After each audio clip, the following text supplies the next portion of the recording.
Welcome to Nicki Woo Cozy Stories. I'm your host, Nicki. Tonight, we are stepping into the quiet world of Grimm fairy tales. Moonlit forests, warm cottage windows, hidden paths, and stories passed gently from one generation to the next. So wherever this evening finds you, I hope these stories bring you a little comfort. Settle in, get comfortable, and let the stories begin.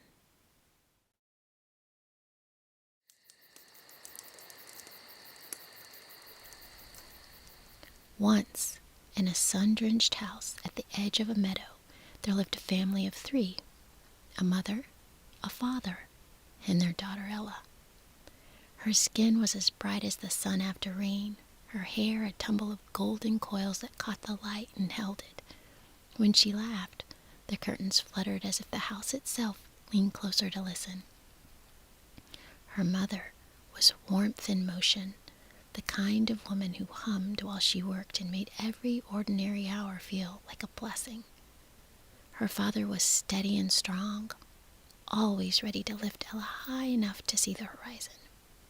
In those days, life was simple and good. The mornings smelled of baked bread and honey, the evenings of lavender and stories. The 3 of them moved together like music, a small, perfect circle. From her mother, Ella learned what it meant to be truly kind. Kindness isn't the same as niceness, my darling, her mother would say as she tucked a curl behind Ella's ear. Niceness keeps the peace. Kindness keeps the truth. It takes courage to be kind, real courage. Sometimes you'll need to be kind for people who can't be, and sometimes you'll need to be kind to yourself when no one else remembers how. Ella nodded solemnly, listening with a heart that didn't quite understand how these words would root deep and strong inside her. From her father, Ella learned wonder. "Look there," he would whisper, pointing to the sky. "See that cloud shaped like a dragon? The world is full of small miracles if you just remember to look up." He called her his little light, because when she entered a room, shadows forgot themselves. Together, they filled their days with laughter, fresh bread cooling on the window ledges, the swish of her mother's skirts as she danced between chores. Sometimes at dusk, they would all walk through the garden, their hands brushing the tall grass. "Feel that, love?" her mother would ask. "The earth knows you. It remembers every step. And every step forward means there's something new waiting," her father would add with a wink. It was the kind of happiness that seems endless when you're inside of it, too full of sunlight to believe in night. But the world turns, even on perfect days.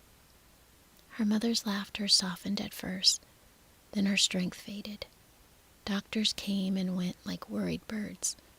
The father, once loud with joy, grew quiet, as though afraid laughter might break the fragile air around them. On the last evening, when her mother called Ella to her side, candlelight trembled across her face as she whispered, "My sweet girl, when I'm gone, you must keep the light. Be kind, but never small. The world will try to tell you who to be. Don't let it decide. And when you see someone who's too tired to be brave for them. That's what kindness is." Tears blurred Ella's sight, but she nodded. "You'll have your father and he'll have you," her mother murmured. "Keep each other warm." The candle flickered once, as if agreeing, and then went out. Afterward, the house felt larger. The father tried to fill it with work and noise, but silence has a way of finding the cracks. At night, he sat before the fire, staring into the flames as though waiting for them to speak her name. Ella sat beside him, pretending not to see the tears he wiped away too quickly. They clung to each other, 2 halves of the same broken circle, believing if they had held on tightly enough, maybe, just maybe, the world would forget to change again. The morning after Ella's mother left this world, the sun still rose, gently, almost shyly, as though afraid to disturb the grief settling over the house. Ella and her father tried to keep the days stitched together with memory and habit. He brewed her tea, though he forgot the honey. She smiled, though her eyes remained swollen with tears. When the ache grew too large, they sat side by side in the quiet, holding hands as if the connection alone might keep them from slipping into the dark. For a time, it worked. Love carried them like a lantern through the first shadowed weeks. But grief changes shape. The father, aching and restless, began taking longer journeys for business. Work kept his mind busy, though it did nothing to soothe his heart. Each time he returned, there was a little more distance in his eyes, a little less Ella could reach. He always brought her something, but she never asked for much. "Bring me the first hazel branch that brushes your coat," she would say. He laughed at the simplicity of it. "Always something from the earth," Ella would answer. "The earth never forgets." And she believed it. One spring evening, he returned with a woman at his side, Madame Alare. Her gown shimmered like frost. Her smile glittered with charm. She pressed a soft kiss to Ella's cheek and called her darling in a voice smooth as butter. Ella tried to welcome her. Perhaps the house could hold new laughter. Perhaps the ache could lighten. Just a little. But even in her kindness, she noticed small things. The way Madame Alare's eyes narrowed when looking at Ella's mother's portrait. The way her hands curled around her father's arm, a bit too tightly.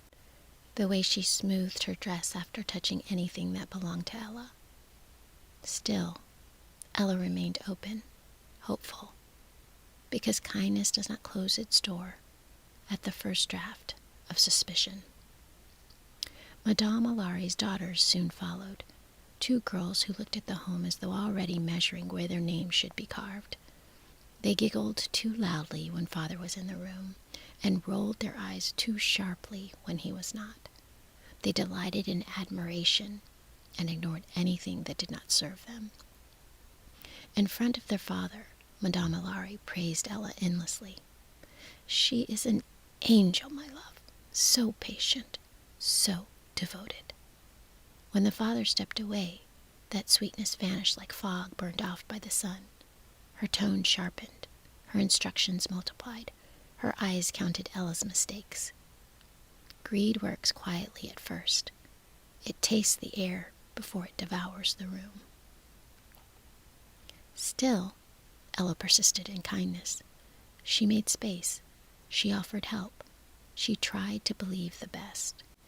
Her father, exhausted by work and overwhelmed by the illusion of order Madame Alare provided, did not see what Ella saw. He only saw the relief of companionship, a home that seemed steady again. And Ella, loving him fiercely, did not tell him otherwise. The night he packed for his next long trip, he knelt beside Ella just as he always had. "Be good, little light," he said. "I will," she whispered. "Come home soon." He smiled, but it was the kind of smile that flickers at the edges, already half gone. Ella stood in the doorway as the carriage wheels whirled away. The dust hadn't settled before Madame Alare's voice sharpened behind her. "Well," she said, hands clasped too tightly, "let's keep you busy, shall we?" The house changed that night. Not loudly, not yet, but enough for the walls to notice, enough for the wind through the hazelnut grove to stir uneasily. Ella looked toward her mother's garden and whispered, "I am still here." And the earth, steady and ancient, whispered back, "I know." At first, the changes were so small, Ella almost missed them. Breakfast arrived later and later each morning. until one day she simply wasn't called to the table at all. Instead of honeyed bread and warm tea, she found a single crust left near the door. "Oh, my dear," Madame Alari cooed when Ella hesitated. "I thought you'd prefer something simple. Sweets can spoil a girl." Her smile was soft, so soft it hurt.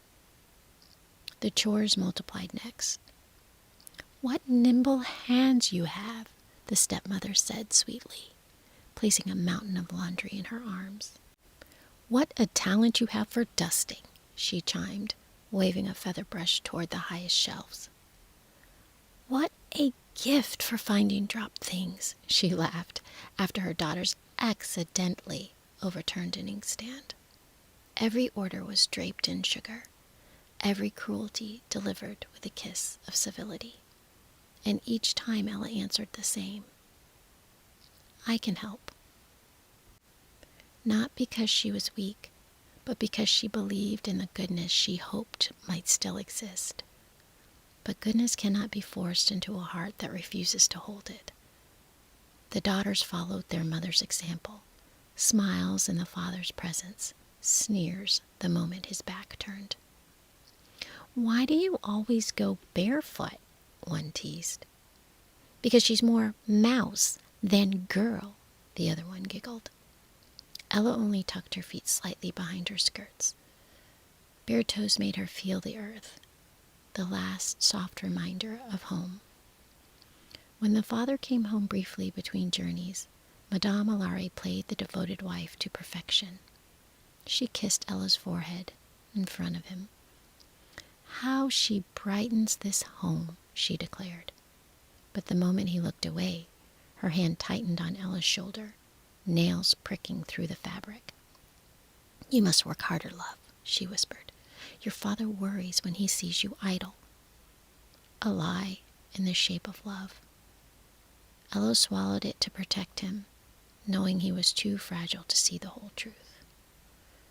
The house itself began to feel different, colder, as if all the windows had slowly crept shut. Ella scrubbed, polished, mended, fetched, the task growing heavier by the day. Her hands cracked, her back ached. Still, she hummed her mother's lullaby under her breath, threading hope into every stitch and sweep. Kindness can be a shield, but even shields need rest.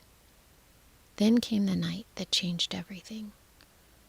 The father arrived home late, lantern guttering in the wind, looking thinner, haunted. Ella threw her arms around him. His hand shook when he held her. "Oh, it's only exhaustion," Madame Alari said smoothly, guiding him away. "He works so hard for us." But Ella saw the truth in the way he leaned against her. Grief had taken more of him than he had left to give.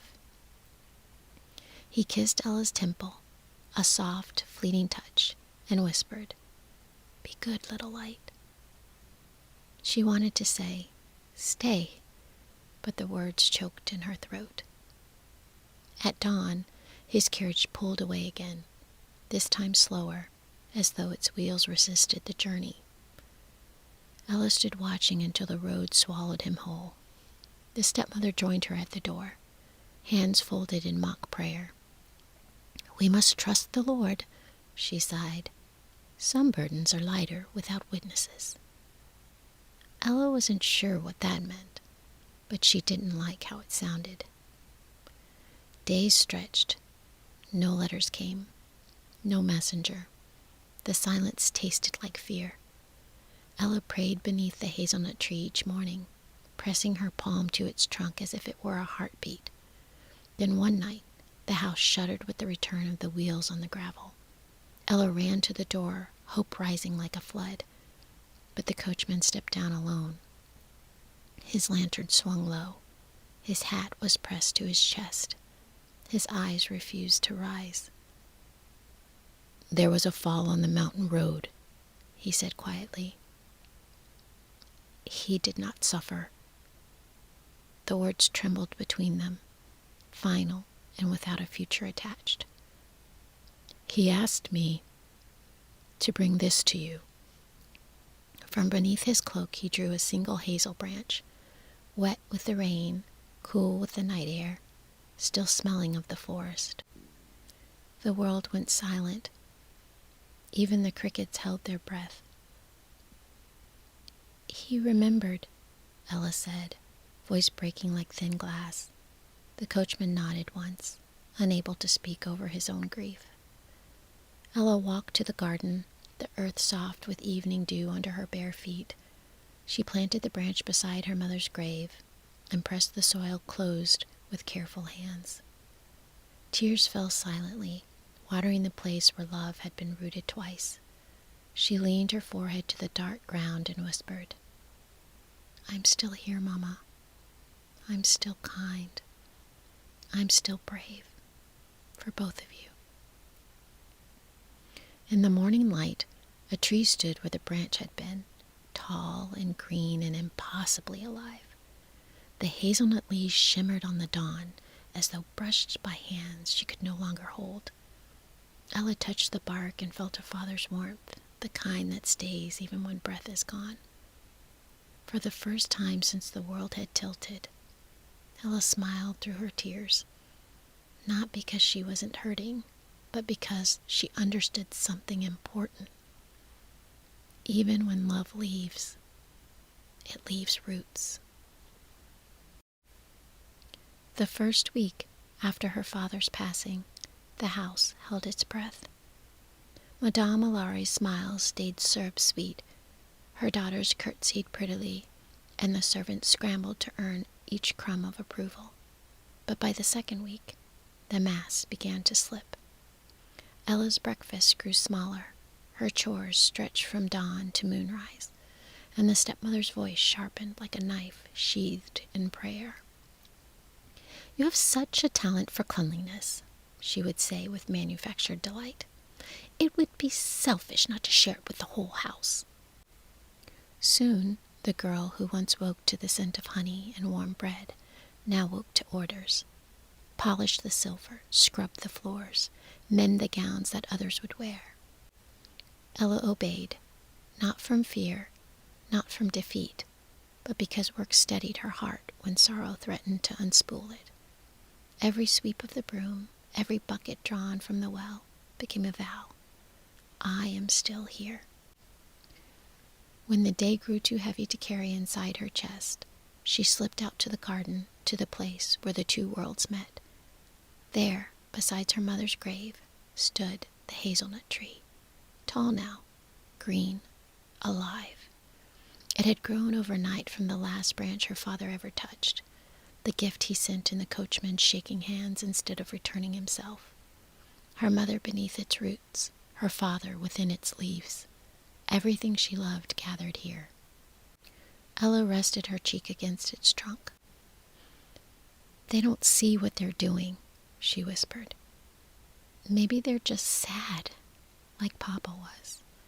I'm trying to be kind for all of us, but it's hard."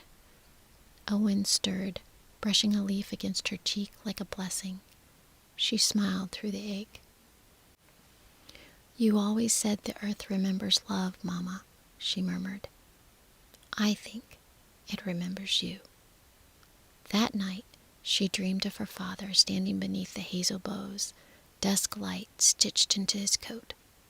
"My little light," he said, sorrow softening his voice. "I thought love alone could keep you safe."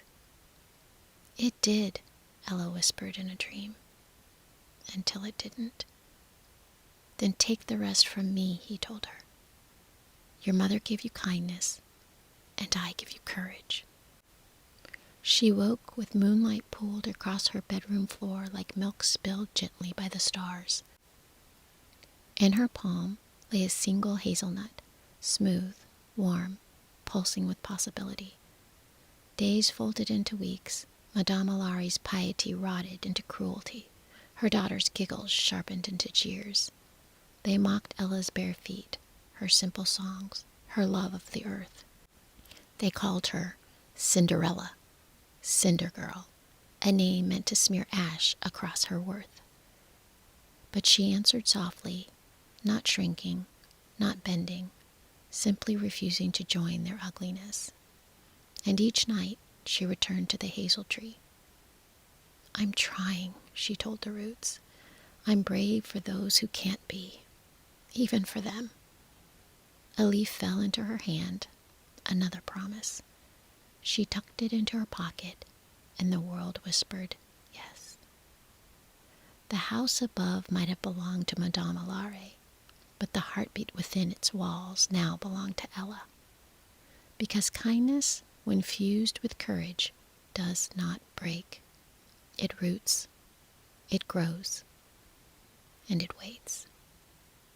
And sometimes the smallest seed, planted in love, becomes the magic that changes everything. The kingdom awoke to a joy it had nearly forgotten. Messengers thundered down dusty roads, trumpets sounded from market squares, and neighbors called out windows with breathless cheer. "The prince has returned. There will be a ball at the palace. Every maiden is welcome." In Madame Alare's manner, the news was treated as prophecy. Her daughters shrieked like startled birds, tripping over silk and vanity as they rushed to prepare themselves for the life they believed fate owed them. Perfume filled the hallways the way laughter once had. Ribbons and jewels were flung across furniture, a storm of taffeta and greed. Ella stitched and pressed and polished until her fingers stung, not from bitterness, from hope. She didn't long to be a princess. She longed to feel joy again, music swirling around her like breath, the world briefly remembering how to be kind. When the last hem was neat and the last curl pinned, the house finally exhaled. Ella wiped her hands on her apron and stepped in her stepmother's room. Courage like a small flame, she refused to hide. "Stepmother, may I go to the ball?" Madame Alare turned from her mirror with a laugh sharp enough to cut glass. "You? A royal celebration is no place for ash and old laundry." "I have a dress," Ella said softly. "It was my mother's." She lifted the gown from the cedar chest, dawn blue silk, tiny seed pearls glimmering like morning dew. It breathed safety, lavender, love. For a heartbeat, the room stilled.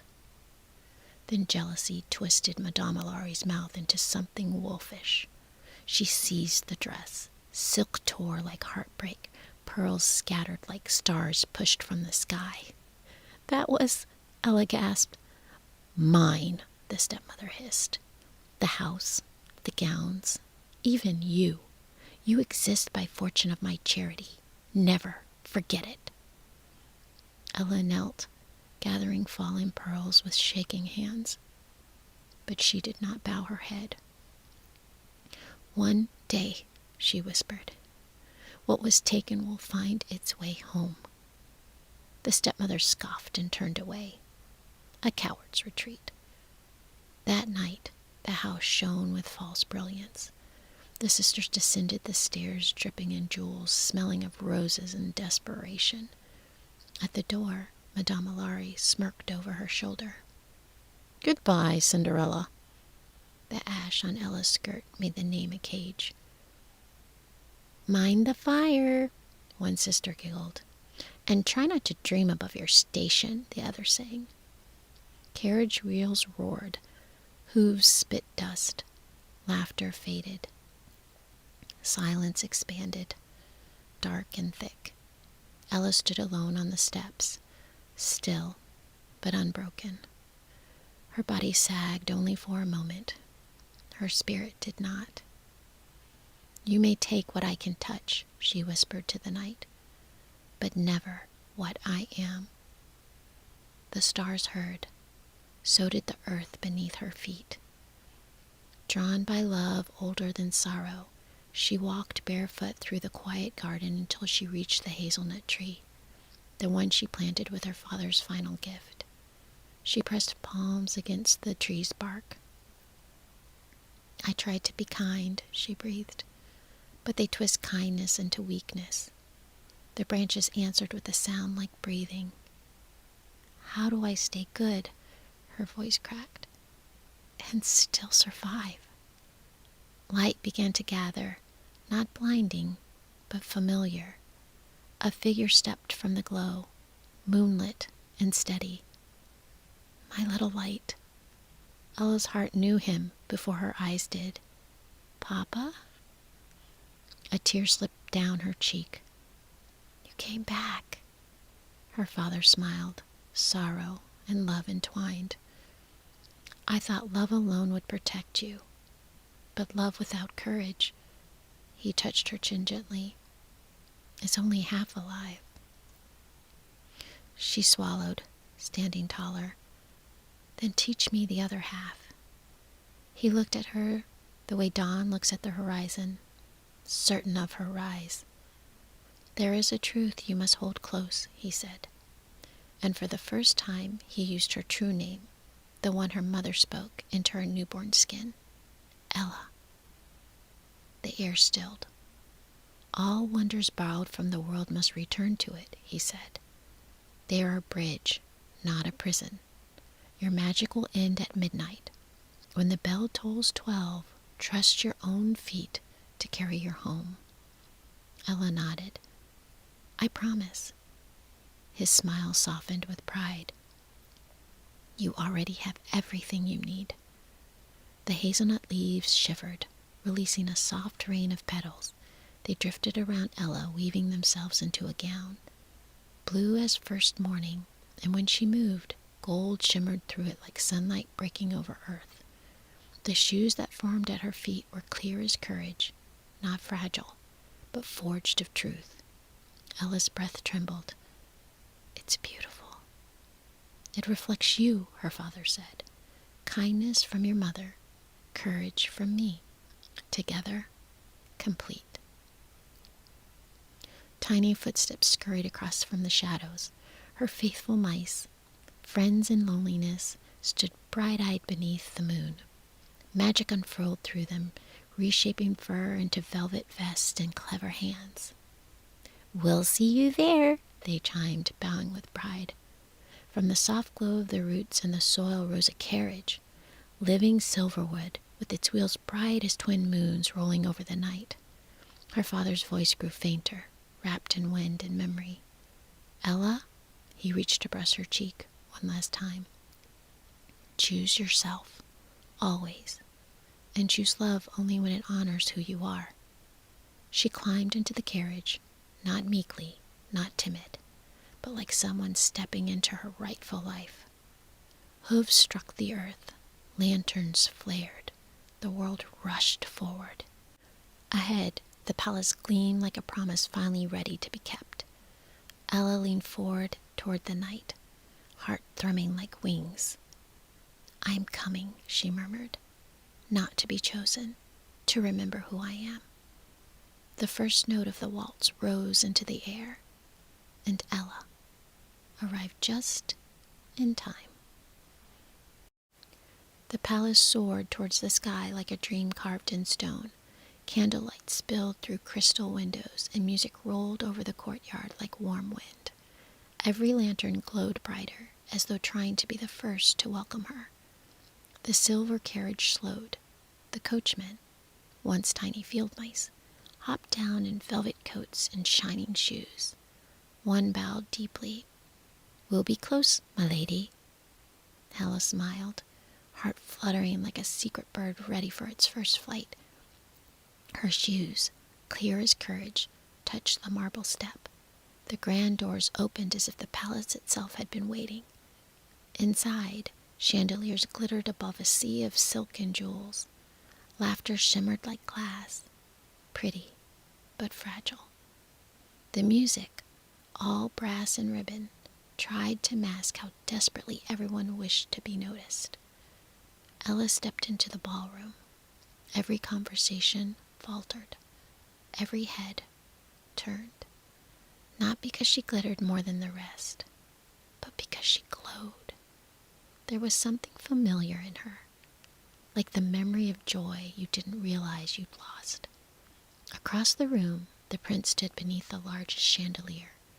He looked tired beneath his crown. A young man praised so long he had forgotten what his own laughter sounded like. But when his eyes found Ella, something inside him unlocked. The music softened to a hush. He walked through the crowd as though in a dream. "May I?" he asked, offering his hand. Ella placed hers in his. Gentle, steady. They began to dance, a waltz that felt older than the palace itself. Around them, the world blurred into candlelight. The prince smiled, not the practiced smile of duty, but a real one. "You're not dazzled by any of this?" he said quietly. Ella's laugh was soft as morning rain. "Candles burn out, but the earth remembers how to bloom." The prince breathed as though her honesty startled him. Most spoke to him as if he were already the answer to their dreams. She spoke to him as though he were a person, worthy of question, not worship. "You move like you belong here," he said. "I move like I belong anywhere," she replied, and he realized he envied her for that. For a time, a blissful, impossible time, they danced without needing any words at all. But nothing magical remains unnoticed. And at the edges of the room, Madame Alari's daughters froze, faces drained of color, painted smiles trembling. "That girl," one hissed. "She's ruining everything." Madame Alari stared, eyes narrowing into something sharp and dangerous. "No," she whispered. "She cannot rise. If she rises, we fall." Hatred, like hunger, gnawed. Yet Ella did not see them. She was present only with the prince and with herself, her truth shining through her skin. But then, a faint sound reached her ears. Tick. High above the ballroom floor, the grand clock stirred, each gear turning like a warning. Tuck. Ella's heart lurched. Her father's voice felt like a hand catching hers. All magic born of the earth must return to it. When the bell tolls 12, trust your own feet to carry you home. "Is something wrong?" the prince asked. Ella swallowed, steadying her breath. "It's almost midnight. You're leaving?" There was hurt in his voice, gentle, genuine. She stepped back, a small, sad smile blooming. "Because no gift is meant to trap us, not even wonder." "But, Your Highness," she whispered, "I'll return with the sunrise of truth. Then we will see if you still look at me like this." Before he could answer, she curtsied, a bow that felt like a vow, and she slipped into the night. The ballroom exhaled disappointment and awe. Ella ran down the steps as the first bell struck. Dong. Her gown flickered, dawn blue struggling against returning shadow. Dong. Her feet flew, one shoe clattered against the marble, sliding away. She did not stop. Borrowed magic belonged to the earth, and she would not be greedy. Dong. Her carriage waited at the gate, glowing like a memory of hope. She leapt inside. The coachman snapped the reins, hooves pounded, wheels turned. Dong. Dong. Dong. Each strike made the gown dim a little more, until it was simple again. Courage stayed, silk did not. Dong. Dong. Dong. Her breath trembled, but she smiled. She had danced. She had chosen herself. She had shown the world what it forgot. Kindness can lead. Bravery can love. Dong. Just before the last strike, she whispered to the stars, "I will always find my way home." Dong. 12. Silence rushed in. Night folded itself over her, familiar, real. The silver carriage slowed before Madame Alari's manor. The coachman, mice once more, nuzzled her ankles, faithful to the end. She knelt. "Thank you," she whispered, and they scurried into the grass, free, unbound. Ella stood alone again, bare feet on the earth, ash on hands, but now gold in her heart. Above her, the hazelnut tree shimmered, leaves whispering like applause. She straightened her spine, breathing deep. Tomorrow, the world would come knocking, and she would open the door as Ella. Morning arrived quietly, as though the world were waking from a long-held breath. Soft gold crept into the sky, brushing the thin veil of mist that clung to the ground. Everything felt expectant, hushed, on the edge of something long overdue. Down the winding road came the royal procession, 13 riders in clean, even lines, banners fluttering like bright wings in the morning air. And at their center rolled the prince's carriage. Resting upon a cushion beside him glimmered a small glass slipper, a fragile vessel holding the memory of one luminous night. Word traveled quickly. "The prince is searching," the villagers whispered. "He seeks the girl who danced beneath the chandeliers." Women straightened their skirts and tied their ribbons, smoothing fabrics with hopeful hands. Excitement moved from window to window like candlelight. When the procession reached Madame Alari's manor, the footman stepped down and struck the door with 3 firm knocks. "By order of His Highness," he called, "every woman in this household must present herself." Madame Alari nearly tumbled into the doorway in her eagerness. "Oh, yes. Please, come in." Inside, her daughters burst into chaotic preparation. Perfume, powder, ribbons, flustered breath. At last, painted and perfumed within an inch of collapse, they stood ready. In the sitting room, the glass slipper waited on its velvet cushion. The sunlight scattered tiny rainbows across the room around it. The first daughter stepped forward, eyes half closed in forced delicacy. She pushed her foot into the slipper with graceless determination, twisting and contorting, but the slipper did not move. "It's the wrong shoe," she cried. "There must be another." "There is only one," the footman replied gently. The second daughter seized the slipper next. She shoved, grunted, strained. But truth does not bend to ambition. The slipper remained firm. The prince watched in silence. His gaze drifted, taking in the corners of the room, the walls, the windows, the feel of the house itself. Something tugged at his attention.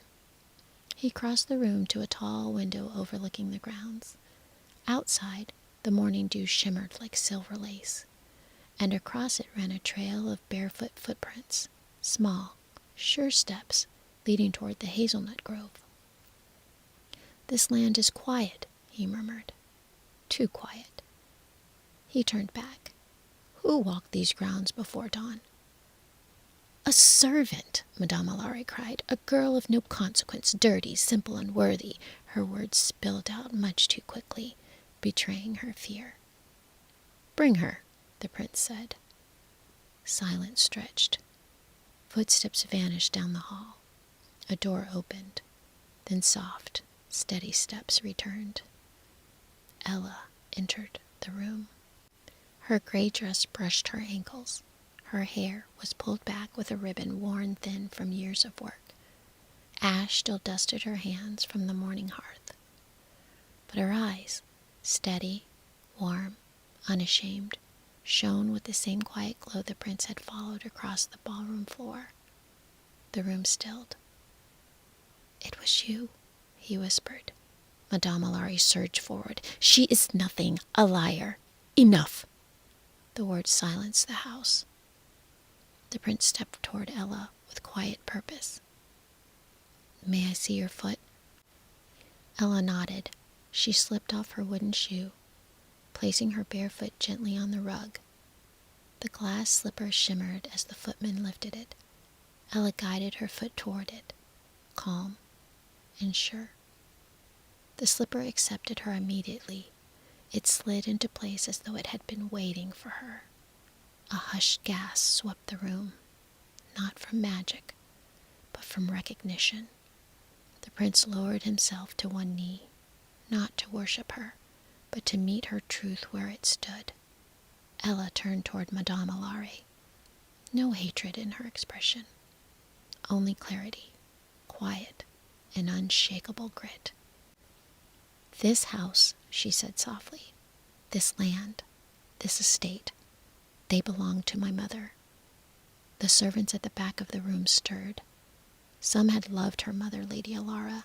Some had been dismissed when grief blinded Ella's father. All remembered. "My mother planted the orchards," Ella continued. "She tended the hazelnut grove. She walked these halls with gentle hands. My father promised it would pass to me." Madame Alari sputtered. "She remembers nothing." But Ella's voice held firm. "I remember the crest, scraped from above the door. I remember servants dismissed one by one, papers signed while my father grieved, everything locked away. Even me." The prince turned to his captain. "Summon the king's auditors. Bring every deed, every ledger."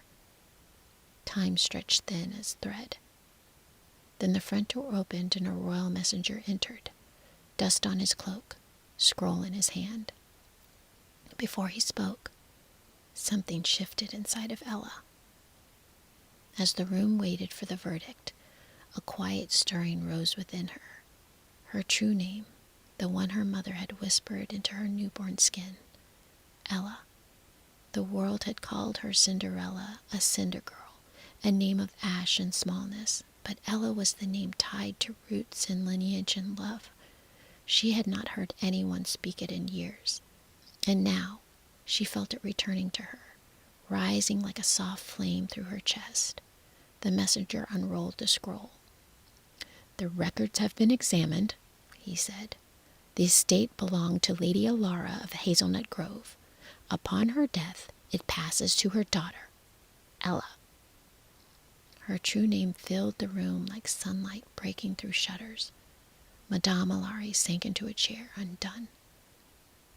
"Then, by order of the crown," the prince declared, "this estate and all its lands are restored to Ella, rightful heir to the Lady Alara, effective immediately." A longtime servant stepped forward, an older woman with hands worn by decades of loyalty. In her trembling palms lay a heavy ring of keys. "My lady," she whispered, "these are yours." Ella accepted the keys, and the house seemed to exhale, relieved to be held again by the rightful hands. She looked down at them, her fingers curling around the cool metal. Not with greed, with recognition. She had not fought with shouting or rage. She had waited, with the patience only the brave can bear. Waited in kindness, in silence, in steadiness, until the moment came when truth would rise. For sometimes bravery must bare its arms patiently in kindness until the moment it must fight with all its might. And when that moment arrived, Ella stepped into it so quietly, so precisely, that the darkness which had tried to swallow her whole never saw her coming. The prince looked at her with reverence born of understanding, a man seeing the true shape of courage. He opened his mouth, perhaps to speak, but Ella spoke first. "I choose myself," she said. The words landed with the weight of foundations being set in stone. Then a soft laugh rose in her, bright, warm, free. Then with gentle strength, she added, "I choose you." The prince stilled, not in surprise but in gratitude, deep and sincere. Together they stepped out into the dawn. Light embraced the hazelnut grove. the house and the truth that had finally come home. And in the branches above them, the leaves rustled softly, as if stirred by two familiar spirits, a mother and a father watching from the far edge of another world, whispering, "Now it is right." The kingdom did not change all at once. No great shift ever does. But it began the very next morning. Ella stood beside the prince, not behind him, as he announced what the glass slipper had truly revealed. Not beauty, not nobility, not a perfect bow or practiced charm, but character. This was the new measure of greatness. When Ella wore the crown for the first time, she felt its weight, not as a burden, but as a responsibility she had already lived. She walked the palace halls with bare feet at first, grounding herself in stone and memory. She planted climbing roses outside the ballroom windows because beauty, she believed, should remind people to look outward too. And she asked only one thing of her rule: let us make every person in this kingdom feel as though they belong here. Her ideas startled the nobles. Her compassion unsettled the proud. Her voice lifted spirits that had forgotten how to rise. Ella built schools and farming villages so children with dirt beneath their fingernails could grow into thinkers and dreamers.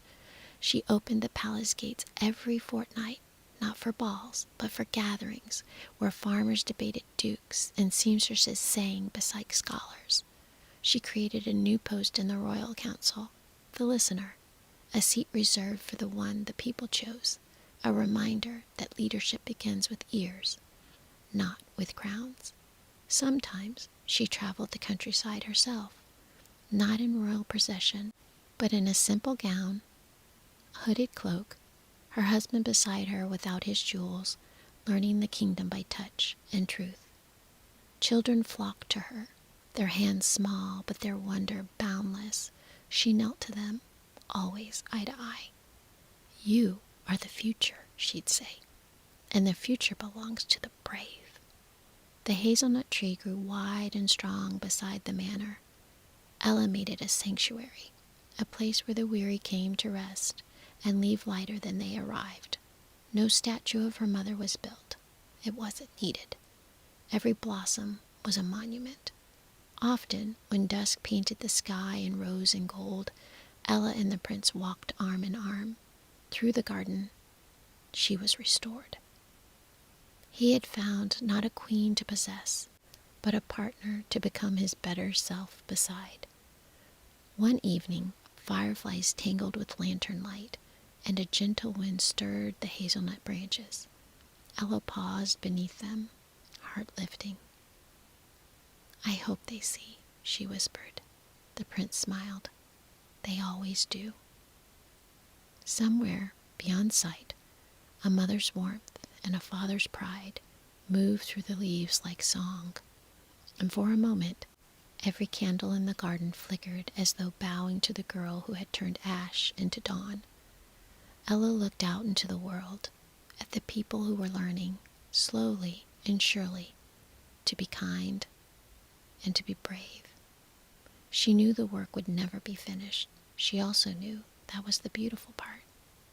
"Let us keep going," she murmured. The prince kissed her knuckles, a vow in every touch. Always.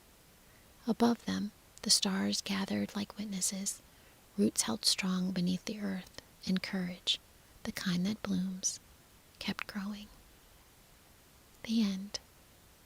And the beginning of a better world.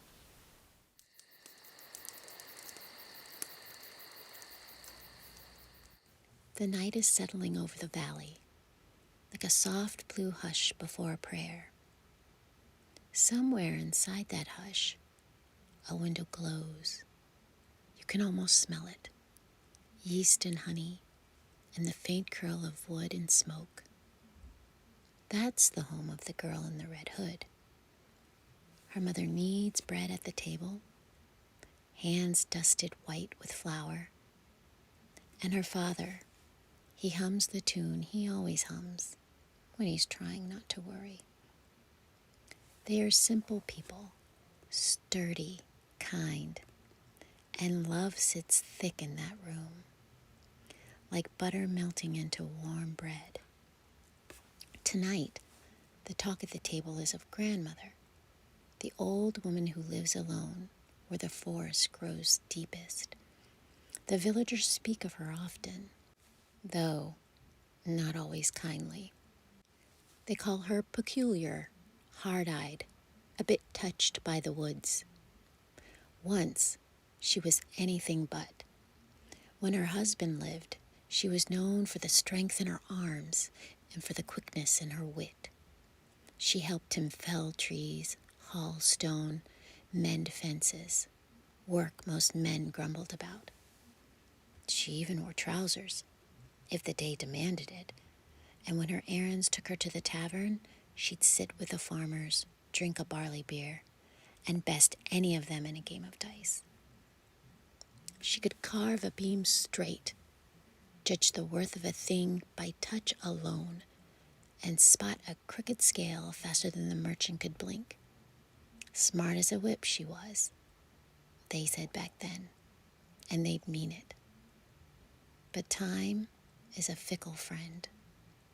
After her husband died, the cottage in the woods grew quieter, and her visits to the village fewer.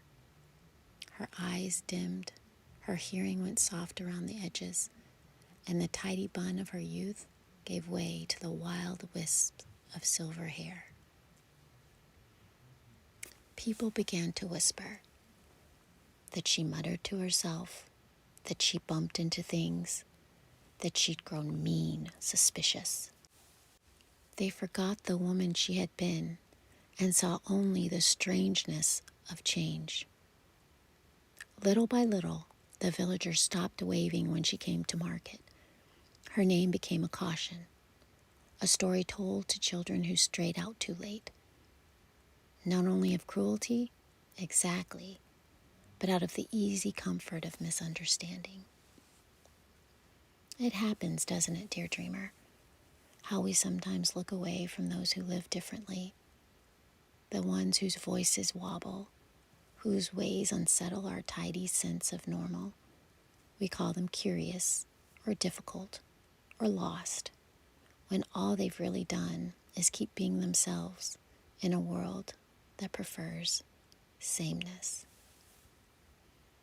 At the table, Red listens to her parents' gentle fretting. "Take her the cake and the butter," her mother says, "and remind her she's loved." Red nods. She knows her grandmother is peculiar, but she has never been afraid of her, only fascinated. The woods that make others nervous feel to Red like a secret world she already belongs to. Her father brings down the red hood, velvet worn thin, the color of late summer berries. He drapes it over her shoulders, ties the ribbon tightly beneath her chin. "Straight to grandmother's," he says. "No shortcuts, no strangers." Red smiles, but her eyes are already at the tree line, where the evening mist curls like breath. Have you ever felt that pull, dear one? The tug between safety and the wide unknown? That's where every story begins. Red takes her basket and steps out into the evening. The door closes behind her. That gentle, hollow sound that means love and worry and hope all at once. Her mother watches from the window until the red hood becomes a moving spark between the pines. Her father listens for her footsteps, long after the forest swallows them.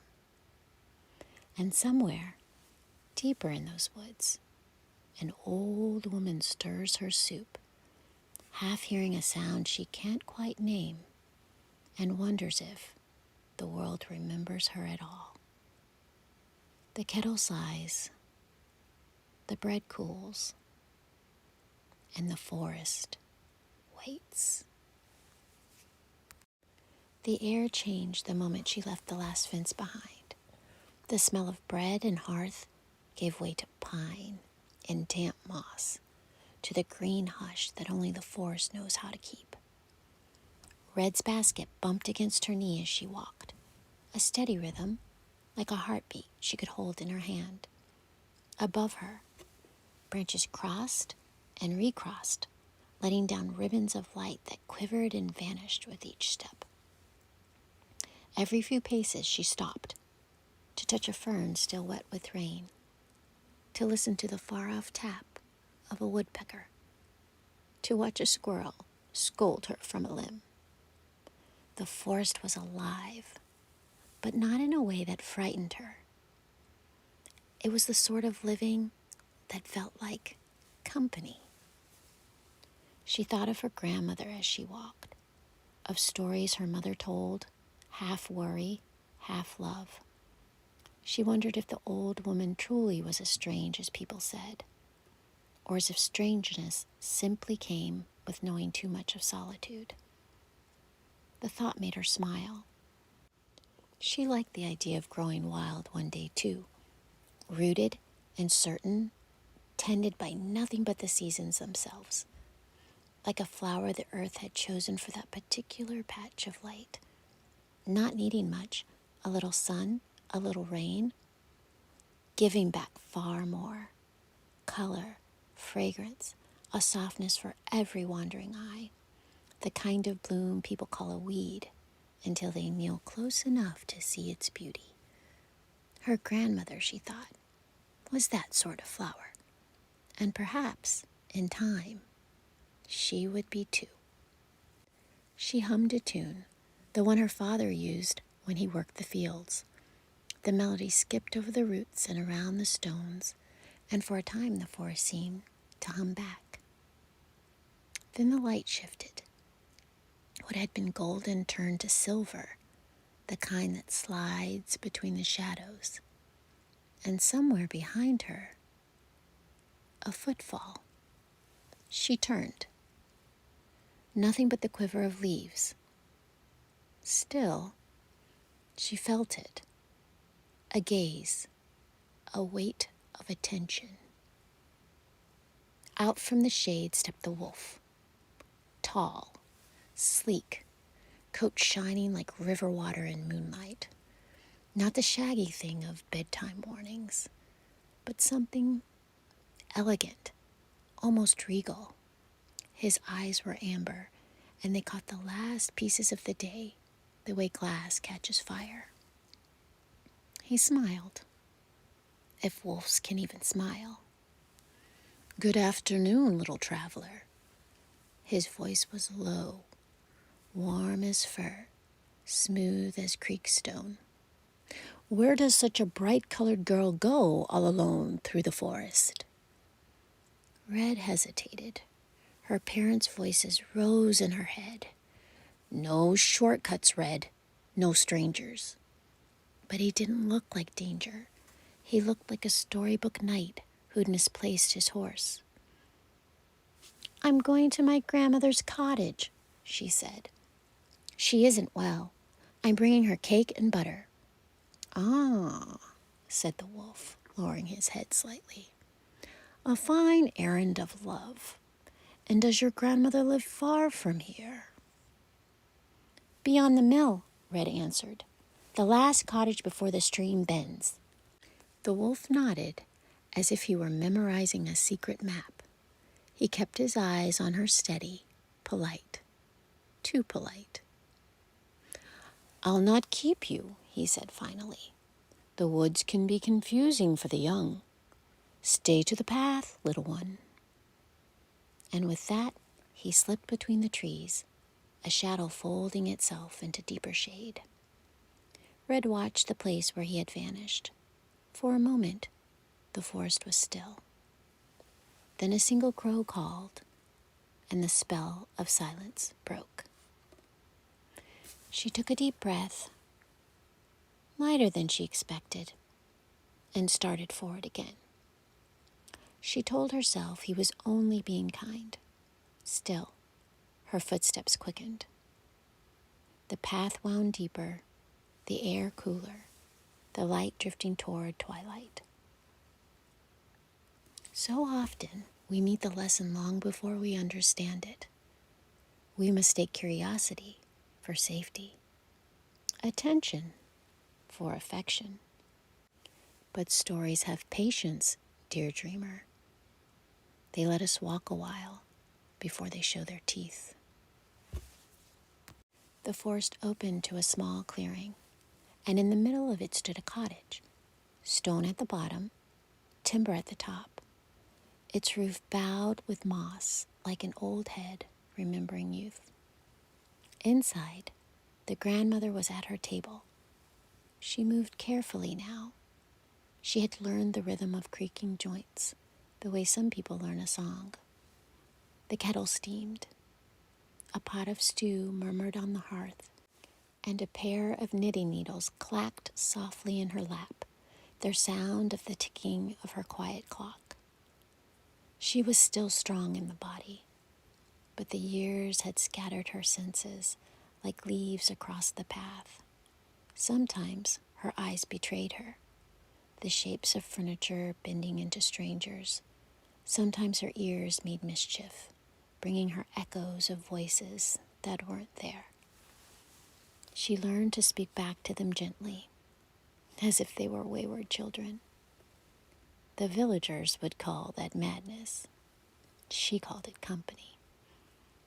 Outside the window, the light thinned, and the forest began to change its tone. Day birds settling, night wings testing the air. She liked this hour best, when everything seemed to hover between what was and what might be.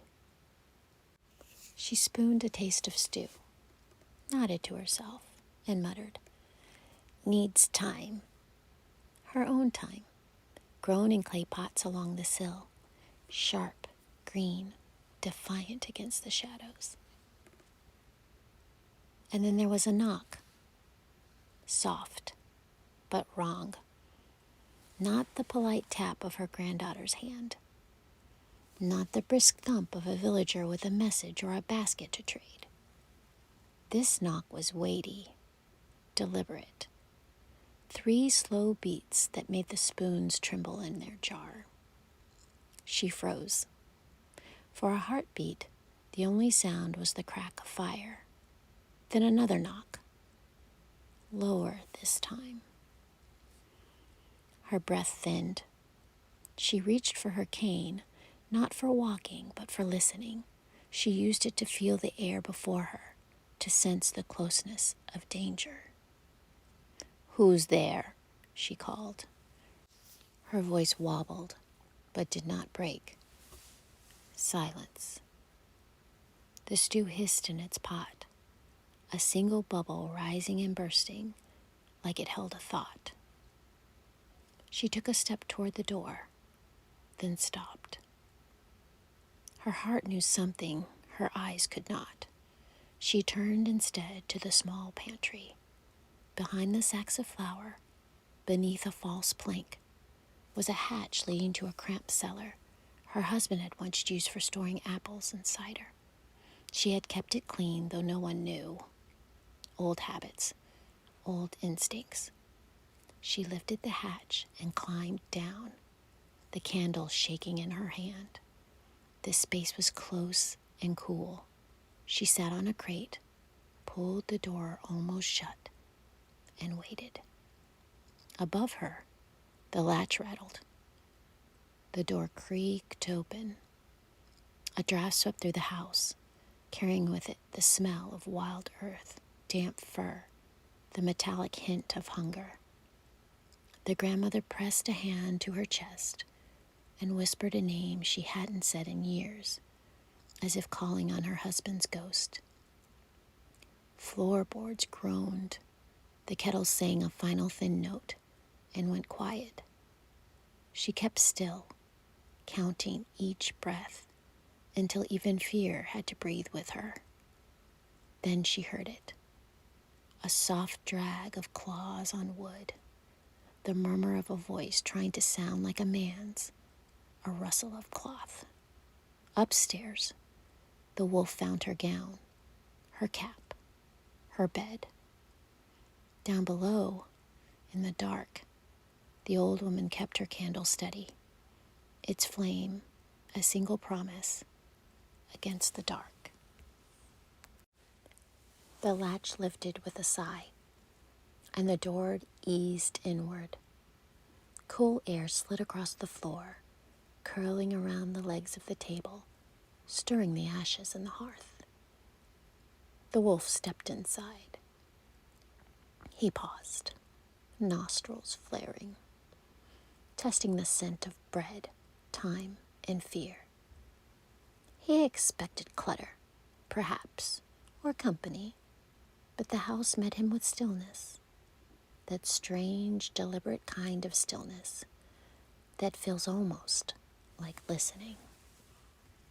He moved softly, pads silent on the wood. His amber eyes caught the candle's reflection, turning the room to gold for a heartbeat. Then shadow again. On the wall hung a shawl, frayed but clean.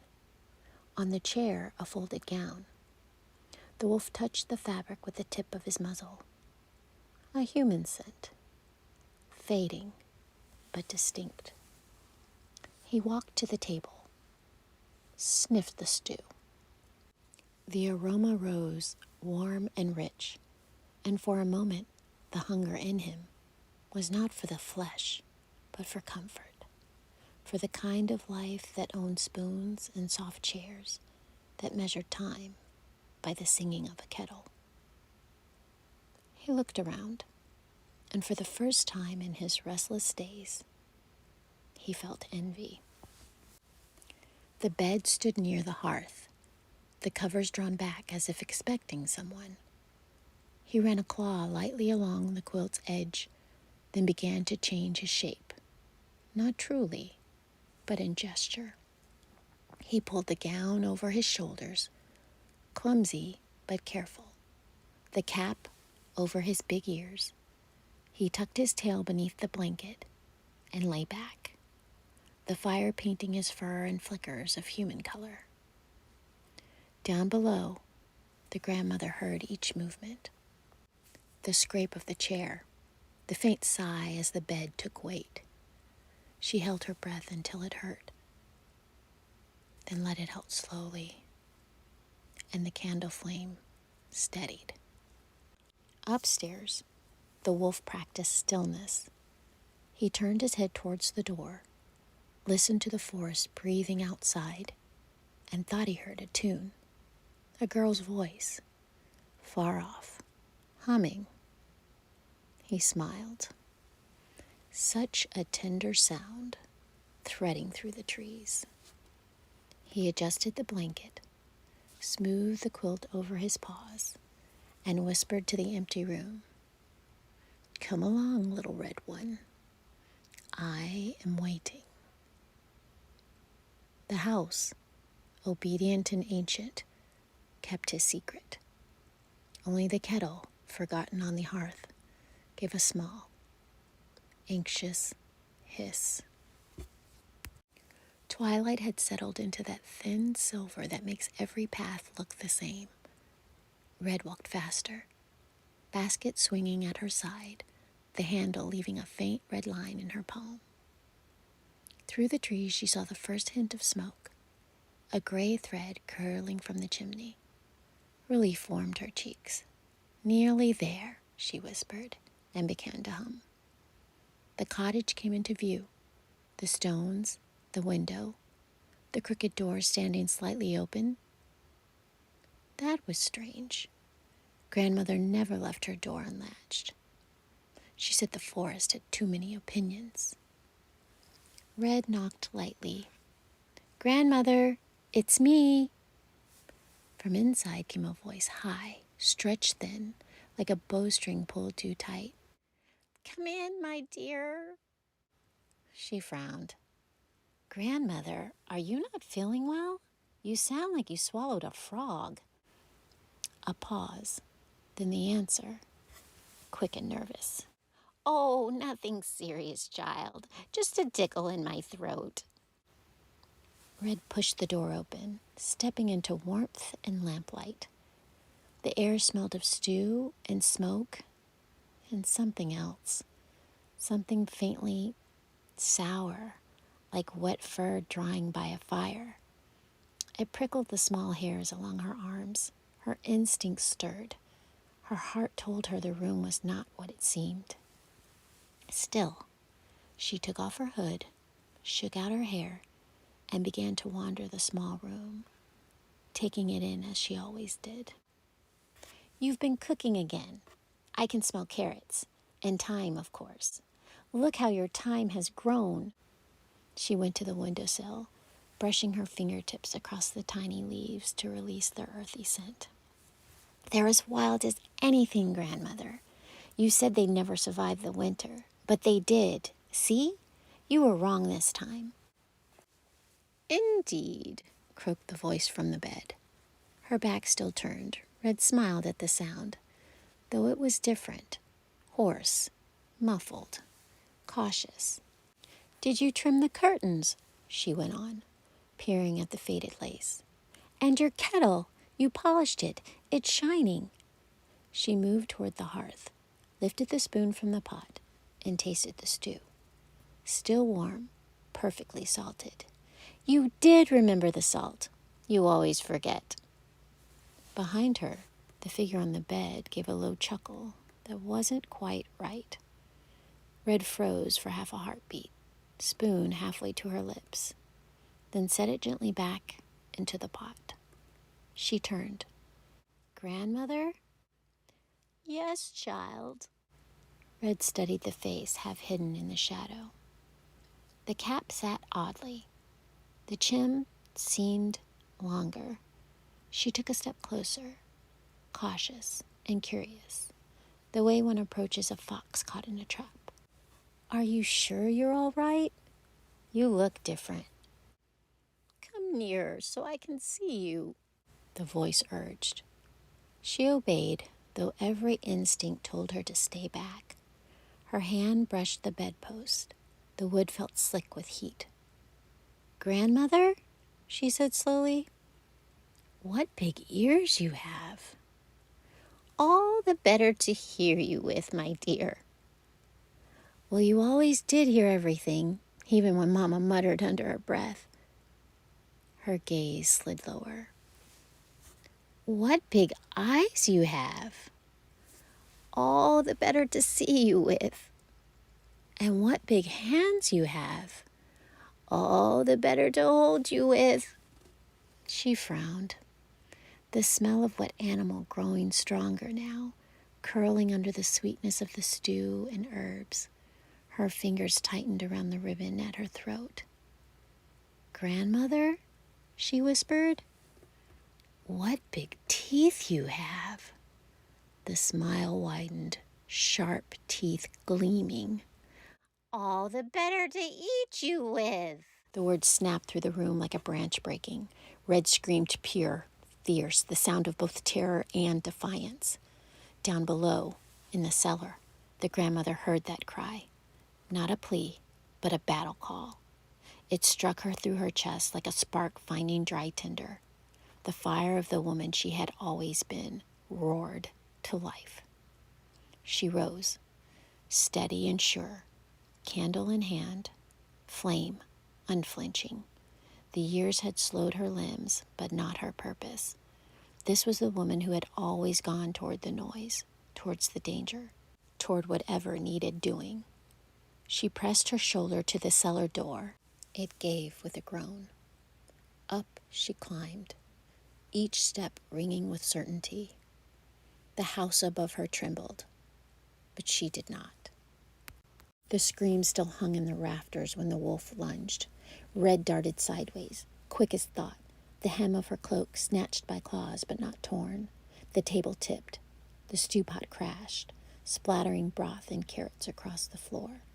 The scent of spice and iron filled the room. She grabbed the nearest thing, an iron ladle slick with heat, and swung.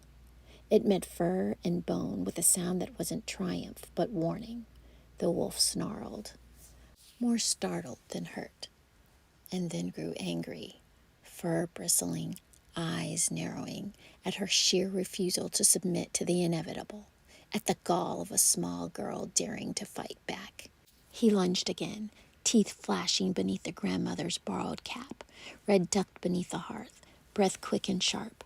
Her small hands tightened around the ladle. She stood her ground. Down below, the grandmother reached the top step. The cellar door gave a groan as she shoved it open, and the sound drew the wolf's head around. He froze, uncertain which heartbeat to chase first. Grandmother stepped into the light. Her candle flickered once, then burned steady. A flame answered a challenge. "Get away from her," she growled, her voice low and rough, a sound pulled from the same wild place that had raised her child and felled her firewood and faced down winters without flinching. The wolf bared his teeth. "Old bones," he sneered. She smiled then, fearless. "You'll find them hard to chew." He lunged. She met him head on, the iron poker from the hearth raised high. The blow caught him across the shoulder, and his growl turned into a howl. He stumbled back, clawing at the floorboards, sending the basket of cake and butter tumbling, its contents scattering across the planks. Red sprang from the corner, seized the kettle from the hearth, and flung its scalding contents toward him. He shrieked, twisting away, smoke rising where the liquid met his skin. Grandmother struck again, once, twice, not wild, but precise, deliberate. Each swing landed with the clean certainty of a blacksmith's hammer, a rhythm of strength remembered, a fury honed by years of work and weather. She did not tremble. She did not miss. Every blow said what words never could. "You will not touch what is mine." The wolf staggered toward the open door, stumbling into the night. He made it as far as the edge of the clearing before his legs gave out, and he fell into the dark grass, silent at last. Inside, the two of them, child and woman, stood still, listening to the quiet reclaim the room. The fire popped softly, spitting a single ember into the air before settling again. Red's hands trembled. Tears streaked her cheeks, hot and confused and human. She wiped them with her sleeve, and in the same breath, her grandmother crossed the room, pulled her close, and held her tight. "There now," the old woman whispered into her hair. "It's over, my brave one. It's over." Red buried her face against her grandmother's shoulder, and for the first time since she'd entered the cottage, the world felt right again. Grandmother leaned back just enough to look at her. "You've got my fire," she said, softly but certain. Red sniffed, managing a smile, a shaky one. "I think you still have yours." And then the grandmother laughed. It wasn't the polite sound of a lady at market or the thin chuckle of a woman with a bit too much wine in her. It was a full and bold and alive laugh, the kind of laugh that rolls through timber and shakes the dust from the beams. It fills the eaves, rattles the windows, and made the fire flare bright as if to join in. It was strong and sure, and it was the most beautiful sound either of them ever heard. Outside, the forest listened, and for once, it had nothing to say. By morning, the forest had changed its tune. The air was lighter now, rinsed clean by night's small thunder. Mist floated lower over the grass, curling around the fallen wolf like smoke fading from a quenched fire. People would speak of him for centuries to come, but they would never fear him again. Inside the cottage, the hearth glowed steady. The red hood hung drying near the fire, and 2 pairs of boots stood side by the door, one large, one small, both dusted with ash. The grandmother stirred a new pot of stew, her hands still strong, though nicked from the fight. When Red woke, blinking at the morning light, the first thing she saw was her grandmother at the hearth, moving as if nothing in the world had dared to stop her. "Morning, my love," the old woman said. Her voice was scratchy but warm, like gravel warmed in the sun. "Sit yourself down. We'll eat what's left of the good carrots." Red smiled sleepily and did as she was told. They ate together in comfortable silence, the kind that comes only when words have already said everything they need to. Later, a hunter came through the forest. He found the wolf lying at the edge of the clearing, so vast a creature that even he, seasoned as he was, could not lift it alone. He stepped into the cottage, saw the table overturned, the kettle blackened by battle, the girl safe in her grandmother's arms. He bowed his head not in greeting, but in reverence. "You've done what few could," he said quietly. The old woman met his gaze. "It had to be done," she replied. Together, the three of them set the room to rights. The hunter lifted the table, the old woman steadied the legs, and Red swept the scattered embers back into the hearth. When they finished, the small house looked like itself again, the kind of place where stories might safely end. Then the hunter went out to tend to the beast. He knelt beside it, shook his head at the size, and knew he would need help to see this matter done. So he returned to the village before dusk, and by evening word had spread of the great wolf slain in the woods, of the child spared, and of the woman who faced the creature and triumphed. By morning, they came in groups, not to scoff this time, but to see with their own eyes the cottage and its keeper. And from that day forward, no one spoke of the strange old woman in the woods. They spoke instead of the brave one, of the woman who stood her ground and saved her granddaughter from the beast. There was once a kingdom that lived in the gentle hush between river and hill, a place where mornings arrived slowly, the way light settles across stone, and evenings close like a pair of folded hands in prayer. The people there were not extraordinary by legend or decree, but by the simple way they lived, doors left open to neighbors, bread shared across tables, bells rising through the air like warmth breath on winter glass. At the heart of that kingdom stood a castle of pale stone, its walls softened by time and climbing ivy. It was not the grandest place in the world, yet it held a quiet dignity, like a life that had been lived honestly, without the need to boast. Within those walls lived a king and a queen, who, despite the burdens of rule and the weight of expectation, loved one another with an intimacy that felt tender, human, and deeply true. Their love was not the kind sung about in taverns or etched into stained glass. It was quieter than that. It lived in the way the king rested his hand at the small of the queen's back when they walked beneath the courtyard trees. It glowed in the way she leaned her head onto his shoulder at dusk, when the world felt fragile and unfinished. It lingered in shared laughter during evenings beside the hearth, where their voices softened into whispers as the fire lowered to embers. They had everything a kingdom claimed to need: structure, counsel, loyal households, the rhythm of harvest and ceremony. And yet, beneath the fullness of their life, a longing threaded through the years like a prayer whispered into the folds of a cloak. They had no child, and the ache of that absence lived not only in the quiet of their chambers, but in the deepest chambers of their hearts. Some nights, the world around them slept, and the queen would sit by the narrow window in her room, the sky spread wide and dark above the towers. She would close her eyes and breathe softly, as if the night itself were listening.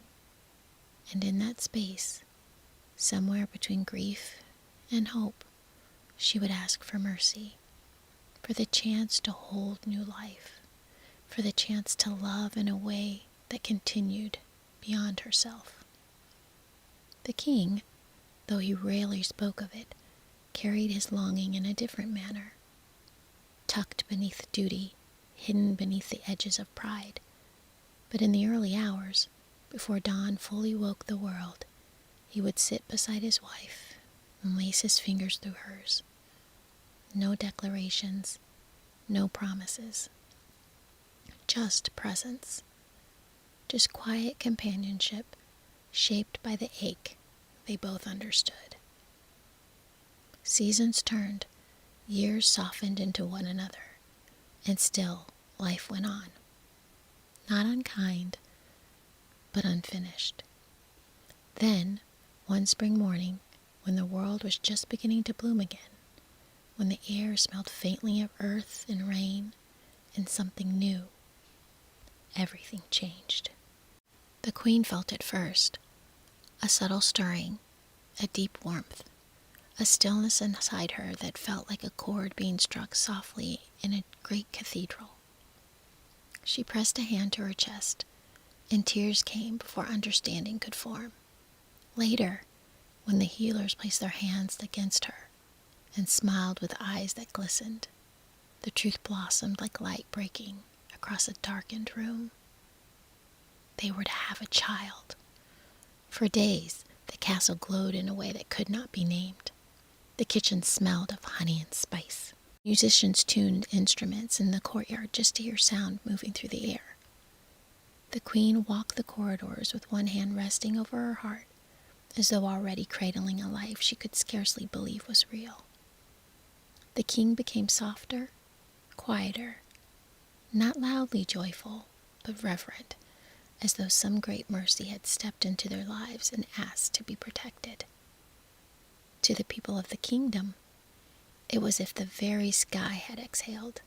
They placed candles in their windows at night, small flames shimmering like whispered gratitude. They gathered in the chapel with bowed heads and open palms, not out of obligation, but devotion. And when the child finally arrived, on a night when the air was cool and the stars hung low, trembling with clarity, the world felt newly formed. A daughter, tiny, luminous, warm against her mother's skin. The queen pressed her cheek against the soft crown of her child's head, and the king, unable to speak for a long while, rested one trembling hand over them both. In that moment, it did not feel like triumph. It felt like grace, a quiet miracle, a gift given gently, as if entrusted, rather than owned. The castle breathed differently after that. Footsteps softened in the corridors, voices lowered in tenderness, and whenever the queen carried her daughter through the light-filled halls, people paused, not because the child was a symbol of power, but because she felt like hope embodied in a single, fragile heartbeat. Outside, the bells tolled through the morning air, slow, warm, resonant, and the sound traveled across fields and hillsides, through the narrow streets of the town, across bridges and river banks, as though the whole kingdom were being wrapped, for a brief moment, in light. And for a little while, before the shadows ever thought to gather, before grief ever learned its way to their door, the world felt whole. The day of the child's baptism arrived beneath a sky that felt larger than it had ever seemed before. A sky washed in pale gold, the clouds drifting like slow-moving ships across a quiet sea of light. Morning bells carried through the town and over the hills, their sound traveling farther than anyone could remember, as though even the air were listening. The chapel stood at the edge of the courtyard, its stone walls worn smooth by centuries of prayer and grief and gratitude. Ivy traced the arches. Candles waited in tall iron stands. The doors were opened wide, as if to welcome not only the people of the kingdom, but every unseen thing that might choose to enter. Inside, the space breathed with warm sunlight, slipping through colored glass and spilled across the floor in ribbons of rose and blue. Incense drifted slowly upward, curling towards the vaulted ceiling like a quiet offering. The congregation gathered in stillness, hearts soft, hands woven together in hope. The queen carried her daughter in her arms, wrapped in linen as pale as a winter morning. The child rested against her chest, breathing softly, her tiny fingers curled into the fabric at the edge of her mother's sleeve. The king walked beside them, steady, reverent, his expression lit by a humility that felt almost luminous. As they stepped toward the front, a hush moved through the chapel. Not silence, but recognition. The air shifted. The room deepened. Something unseen seemed to listen from every corner. And then it happened. The light in the chapel changed. It didn't grow brighter in the way of torches being lit or windows thrown open. It expanded, becoming layered and alive, like the air itself had learned how to glow. A soft radiance unfurled from the high arches, washing across the stone, settling over the people, gathering gently around the child. Those present would speak of it for years, though none could ever fully describe it. Some would say they felt a warmth in their bones, like a hand being placed over their heart. Others would recall the faint sound of wings, not fluttering, not frantic, but measured and resolute, like the movement of something that understood both battle and love. They did not appear as fragile cherubs from painted ceilings or gilded books. They arrived as guardians, tall, radiant, edged with a strength that felt older than language. Their presence filled the space the way a tide fills a shoreline, not violent, but inevitable. Each one carried a sense of history, of purpose, of vows made long ago and never broken. Light ringed their forms like armor. Their expressions were neither stern nor sweet, but deeply aware. Eyes that had witnessed sorrow, beauty, ruin, and renewal, and still chose loyalty.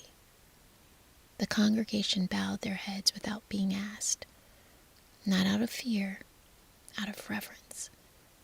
The first of the angels stepped forward, and the air trembled like a string being plucked in the heart of the world.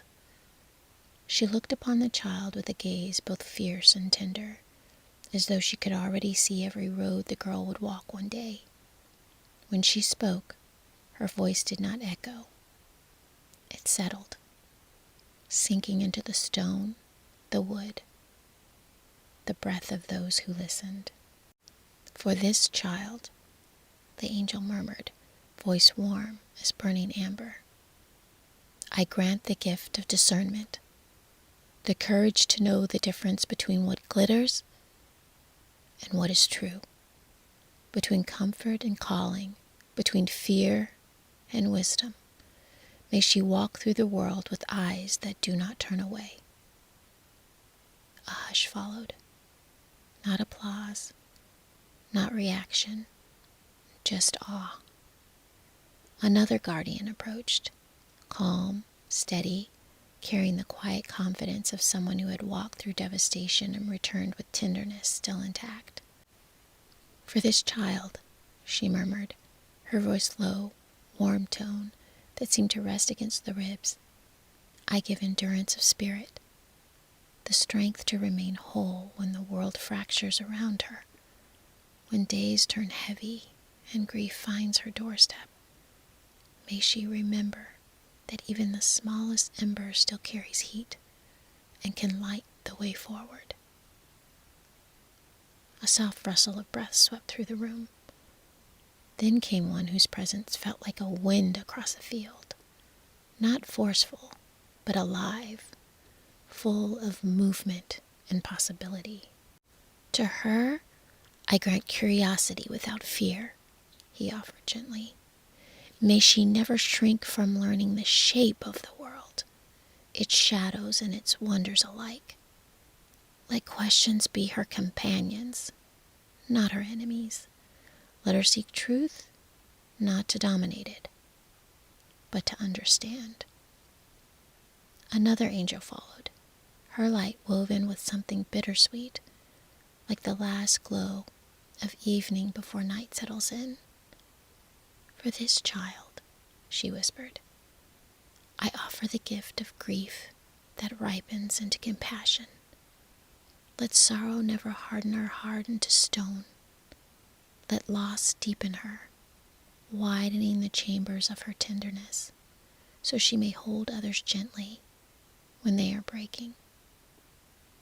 Then came one radiant and solemn, a warrior tempered by mercy. I place within her the courage to name what is wrong, he declared softly. The courage to stand where it is easier to kneel. The courage to remain kind without becoming silent. May she learn that love is not the absence of boundary, but presence of truth. The child stirred faintly in her mother's arms, as if some part of her soul were listening. From the far side of the chapel, another angel emerged, luminous and contemplative, the edges of her form rippling like light reflected across water. For this child, she breathed, I grant inner guidance, a lantern lit within. There will be days when voices clamor and paths divide, when certainty dissolves like mist. In those moments, may she find the quiet inside herself and trust it. The queen closed her eyes, tears slipping freely now. A guardian of towering presence stepped forward next, his radiance softened by warmth, his expression filled with patient understanding. I offer steadfastness and love, he said gently. The ability to remain faithful to goodness when admiration fades, when admiration is replaced by pressure, when loyalty costs something dear.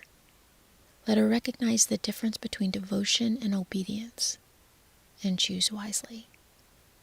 Then another, bright, almost playful in her fierceness, as if joy itself had learned discipline.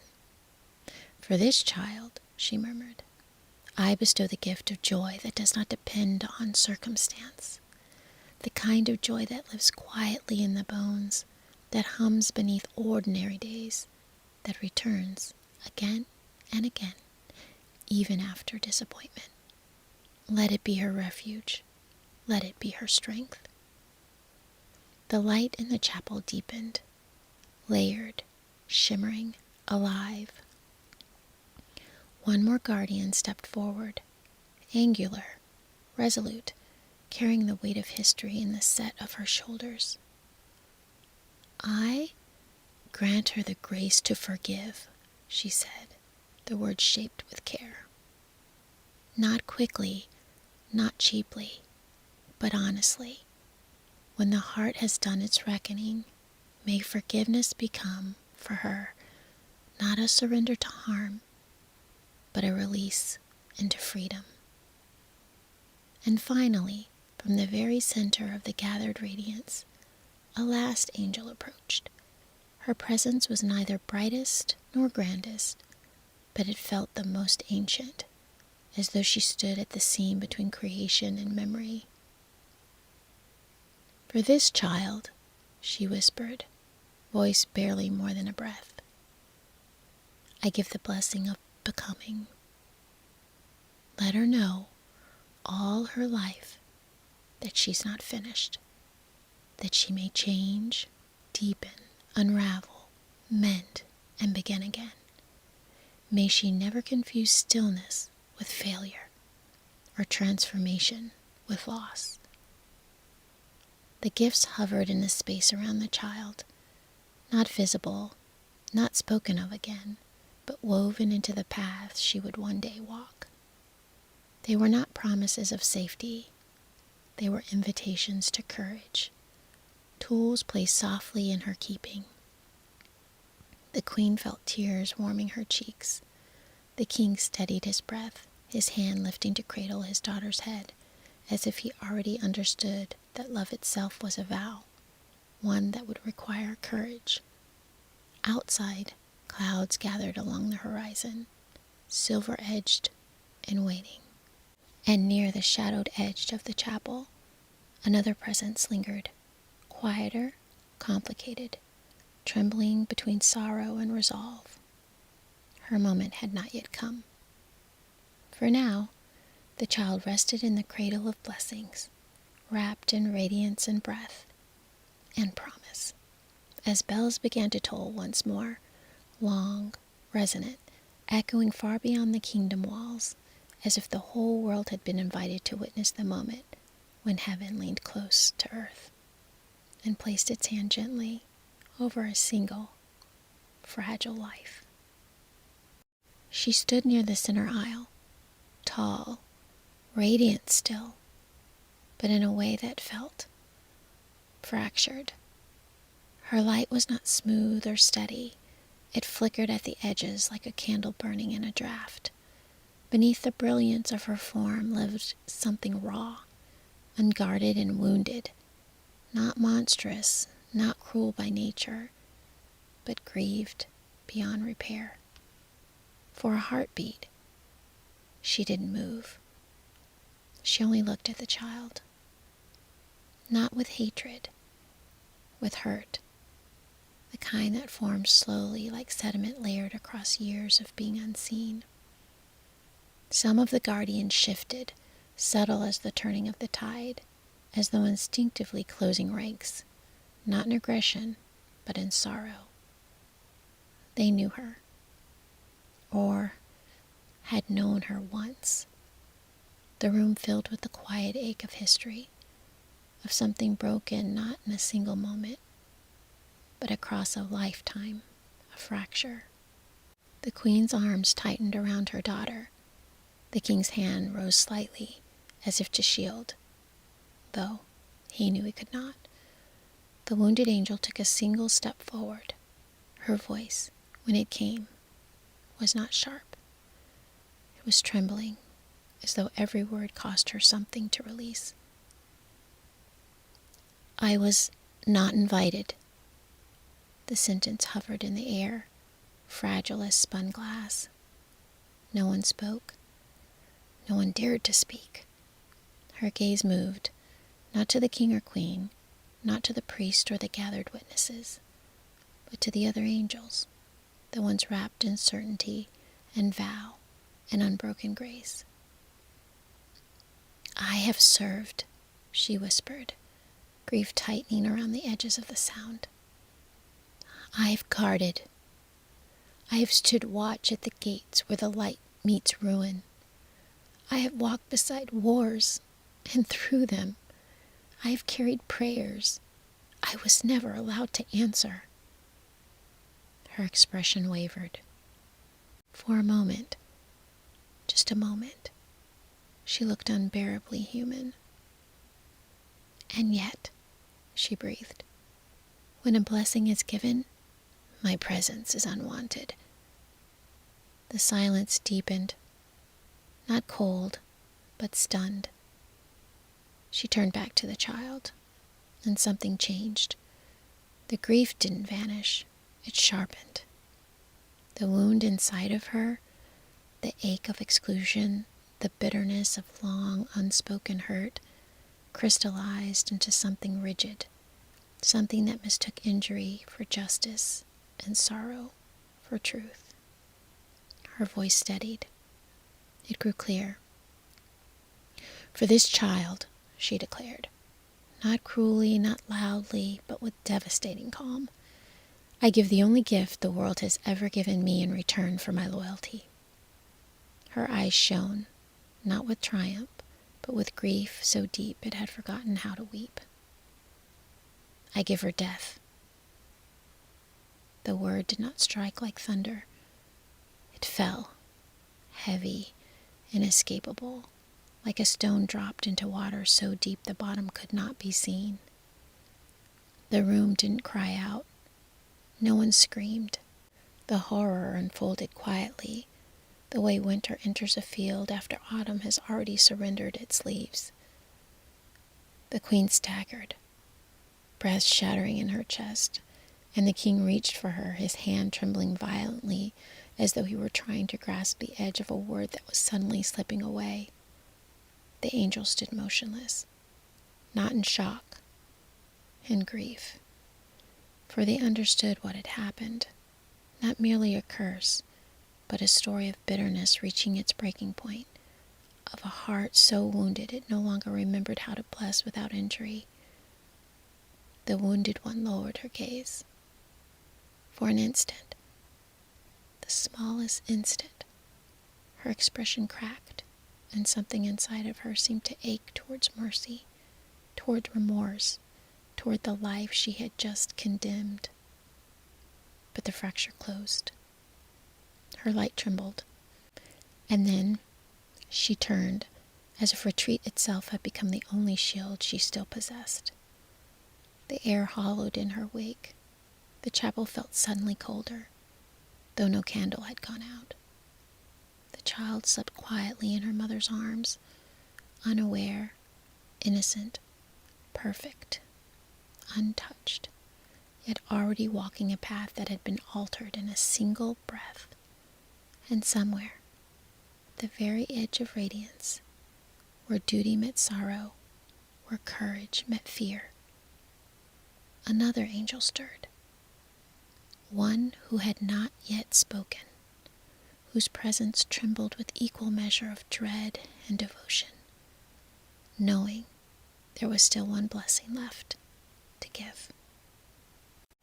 Before the echo of the wounded angel's words had fully faded, before despair could take root, before grief hardened into permanence, another presence stepped forward from the edge of the light.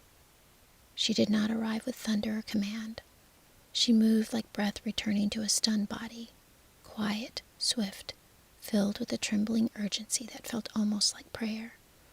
Her radiance was gentler than the others, not weaker, not dimmer, but shaped by compassion, by long watchfulness, by the ache of one who understood both sorrow and hope, and refused to let either one be the only truth.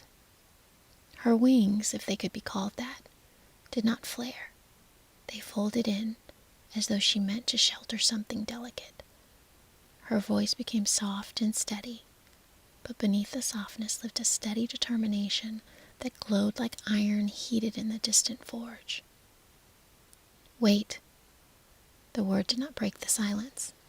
It saved it. The wounded angel paused, only slightly, only enough for the air itself to hold its breath. The final guardian stepped closer to the child, not challenging, not accusing. Her presence did not rise in defiance. It lowered as if bowing before what had already been spoken, and searching for the thread that had not yet been lost. Her eyes moved, not to the one who had cursed, but to the child, to the mother whose arms trembled, to the father whose heart had just been cracked open. Then upward, as though she were listening beyond the chapel walls, to something immeasurable, something ancient, something neither human nor angelic alone. When she spoke, the words felt as though they had been placed gently in her keeping, not hers to change, only hers to carry. For this child, she whispered, urgency woven delicately into every syllable, death shall not be her ending. The queen gasped, a sound like hope breaking through ice. The wounded angel's expression tightened, not in fury, but in something closer to pain, as if tenderness itself were striking an unhealed wound. The final guardian continued, voice unwavering now, though her hands trembled as though she held the edge of a fragile world. She will fall asleep, not into darkness without return, but into deep stillness, into sheltered time, into a dreaming that protects what cannot yet survive. The air shifted, gently, reverently, as if the curse itself were being lifted, turned, reshaped along a narrow, merciful seam. Her sleep will last 3 years. The angel breathed, tasting every moment of that span as if it were made of breath and sacrifice. 3 cycles of sun and harvest, 3 winters of waiting, 3 seasons of grace holding her life in its hands. Her gaze moved toward the king, and he felt the weight of the years settle into his chest like truth that could not be silenced. During that time, she continued softly, the world beyond these walls will look upon your kingdom and see ruin, shadow, abandonment. Storms will gather. Time will turn its face away. Her voice becoming more gentle. But inside, within these walls, there will be protection. No pain, no hunger, no fear. Only sleep, vast and quiet, cradling every soul who loves her. A stillness filled the chapel, deep, textured, alive with unshed grief and fragile relief. The wounded angel's gaze flickered, grief and recognition struggling beneath bitterness. For a moment, she looked as though she might speak, as though something inside her longed to undo, to soften, to admit how close sorrow comes to love when it's left untended. But the moment passed, and she turned her face away. The final guardian bowed her head, not in victory, but in mourning. "There is one condition," she whispered, the words solemn, gravity-laden, true. "When the appointed time arrives, her life must be chosen." The prince had not yet entered this story, but the shape of his presence trembled somewhere, far ahead in time, like a footstep waiting to touch the path. She must be woken by one who knows tenderness without hunger, who stands beside her, not over her. And when she wakes, she must face what harmed her world and choose who she will become. The king closed his eyes. The queen pressed her cheek to her child's brow, her tears falling not in despair, but in fierce, aching devotion that felt very much like promise. The last angel lifted her gaze once more, toward heaven, toward history, toward all that would unfold. Her final words did not echo. They settled into stone, into memory, into the morrow of the future. The life will not be spared its weight, but it will not be abandoned. And slowly, like a tide receding, like a held breath released, the radiance faded back into the veil between worlds. The chapel exhaled. The bells did not ring. The child slept peacefully in her mother's arms. And somewhere, far beyond what any of them could yet understand, a story of mercy and consequence had already begun its long, quiet turning. Time moved forward the way seasons do, not in leaps, not in storms, but in quiet accumulation of days. The castle that had once echoed with prayers of longing now filled with the soft music of footsteps, laughter, and the small, ordinary sounds of a child discovering the world. Aurora grew, not in brilliance alone, but in presence, like a candle whose flame remained steady, even in a restless room. She walked the corridors with bare feet and curious eyes, fingertips brushing the stone walls as though she were greeting the years that had lived there before she arrived. Servants loved her without effort. The people spoke her name with a fondness usually reserved for old friends. She carried the blessings without knowing their weight. Sometimes she lingered in the chapel, her small body dwarfed by columns and archways, listening to the quiet as if they were speaking. Other times she sat in the garden with nurses and kitchen staff, braiding stems of clover, asking questions that were less about answers and more about wonder. The queen watched her daughter with a tenderness that felt like awe and worry woven into the same thread. She loved deeply, and that depth carried its own fear, the fear of losing what had once seemed impossible to receive. She prayed often, not for safety, for courage. The king aged differently. At first, joy softened him, his voice gentler, his hands steadier when he rested them on the back of Aurora's chair at supper. But love, when mixed with fear and pride, can take on a more complicated shape. As years gathered like folded cloth, the king began to measure himself against shadows of power, against the gaze of other rulers, against the distant echo of reputations he felt he must live up to. He had been granted a miracle, and instead of learning humility from it, something in him began to hunger for certainty, for control, for walls that could keep uncertainty at bay. Guests visited the court, merchants, noble houses, advisors with sharp smiles and careful eyes. Some brought gifts wrapped in velvet, some brought admiration that glittered like polished metal, and some brought influence. The queen sensed it first. It showed in the way conversation shifted after meals, and how the king's decisions became less grounded in compassion and more entangled with appearances and advantage. He sought counsel from those who admired his crown more than his character. He trusted voices that praised him, even when those voices carried the faint smell of ambition. Aurora, still young but inwardly perceptive, watched in silence. She loved her father. She loved his laughter, the stories he told beside the fire, the way his face softened when she placed her hand in his. But sometimes, when he walked through the halls surrounded by new companions with polished boots and expensive cloaks, she felt a distance, open like a thin crack in glass. She couldn't name it, but she felt it. The blessings she carried did not make life easier. They made her aware of tension that brushed the edges of joy, aware of choices the king made when pride whispered at his ear, aware of the way the queen pretended not to notice, and then noticed, and then prayed. The castle remained beautiful, but something unseen had begun to shift, the way a hillside loosens long before the stone ever falls.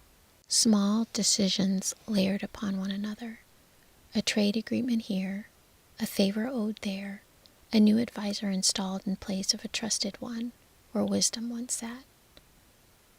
None of it felt catastrophic. None of it felt wrong enough to name. But the air changed, gently, quietly, the way winter begins, not with the snow, but with a subtle chill beneath the wind. And somewhere beyond the horizon, where memory and consequence speak to one another in voices older than any kingdom, the curse remembered what had been promised. Time did not rush toward it.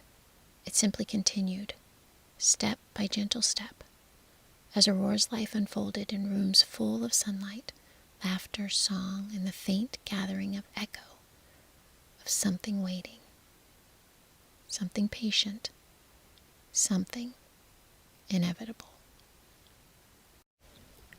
The day it happened did not arrive with thunder. It came the way autumn comes, gradually, softly, through a series of hours that felt ordinary on the surface, though something beneath them had already begun to change. Morning light drifted across the courtyard in pale ribbons. The kitchens woke with the smells of bread and warm milk. Voices murmured through the corridors, familiar and unhurried. Nothing in the air suggested that the world was bending quietly toward a threshold. And yet, the quiet felt deeper than usual, as if the castle itself were listening. Aurora walked alone for a while after breakfast, as she sometimes did, through the upper halls where the tall windows opened into the distant hills and the slow-moving river. She loved those moments of solitude, when she could feel the space inside of her own thoughts, when the blessing she carried felt less like expectation and more like a gentle, steady presence. She paused beside one of the windows and rested her fingertips against the glass. Outside, clouds drifted like pale sails across the sky. The fields beyond the walls shimmered, with late-season grasses bending softly in the wind. A flock of birds crossed overhead in a long, silent arc. For a moment, Aurora felt a sensation she could not name. Not fear, not sorrow. Something closer to recognition, as though a distant bell were ringing in a valley she had never seen, and yet, somehow, always known. She drew a breath. The air tasted of dust and stone, and the faint sweetness of distant rain. Somewhere, deeper within the castle, a door creaked open. A corridor she rarely walked drew her attention. A narrow passage that stretched into older parts of the keep, where fewer people went, where time seemed to move differently. She hesitated, not because she feared it, but because it felt like stepping into a memory she had not lived yet. Still, the blessing of curiosity lived inside her. So did the quiet tug of her inner guidance. She followed the corridor, her footsteps hushed against the worn stone floor, the air around her cooling by degrees. The world beyond the walls faded to a distant hush. She passed storerooms filled with unused furniture, crates marked with names from decades past, tapestry folded like sleeping seasons. Dust shimmered in the light that filtered through the high, narrow windows. Everything felt suspended, as though the castle were holding its breath. At the far end of the passage, she found a small door she did not remember ever noticing before. Unremarkable, weathered, slightly ajar. A thin blade of light slipped through the seam. Aurora raised her hand. For the briefest instant, she felt every blessing inside of her at once. Discernment, courage, compassion, endurance. Not as protections against fate, but as companions in the face of it. She understood, in a quiet, wordless way, that what waited beyond the door was not a mistake, not an accident, but the moment the story had been moving toward since the day of her baptism. She did not resist. She did not run. She simply opened the door. Inside the small chamber, dust drifted slowly through the quiet air. A single narrow window let in the pale wash of afternoon light, and there, near the center of the room, sat an old woman on a low wooden stool, her back curved gently with age, her hands moving in a rhythm so steady it felt almost like breathing. In her lap rested a spinning wheel, and between her fingers, a thin strand of wool stretched toward a small, pointed rod, a spindle. It was a simple tool, older than memory in many lands, a way of turning soft wool into long, usable thread. The old woman's hands guided the fibers carefully, twisting, feeding, drawing them out with patience and skill, as women had done for centuries beside the hearth fires and quiet windows. The spindle turned as she worked, slender, smooth, and tipped with a fine needle-sharp point. It was not made to harm. It was meant to hold the forming thread. But like many delicate tools, its point carried a quiet danger, the kind that could prick against skin, if touched without care. Aurora watched, entranced by the motion, the wheel, the turning wood, the soft whisper of wool becoming thread. There was something mesmerizing about it, something ancient and familiar, as though the sound itself carried the memory of countless lives before hers. She stepped closer. The old woman did not beckon or warn. She simply continued working, her presence calm, distant, gentle, like a figure encountered in a dream. Aurora leaned in, curious, not recklessly, not foolishly, but with the innocent wonder of someone who has always loved understanding how the world is shaped by human hands. She lifted her fingers, wanting to feel the delicate place where the wool became thread. Her fingertip brushed the spindle's narrow point, and because the point was fine as the sewing needle, sharp and patient from years of use, it pierced her skin. There was no violence in it, no shock, no cry, just a tiny prick, the briefest spark of sensation, and then a deep, enveloping stillness, as if the world itself had folded gently inward around her. Her body softened, her breath slowed. The room faded into warm, protective quiet, and the long sleep promised years ago began. Far beyond that quiet chamber, the same stillness moved through every corridor and hall. Servants paused mid-step, eyes fluttering closed. Guards leaned gently against the stone walls as their hands loosened around their spears. Musicians fell silent with bows hovering softly above the strings. The queen, mid-breath, felt sleep wrap around her like a blanket. The king's hand resting over his heart slackened as he drifted into the same tender suspension. Inside, there was peace. Outside, clouds gathered, winds rose, ivy crept across the stone as though seasons hurried to claim the walls. Travelers on their distant roads saw the sky darken above the castle and felt the presence of dread, though none could say why. From the hills beyond, the kingdom appeared to wither, but within those ancient walls, time rested. Life waited. Dreams protected what waking could not yet endure. And somewhere, beyond storms, beyond illusion, the promise of 3 years began to measure itself, one slow breath at a time. Time, outside the castle walls, did not understand what had happened.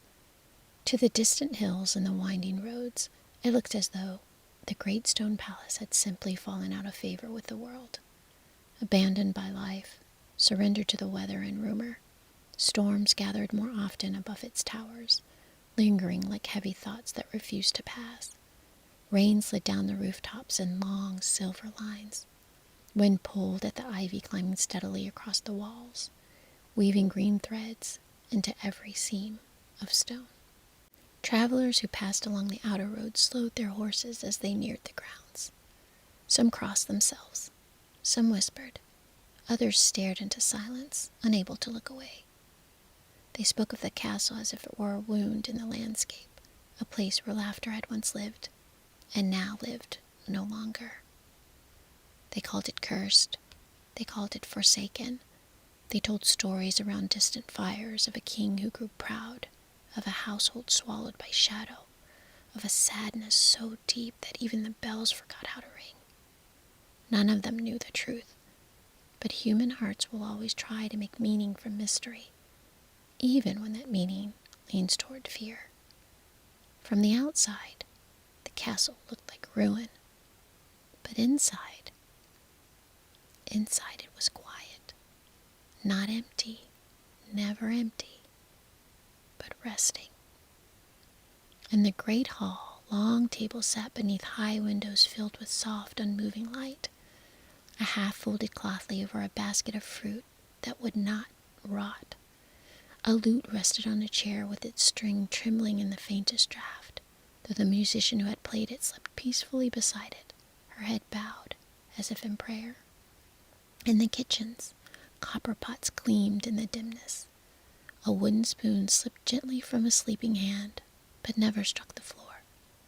Bread dough, half kneaded, rose as if time itself were still working tenderly within it. Far beyond the small chamber where Aurora had first touched the spindle, the same stillness moved through every corridor and hall. But before the deep silence settled completely over the kingdom, loving hands, attendants, guards, those who had cared for her since her birth, lifted Aurora with reverence. They carried her not in haste and not in fear, but with the tenderness one uses when carrying a blessing. Step by step, they brought her to her tower room, the place where she had slept since childhood, where morning light always seemed to arrive softly. They laid her upon her bed, smoothing the linen beneath her shoulders, as though sleep itself had asked to be given a home. When the stillness finally completed its circle around the castle, Aurora rested there, the tall, arched window casting a gentle wash of light across her face. Her hair spilled over the pillow in a dark, quiet halo. Her breath came slow and even, as if carried on invisible tides. She didn't look trapped or wounded or lost. She looked as though she were waiting. In the royal chambers, the queen lay with one hand draped across her heart. Her face softened into an expression of profound calm, as though she were dreaming of a memory too gentle to release. The king rested nearby, his features stripped of worry and pride, his breath slow and steady, his body held in the same protective stillness as all the others. There was no fear in that sleep, only suspension, only mercy. Within the quiet of her dreaming, seasons passed like distant weather. Snow came and melted somewhere far away. Leaves burst into green, flamed into gold, and drifted into memory. The world turned and turned again, but inside the castle, the moment held steady, a single note sustained across the years. Sometimes, in the stillness of that dreaming, Aurora touched the edges of questions. Who am I, when the world cannot see me? What part of my life belongs to fate, and what part one day will belong to choice? What must be forgiven, and what must be changed? The questions did not frighten her. They moved slowly like deep water, and somewhere beyond the veil of sleep, beyond the castle walls, life continued. Children were born, fields were harvested, markets opened and closed. People grew older and spoke from time to time of the silent palace on the hill, the one wrapped in thorns of story and weather. 3 years is both a long time and no time at all. To the world, it was a tale that faded in and out of memory. To the castle, it was a single, lingering breath. And far away, beyond valleys and rivers, beyond rumor and fear, the gentle arc of another life was slowly bending toward the palace, where sleep waited to meet awakening. Toward a traveler whose heart would not be drawn by glory or legend, but by a quiet sense of recognition. He did not come because of legend. He didn't come for glory or reward or the promise of a story that would place his name in halls of song. He came because one evening on the road, while the sky folded itself into violet and dusk, he felt a stillness at the edge of the horizon, a quiet that didn't feel empty, but waiting. And something inside him recognized it. Along the way, he heard the stories travelers told.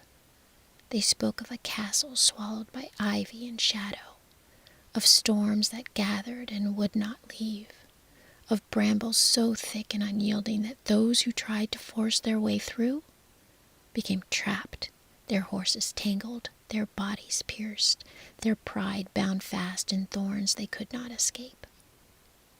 Some had come with boldness, some with arrogance, some with hunger for conquest. The ivy did not yield to them. It tightened, it claimed them, and in the distant inns and winter halls, their stories became warnings, tales of men who mistook stubbornness for courage and ambition for destiny. When the prince heard these stories, he did not feel challenged. He felt quiet. He understood, in a way he could not explain, that there are places in the world that do not open by force, only to reverence. So when he reached the edge of the castle grounds and saw the wall of thorns rising before him, ancient, living, woven thick with shadow and silvered leaves, he did not draw his sword. He stood still. He placed his hand gently against the living branches, as one greets an old and watchful guardian. "I mean no harm," he murmured, not as a spell, not as a command, but as a truth.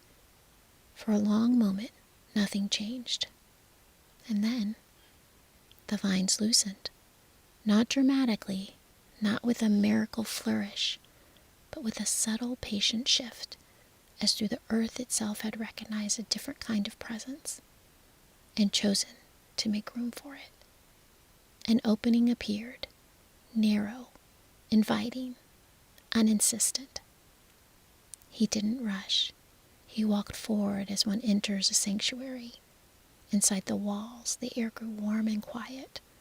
Wild roses climbed the stone. Light rested in the corridors like dust-lit breath suspended in time. He passed rooms where lives slept mid-gesture. A hand paused above a table. A musician stilled in the moment before a note. And he felt no urge to speak, no impulse to claim the silence. He moved gently. And as he walked, step by slow step, he realized he was not searching blindly. He was following something. A thread, nearly invisible, yet unmistakable, guided him upward through the stairways worn smooth by years of footsteps, along hushed corridors, toward a tall wooden door, standing at the end of a sun-washed hall. He paused there. His hand rested against the wood. He didn't know whose life waited beyond that door, only that the stillness he had felt for so long was gathered there like a heartbeat beneath his palm. He opened the door. Light filled the room, soft, pale, unhurried, washing across the bed where Aurora lay in gentle stillness. Her breath was slow, her presence luminous, quiet, whole, as though the whole world had placed every fragile hope it carried into that small space and asked for it to be kept safe. He didn't think of beauty. He thought of recognition. Not destiny, not possession. Recognition. The understanding that he stood before a life that belonged, first and always, to itself. He stepped closer, not boldly, not with triumph, but with the humility of one entering a vow he does not own, only honors. He knelt beside her, and for a long while simply remained there, bearing witness to the years held inside a single breath, to the quiet, to the waiting, to the fragile threshold between sleep and becoming. And only then, when his heart had steadied into gentleness, did he lean forward, not to claim, not to command awakening, but to offer presence, a blessing, a meeting of soul with soul. He placed the softest kiss upon her forehead, a place where thought and spirit meet, where dreams live like constellations beyond closed eyes. His lips rested there for a moment, not as triumph, but as reverence. The room did not burst into light. There was no thunder, no roar, no shattering of silence. Instead, a single breath deepened, a long-held stillness loosened, and somewhere, far away and very near, the sleep began, at last, to let go. The first thing that returned was breath. It deepened, not sharply, not with shock, but slowly like a tide turning beneath a calm sea. Aurora's eyelids fluttered, as if the world were gently knocking at the edge of her dreaming. Light touched her face, warm and patient, and the long stillness that cradled her life began to loosen its careful hold. She did not wake all at once. Awakening came in layers. The feeling of the pillow beneath her cheek, the sound of distant air moving through stone, the presence of someone nearby, steady, grounded, quietly waiting. Her eyes opened. The world was soft at first, hazy with light. She saw the tall window, the curve of the ceiling, the familiar quiet of her room. And then, beside her, the figure of the traveler had come so far and chosen reverence over force. He didn't move. He didn't rush toward her. He simply met her gaze, not with claim, not with expectation, but with a calm, unwavering respect that allowed her to arrive in her own time. For a moment, neither of them spoke. Something passed between them that could not be named, a recognition not of fate, but of shared humanity, two lives meeting at the fragile seam between what has been carried and what now must be chosen. Aurora drew a slow breath and felt all at once the weight of the blessings laid upon her at birth, not as burdens, but as companions, discernment, courage, compassion, endurance. The lantern lit within. She remembered the sleep. She remembered the sorrow beneath it. And somewhere, inside that memory, she felt the presence that had shaped it. And then, the room cooled, gently, like a cloud passing across the sun. From the far corner of the chamber, a familiar radiance gathered, fractured, trembling, threaded with grief and pride and history.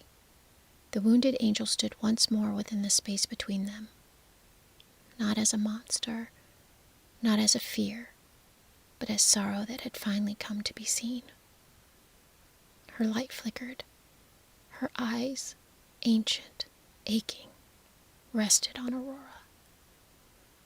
There was no anger in them now, only exhaustion, only the quiet, aching question that leaves beneath every wound. Was I ever truly seen? The prince remained still behind Aurora, present, steady, a grounding presence rather than a shield. He didn't step forward. He didn't speak. His role was not to confront the shadow.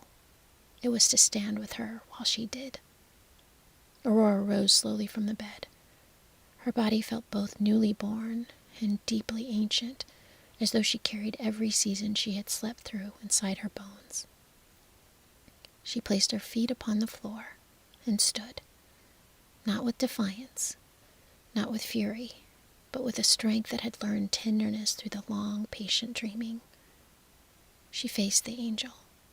Her voice, when it came, was quiet, steady as a candle in still air.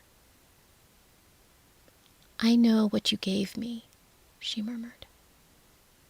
"I know what it cost you to speak it." The angel's expression wavered, grief pulling at the edges of light. Aurora stepped closer. "I will not pretend," she continued softly. "Your gift brought sorrow. It changed the shape of my life, and every life within these walls." She paused, letting the truth settle without cruelty. "But I also see the wound beneath it." The room seemed to deepen. Aurora's voice gentled, not with pity, but with compassion that had learned to shape her boundaries. "You were left out," she said, "unseen, cast to the edges of blessing while others were welcomed into its center.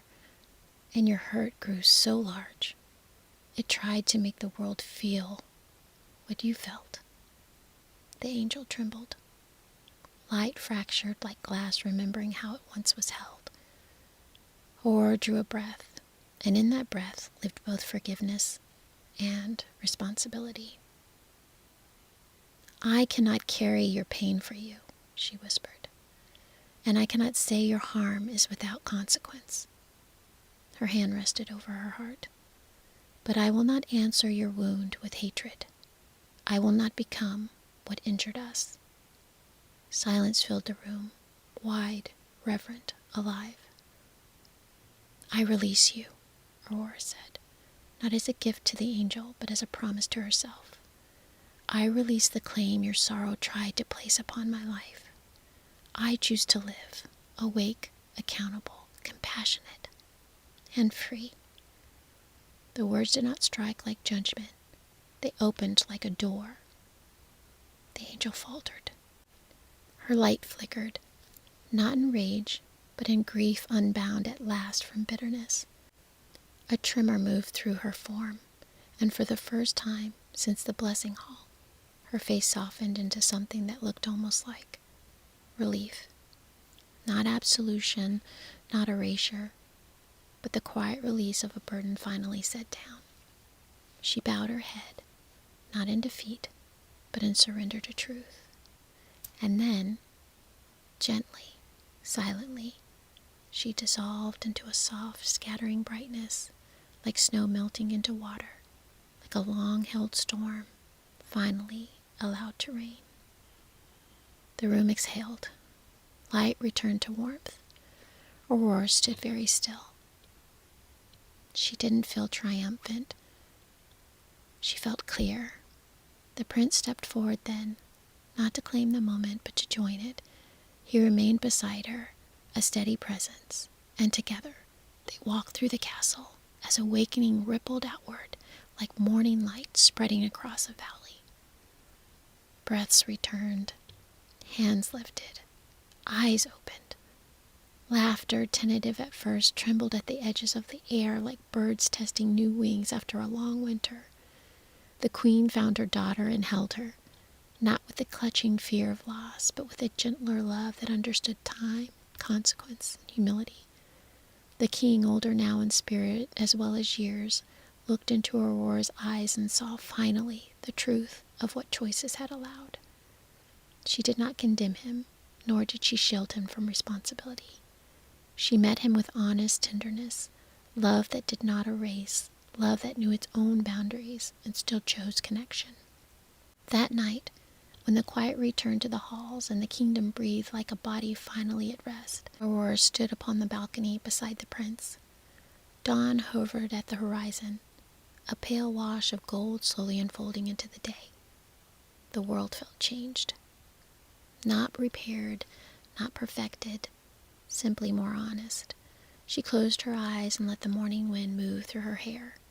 For the first time in her life, her story did not feel like something being carried for her. It felt like something she was carrying with herself. And as the sun rose, soft, hopeful, restorative, the world did not cheer or roar or demand a legend. It simply warmed. It simply opened.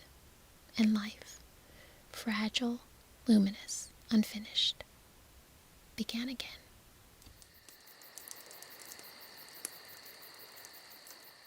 Winter had settled into the cottage long before the snow came. The cupboards were not empty, but they were careful.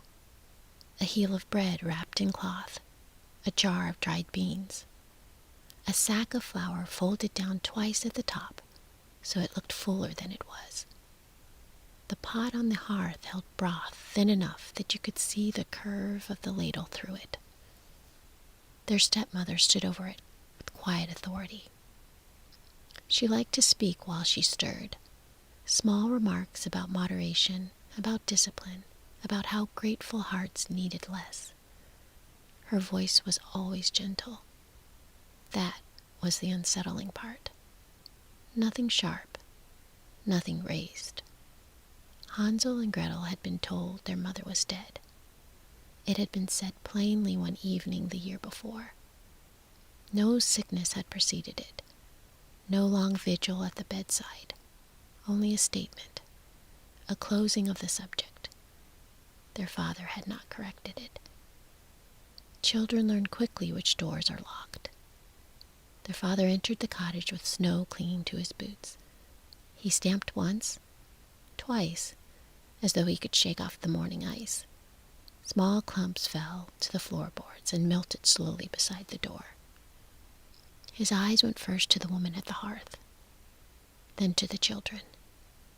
He smiled at them, quickly, and then he seemed to think better of it. "Long day?" she asked him sweetly. He nodded. She filled his bowl more generously than theirs, just slightly, enough to make the difference undeniable and yet impossible to protest. He hesitated before sitting. For a moment, Gretel thought he might speak, might say something unnecessary and brave. Instead, he lowered himself into the chair and thanked his wife for the meal. Hansel watched his hands.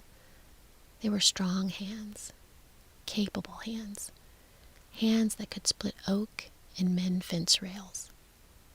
He did not challenge the woman stirring the pot. After supper, she announced she would be visiting the village in the morning. There was fabric to inspect, she said. Perhaps ribbon. The hem of her winter cloak needed attention. Their father only nodded again. But later, much later, after she had gone to bed and the fire had burned low, he crossed the small room and crouched beside the children's pallet. He didn't light a candle. He did not dare. His voice was barely more than a breath. "My bright ones," he said. The words were hurried as if someone might confiscate them. Gretel reached for his sleeve. Hansel stayed very still. "Do you remember Mama?" Gretel whispered. The question lingered in the dark. The father closed his eyes. When he opened them again, they shone.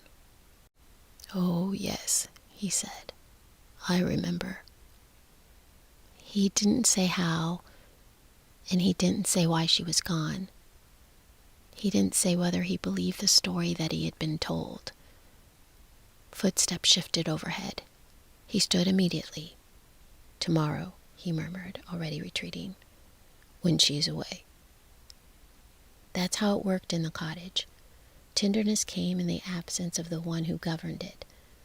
The next morning, when the wheels of the village cart faded down the road and the house fell quiet, their father barred the door. Not dramatically, just enough. Then he knelt before them in full daylight. The transformation was small but unmistakable. His shoulders loosened. His voice lost its caution. He held them both, openly, fully, as that no one might burst in and reassign the moment. He pressed something into Hansel's palm. A smooth, white stone. "Keep it," he said. "For what?" Hansel asked. The father looked toward the shuttered window. "Just in case." When the cart returned that afternoon, he was already seated at the table. His face had rearranged itself into something obedient. The stone remained in Hansel's pocket. And that night, long after the fire had died, Gretel lay awake thinking about the way her father's voice changed depending on who stood in the room. She didn't know yet that hunger could take many forms, but she was beginning to understand that love, when forced into hiding, learns to speak in code. Their stepmother stood before the polished silver tray she favored as a mirror. She didn't rush. She adjusted the ribbon at her collar. She brushed her hair in steady strokes, each one deliberate. Her reflection held her attention longer than her children ever did. "This will cleanse us," she said lightly, glancing toward the bowl. "A simple table strengthens the spirit." Hansel noticed that she didn't sit. She rarely did. "I must go to the village," she continued. "There are matters to attend." She gathered her cloak, fastening it carefully. Her fingers were ringed in metal that caught the weak winter light. She smelled faintly of lavender oil, sharp and expensive. "Keep the house as I leave it," she said, "and do not trouble the larder. Temptation grows in idle hands." The door shut behind her with a thick wooden sound. The bolt fell into place. Silence filled the cottage slowly, like warmth returning to a room after someone has opened a window in winter. Hansel waited. Gretel waited. They listened to the diminishing rhythm of the wheels against the frozen earth. And only when the sound dissolved entirely did their father move. He did not rush to the cupboard. He didn't speak at once. He simply exhaled. The change in him was subtle, but unmistakable. His shoulders lowered, his jaw loosened, the lines in his forehead softened. "She's gone," he said quietly. He crossed the room and knelt before them. The gesture was small, but it was everything. He took their hands in his, rough hands, scarred from labor, and held them longer than he dared when she was near. "My children," he murmured. Gretel felt the warmth of his palms and leaned closer without thinking. Hansel stayed upright, though he did not pull away. From his pocket, their father drew 2 thin slices of dried apple. They were shriveled, but the scent carried the memory of summer. "I saved these," he said, not meeting their eyes. "For what?" Hansel asked. "For a moment," their father replied. They ate in near darkness, the sweetness sudden against their tongues. It was not a feast. It was not abundance. But it was proof. Their father watched the window as they chewed. Even in tenderness, he measured time. When the distant wheels returned hours later, he was already seated at the table. His face had resumed its careful arrangement. The bowl of roots remained untouched in the center, congealed and gray. Night settled over the cottage without announcement. The wind had quieted, leaving only the faint tick of cooling wood in the hearth and the distant drip of thaw beginning along the eaves. Hansel laid on his pallet with his eyes open. The snow had fallen days before, was no longer clean. It had hardened along the threshold and thinned at the edges, shrinking inward as though reconsidering its hold on the earth. Somewhere, beyond the walls, water moved under the ice. Through the narrow seam beneath the door, a ribbon of candlelight stretched across the floor. Their father and his wife sat at the table. "She ate almost nothing tonight," the stepmother said softly. Her voice was not sharp, it was measured, thoughtful. "They are growing," their father replied, "and so are our expenses." Silence. The stepmother folded her hands on the table. "You work from dawn until dark. You return exhausted. The stores diminish. I have done what I can." There had been no failed harvest, not rot in the grain, no blight, but the shelves were thinner than they needed to be. "We manage," he said.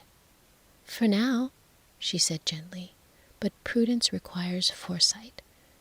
Hansel shifted slightly, careful not to let the straw rustle.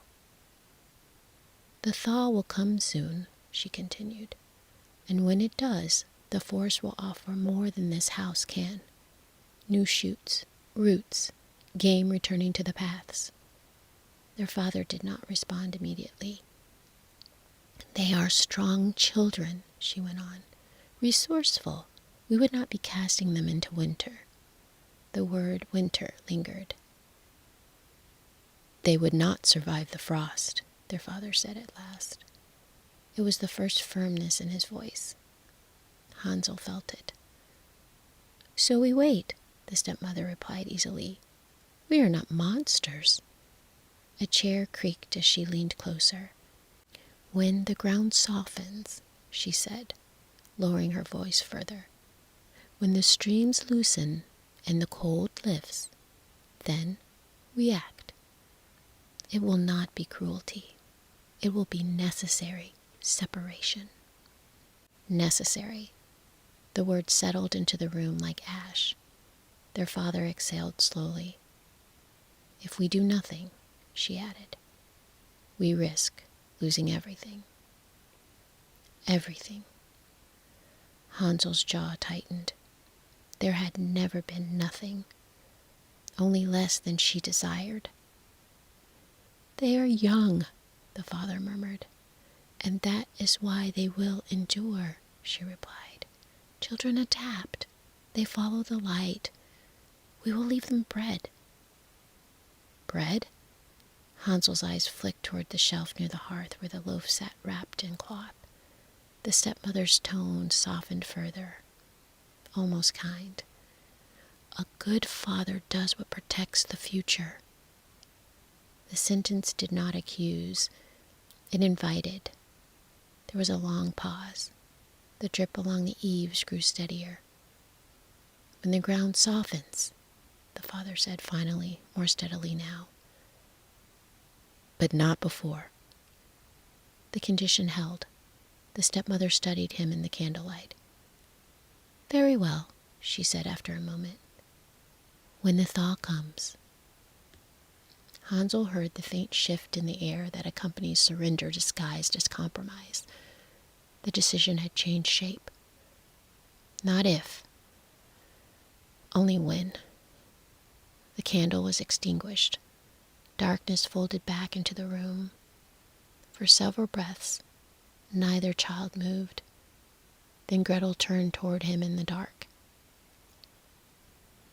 He would not send us in winter, she whispered. Hansel stared at the ceiling beams, tracing the faint outline of them in memory. No, he said. She found his hand and held it. Her fingers were warm. He loves us, she said, not as a question. Hansel did not answer immediately. He thought of the bread. He thought of the word necessary. He thought of how easily the plan had shifted from impossible to timed. Yes, he said at last. Outside, the crusted snow along the threshold cracked again as meltwater slipped beneath it. Somewhere beyond the cottage walls, the forest waited. Not barren, not kind, simply patient.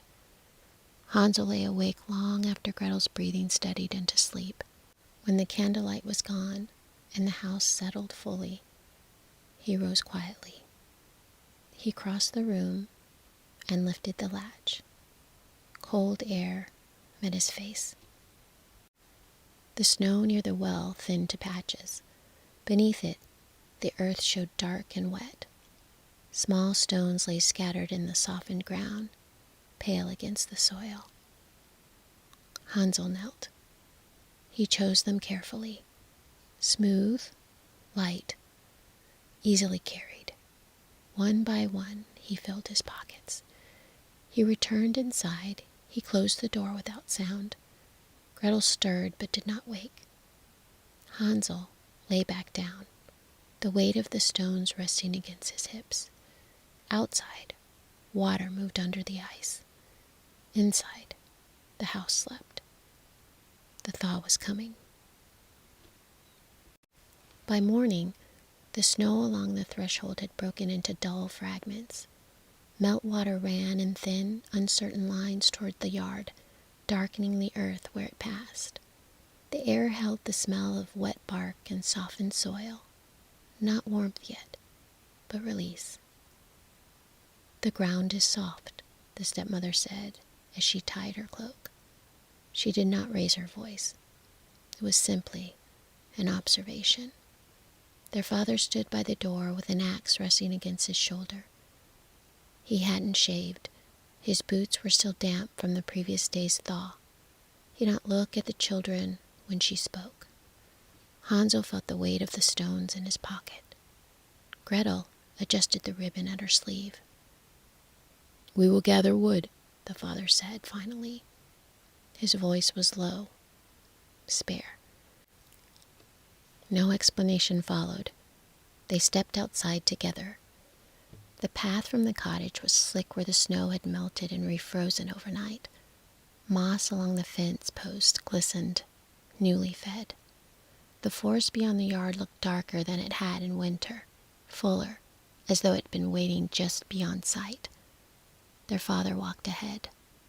Not quickly, not slowly, simply forward. The stepmother followed a half step behind him, her boots avoiding the wettest patches of the ground. She carried nothing. Hansel and Gretel walked side by side. The forest swallowed them sooner than it had in winter.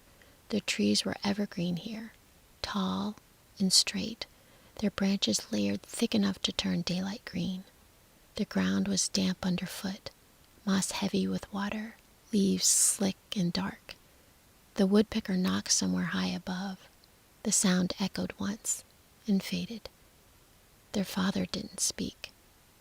When Gretel stumbled slightly on a root, he reached back without turning fully, steadying her elbow. His hand lingered for the briefest moment, then withdrew. Hansel let the first stone fall. It disappeared into the moss with almost no sound. The path narrowed. Ferns brushed against their sleeves. The air grew still and close, carrying the scent of earth waking. And after some time, Hansel did not count the minutes. They reached a clearing where the ground rose gently and the moss lay thick and bright as velvet. "This is far enough," the stepmother said. Their father set down the axe. He didn't kneel immediately. He stood a moment, looking at nothing in particular, not at the trees, not at the sky, and not at his children. Then he crouched and struck flint against steel. The spark caught in the dry shavings he had brought in a pouch. Smoke curled upward, thin and pale. "You may sit," he said. Gretel folded herself into the moss. Hansel remained standing a moment longer before lowering himself beside her. The small fire took hold. Their father rose again too quickly. "We will search for straighter branches," he said. The words were plain, no softness, no reassurance. He adjusted the axe on his shoulder. Gretel looked up at him. "For how long?" she asked. He opened his mouth, closed it. "A little while." It was the smallest answer he could give. The stepmother brushed a speck of damp leaf from her sleeve. "Stay where you are," she added. They turned. This time, neither of them looked back. The forest received them. Trunks shifted in perspective as they moved deeper between them. Ferns swayed and then stilled. Within moments, their figures dissolved into the layered green. Hansel counted under his breath. 5, 10, 20. The crack of a branch somewhere in the distance. Then nothing. The fire snapped softly in the clearing. Gretel's gaze remained fixed on the space where the trees had parted to let them pass. "He will come back," she said quietly. Hansel didn't answer. He stood and brushed damp moss from his hands. "Not by that way," he said. Gretel looked at him. He tilted his head slightly to the left. She rose without question. They walked in the direction Hansel chose, and every few steps he let another stone fall from his pocket.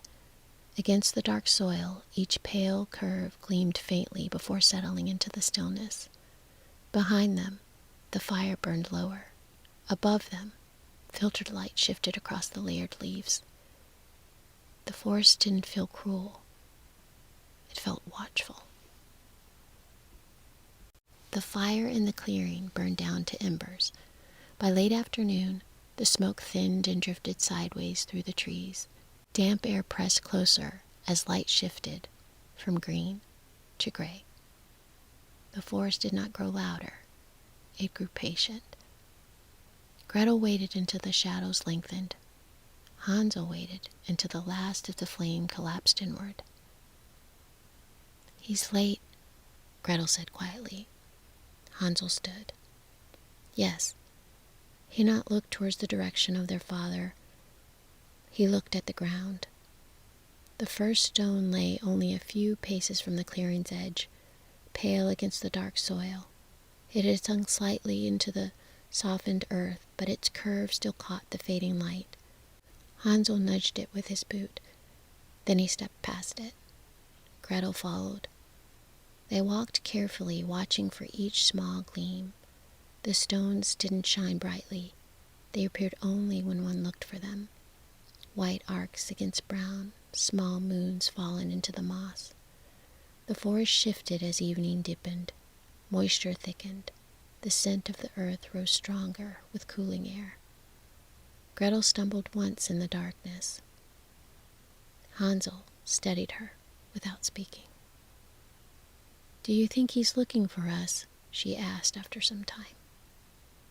Hansel didn't answer at first. "Yes," he said finally. It wasn't entirely a lie. The trees thinned gradually. The moss gave way to familiar growth. The path widened. By the time the cottage roof appeared through the branches, twilight had settled fully.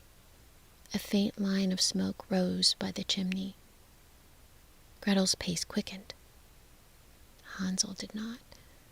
The door was unlatched. Inside, the fire burned cleanly in the hearth. The table was set as it had been the night before. The bowl of roots had been replaced with bread and a thin stew that smelled almost generous. Their stepmother stood by the hearth.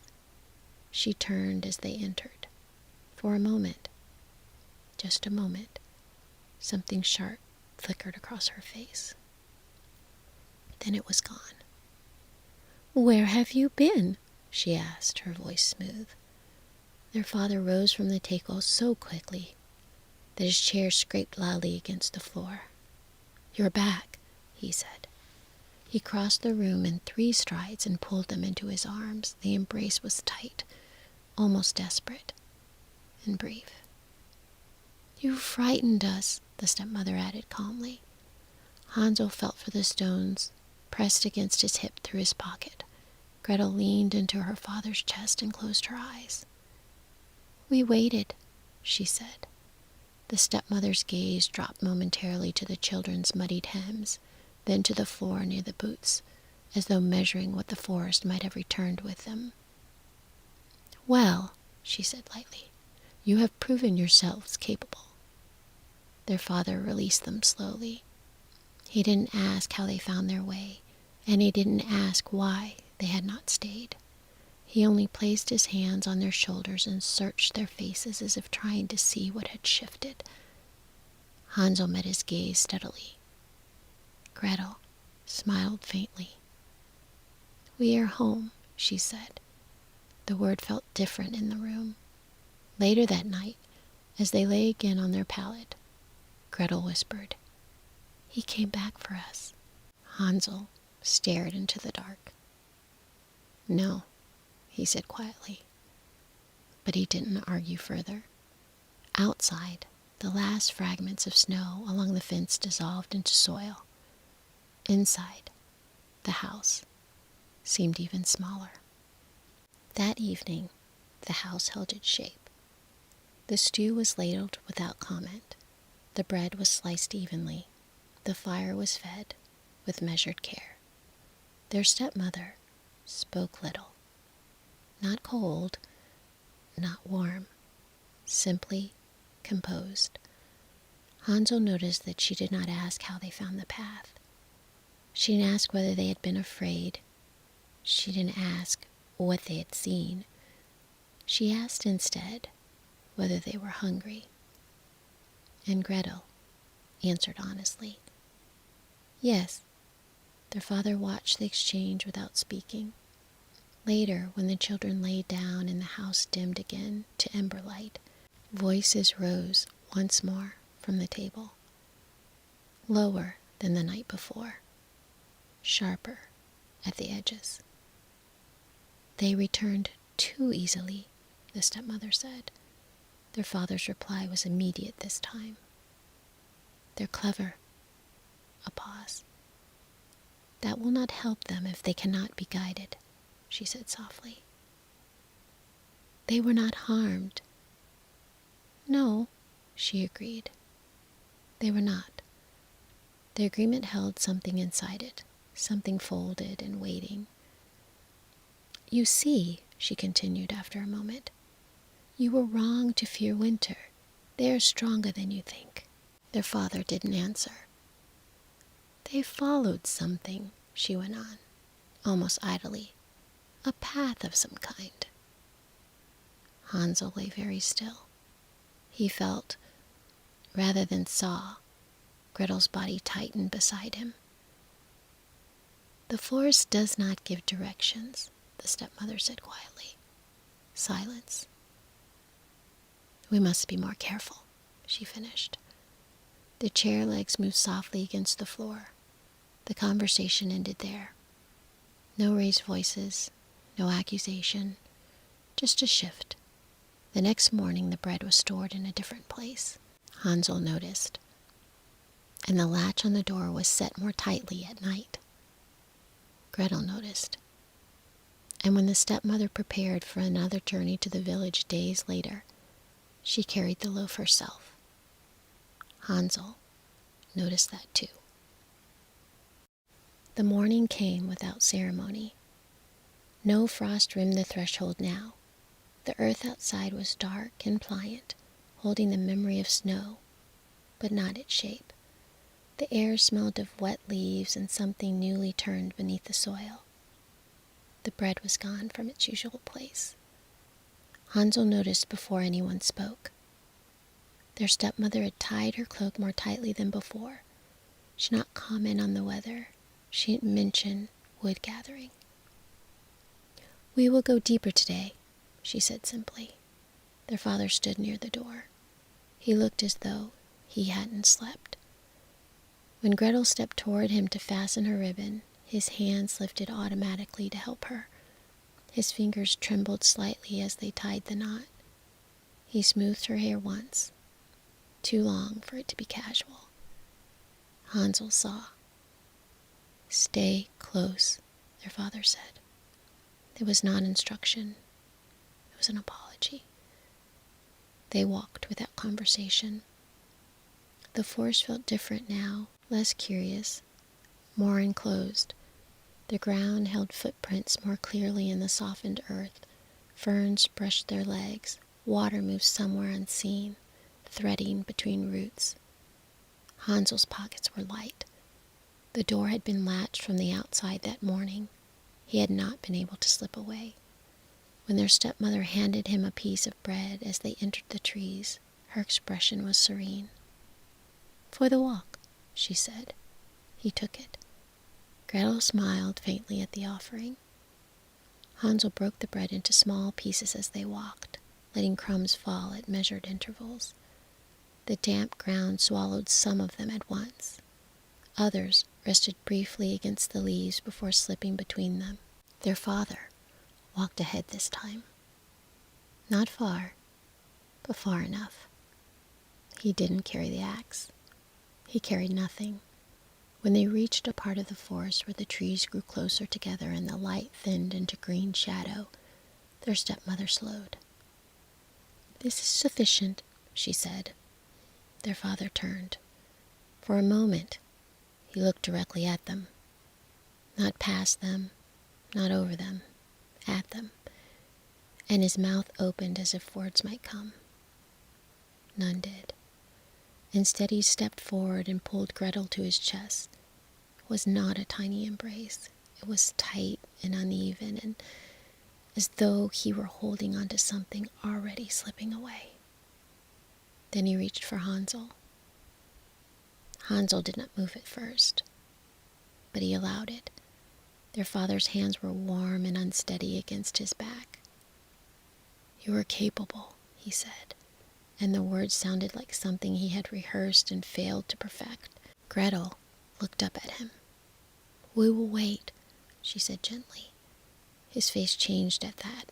Not a relief, not agreement, something closer to grief. He released them too quickly. "We will gather branches," he said, though there were no branches nearby in need of gathering. The stepmother had turned already. Their father hesitated one breath longer. Then he followed her. This time, they did not disappear quickly. The trees were denser here. It took longer for their figures to blur. Gretel watched until the last movement stilled. Hansel waited until the last sound faded. The forest closed. Silence settled heavier than before. Hansel looked down at the damp ground. The crumbs he had dropped were no longer visible. Bird song threaded faintly through the canopy. Gretel stepped closer to him.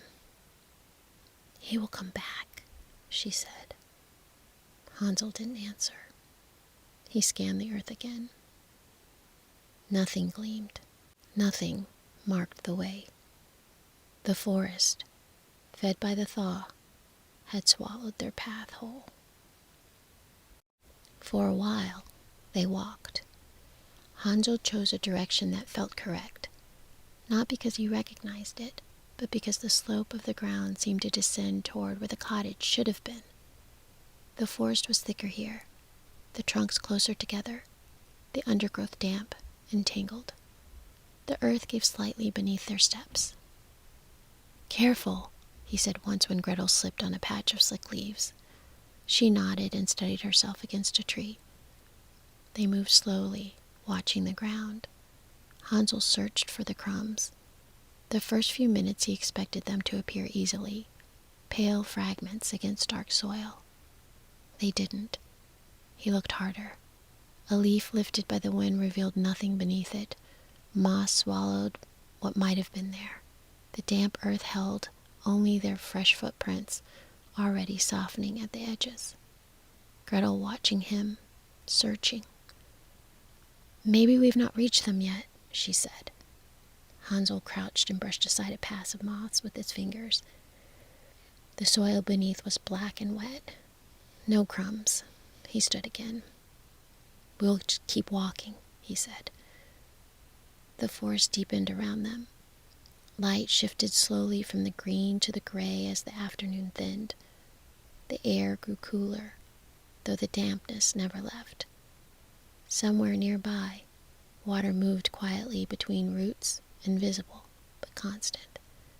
They walked until their legs grew tired. Eventually Gretel stopped. "Hansel," he turned. She was standing very still, her hands folded in front of her, the way she often stood at the table before speaking. "We have walked long enough to see the path," she said softly. Hansel looked around. Every direction held the same trees, the same moss, the same layered leaves. The forest did not look different anywhere. He scanned the ground again. Still nothing. The crumbs had dissolved. Not eaten, not scattered. Simply gone, pressed into the breathing earth. Hansel inhaled slowly. "We will rest," he said. They found a place where the roots of the fallen tree lifted slightly above the ground, forming a hollow beneath them. The earth was drier. Gretel sat first. Hansel remained standing a moment longer, looking upward through the canopy. The sky was barely visible. He tried to judge direction from the fading light, but the branches blurred the edges of it. "Will we sleep here?" Gretel asked. "Yes." She nodded, accepting the answer without hesitation. Hansel gathered a few fallen branches and arranged them near the hollow. He didn't attempt a fire. The wood was too wet, and the forest smelled thick with moisture. Instead, he cleared leaves from the ground with his foot. Gretel settled against the roots. After a moment, she leaned lightly against his shoulder. "You were right about the crumbs," she said quietly. Hansel didn't respond. She was silent for a while. Then she asked, "Do you think Father knows we can't find the way?" Hansel considered this question. "I think he hopes we will," he said. Gretel smiled faintly in the dim light. "Yes," she said. "That sounds like him." Night gathered slowly. The forest didn't become louder. It became layered. Small sounds emerged from the dark. Insects stirring, leaves shifting, distant wings moving between branches. None of it felt threatening, only unfamiliar. Gretel tucked her hands beneath her arms for warmth. Hansel watched the darkness settle. "Are you afraid?" she asked after some time. He thought about it. "Yes," he said. She nodded again. "I'm not," she said softly. Hansel turned slightly to look at her. Why? She leaned her head back against the tree roots and looked upward, where small pieces of sky glimmered faintly between the leaves. Because he did not send us in winter. Hansel did not answer. The night grew cooler. After a while, Gretel's breathing deepened into sleep. Hansel remained awake. He listened to the forest, not for danger, but for direction. But the forest offered none. It simply held them. Above the canopy, unseen by them both, the moon rose slowly into the clearing sky. And far deeper in the woods, beyond the paths they had walked, a faint glow flickered once between the trees. Then again. Morning came slowly beneath the trees. The forest held the night's dampness close to the ground. Moss glistened faintly where light reached it, and the air smelled of wet bark and loosened soil. Hansel woke first. For a moment, he didn't move. He listened to the quiet shift of leaves above them and the soft rhythm of Gretel's breathing beside him. The fire they had not built left no warmth behind. He sat up carefully. The forest looked unchanged. The same trees, the same dim green light filtering through branches. No path, no markers, only distance in every direction. Gretel stirred a moment later. She blinked at the light and smiled faintly when she saw him wake. "Good morning," she said. Hansel nodded. They stood slowly, stiff from the cold ground. For a while, they walked without speaking. The forest seemed softer in the morning. Birds moved through the branches above them, and somewhere, nearby, water threaded its quiet path through roots. Then Gretel paused. "Hansel," he stopped. "Do you smell that?" At first he noticed only the damp scent of moss and earth. Then something else reached him, faint, sweet. Not the sharp sweetness of fruit, but the warm smell of baking, honey warmed in the oven, sugar melting against crust. Hansel frowned slightly. The scent drifted through the trees in delicate waves, disappearing when the breeze shifted and returning stronger a moment later. Gretel turned slowly, trying to follow it. "Bread," she said. Hansel inhaled again. Yes, bread, and something sweeter beneath it. They walked toward it. The forest thickened briefly before opening again, and the scent grew stronger with each step. It clung to the air now, unmistakable. Gretel's pace quickened. Hansel kept his eyes on the ground and the trees. "Someone must live here," she said. "Maybe," he answered. The light changed as they moved forward. It brightened gradually, slipping through the canopy in broader shafts. Then Gretel stopped. "Hansel!" He looked up. At first it did not seem unusual. A small cottage in a clearing ahead, its roof sloping low beneath the trees. Smoke did not rise from the chimney, but the air around it held the lingering warmth of baking. They stepped closer. Only then did the details sharpen. The roof was layered with thin cakes glazed in honey and sugar, and each tile shining faintly in the light. The walls were not stone or timber, but thick loaves of golden bread stacked neatly together, their crust brown and fragrant. The window frames were set with clear panes of hardened sugar that caught the morning light like glass. Gretel laughed softly, the first true laugh since the forest had closed around them. "Hansel," she whispered. He said nothing. The scent was overwhelming now, sweet, warm, impossible. Gretel reached out and touched the edge of the wall. Her fingers pressed gently into the crust. "It's real." Hansel stepped closer and broke off a small corner. The bread was soft inside. He tasted it cautiously. Sweet, richer than anything he had eaten in months. Gretel pulled a small piece from the window frame. The sugar cracked between her teeth. For a moment, Neither of them spoke. They simply stood there in the clearing, tasting the house. The forest behind them seemed to hold its breath. Hansel swallowed slowly. "This is strange," he said at last. Gretel brushed sugar from her fingers. "Maybe someone left it for travelers," she said. Hansel looked at the silent chimney. No smoke, no movement inside, but the scent of sweetness lingered strongly in the air.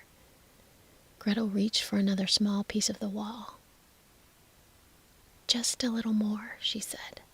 Hansel hesitated. Then he broke another corner from the bread beside her. The crust gave easily beneath his fingers. They ate quietly, standing beneath the sugared roof. From somewhere inside the cottage, a faint sound moved through the stillness. Not loud, not sudden, just the soft creak of a floorboard shifting under the careful weight. Gretel froze. Hansel turned toward the door. The latch lifted from inside, and a voice, thin and pleasant, drifted out through the opening. "Dear children," it said gently, "why do you eat my house?" The door opened slowly. A narrow line of warm air slipped into the clearing, carrying with it the scent of sugar and toasted grain. The sweetness was thicker inside than it had been outside, almost heavy in the air. An old woman stood in the doorway. She leaned slightly on the frame, as though the effort of opening the door had tired her. Her hair was white and thin, gathered loosely at the back of her head.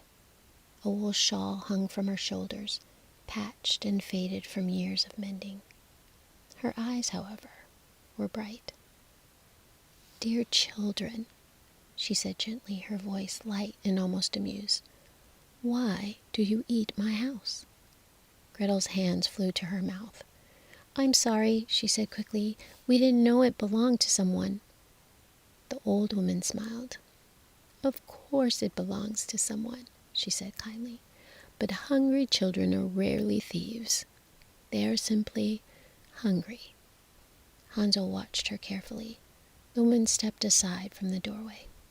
"Well," she continued, "you cannot stand in the forest nibbling at walls like mice. Come inside. There is more than enough for both of you." Gretel looked at Hansel. He hesitated only a moment. The smell of warm bread drifted past them again. They stepped inside. The cottage was small, but carefully arranged. Shelves lined the walls, stacked with jars of honey, sugared fruit, and loaves of bread wrapped in cloth. A low fire burned in the hearth, its steady warmth filling the room. The sweetness that had drawn them through the forest seemed to live here permanently. "Sit," the woman said, guiding them toward a table. Hansel noticed how easily she moved once. She was inside. Her steps were no longer quite as slow. Not fast, just steadier. She placed 2 bowls before them and ladled thick milk into each. "Drink," she said. Gretel obeyed immediately. Hansel lifted the bowl more slowly. The milk was warm, real. He drank. The old woman watched them with soft satisfaction, her hands folded neatly in her lap. "Children should never wander the forest alone," she said. "We didn't mean to," Gretel replied. "Oh, I'm sure you didn't." Her tone held sympathy, but her eyes lingered on them longer than what seemed necessary, as though measuring something invisible. Hansel felt the weight of the gaze. "What are your names?" she asked. "I'm Gretel," the girl said. "And this is my brother, Hansel." "Ah," the woman murmured. "A good pair." She rose and moved toward the hearth. Hansel noticed that the floorboards near the back of the cottage dipped slightly, as though something beneath them had settled unevenly. A faint sound drifted up from below. Not loud, not clear, just the soft shift of something moving where nothing should have been. Gretel didn't seem to hear it. The old woman stirred a pot over the fire. "You must be exhausted," she said pleasantly. "The forest can be confusing for young travelers." Hansel glanced toward the back wall again. The floor dipped there, and beneath the sweetness of the bread and honey he thought he caught something else in the air. Something faint, not unpleasant, but older, like stone rooms that had been closed for a long time. The woman turned back towards them. Her smile was gentle. "You may stay here," she said, "as long as you like." Gretel's shoulders relaxed for the first time since they had entered the forest. Hansel nodded politely, but his eyes drifted once more to the far corner of the room, where the boards curved slightly downward. Something beneath the house shifted again, very softly. The cottage felt warmer than any place that they had been in many days. The fire in the hearth burned steadily as its light, soft and golden, hit the walls. The air held the scent of milk warming over flame, honey thickening in a small pot, and fresh bread resting beneath a cloth. For the first time since entering the forest, Gretel's shoulders loosened. "This is lovely," she said quietly. The old woman smiled as she moved about the room. "Well, a house should be lovely," she replied, "especially when it has guests." She set a small loaf on the table and sliced it with a long knife. The bread was pale and steaming inside. Hansel watched the knife carefully. The woman handed each of them a thick piece. "Eat," she said. They did. The bread was softer than what the wall had been outside, and sweeter. Gretel closed her eyes briefly as she chewed. Hansel ate more slowly. The warmth of the house worked its way into the hands and the face. His shoulders began to relax, despite himself. "You may stay here as long as you need," the old woman said pleasantly. Gretel looked up. "Really?" "Of course," she said. "Children should never wander hungry." She poured more warm milk into their bowls. Hansel drank again. The sweetness of it felt strange after so many thin meals. The old woman took a chair beside the hearth and settled into it with a soft sigh. "You will sleep well tonight," she said. "The forest can take a great deal out of young bones." Gretel nodded. "Yes," she said. Hansel glanced again toward the back of the room. The floor dipped there slightly. He had noticed it before.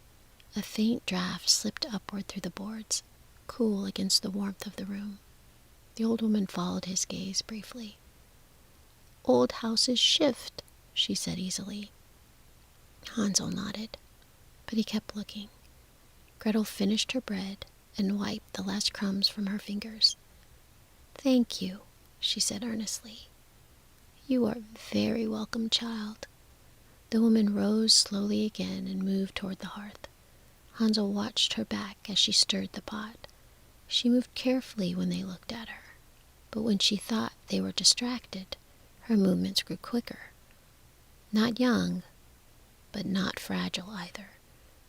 After supper, the old woman showed them a small bed in the corner of the room. "You must sleep," she said kindly. "Tomorrow we will decide what to do with you."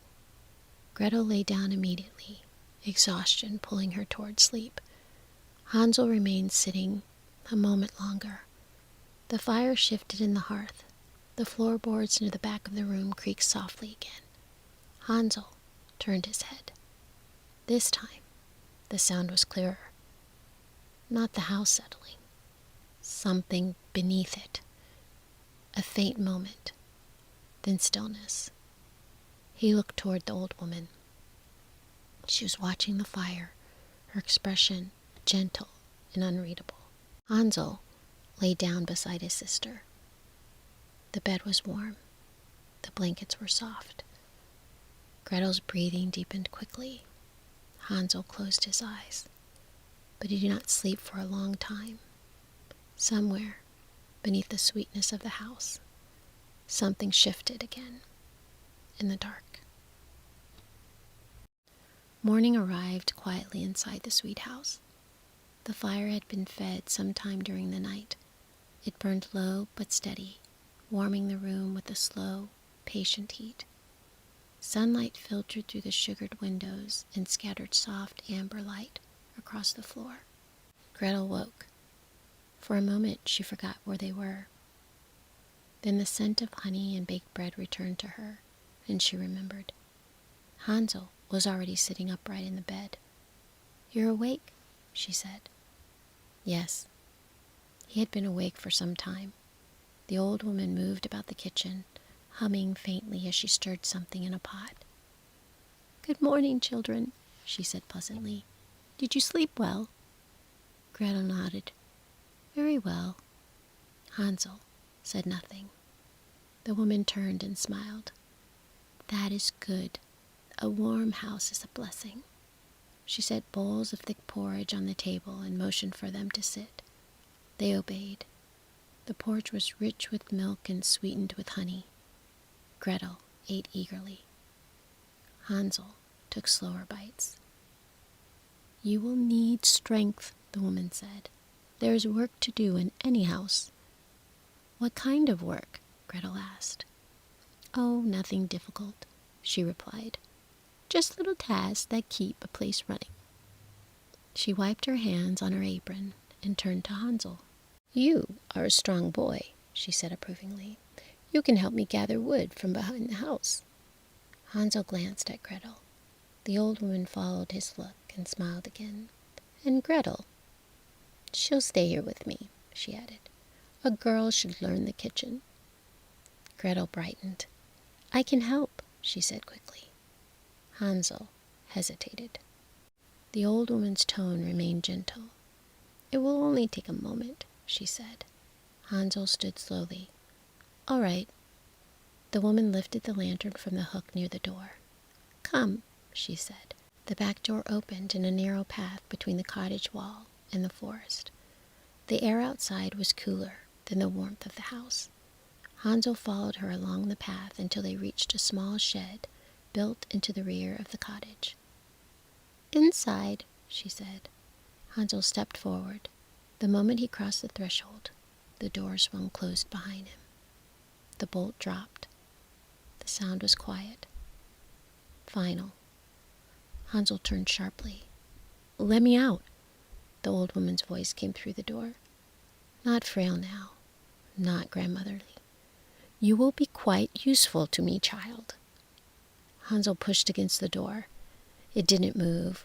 A small window set in the wall let in a thin strip of light. Beyond the door he heard the old woman's footsteps returning toward the house. Inside the cottage, Gretel washed the bowls in a basin of warm water. The old woman returned moments later, closing back the door with a soft click. "Where's Hansel?" Gretel asked. "Oh," the woman said lightly. "He's helping me with something outside." Gretel nodded. The woman moved toward the hearth again. "You will stay with me today," she said. "There is much to learn." She placed a bundle of herbs on the table and began sorting them with long, careful fingers.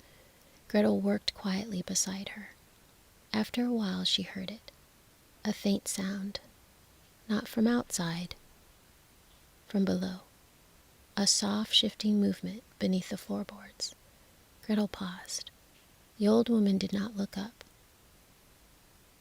"Do you hear something?" Gretel asked. "Old houses settle," the woman said calmly. Gretel nodded.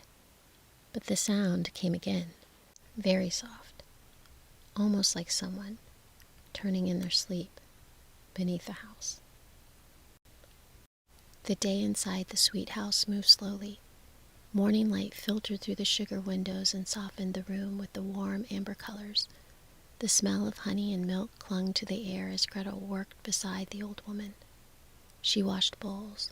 She sorted herbs. She stirred a pot that simmered steadily on the hearth. The old woman moved about the room with patient attention, correcting Gretel gently whenever she reached for the wrong jar or cut a stem too short. "No, child," she would say lightly. "Like this." Her hands were quick now, not weak. Gretel noticed, but she said nothing. Outside, somewhere behind the cottage, Hansel struck wood against wood. The sound came only occasionally. The old woman never commented on it. The hours passed quietly, then Gretel heard it again. A faint sound. She froze with her hands in the basin. The water rippled slightly around her fingers. There it was, a soft shift beneath the floorboards. Not the creak of wood, not the crackle of the fire. Something else. Slow. Almost like someone breathing in the dark. Gretel tilted her head.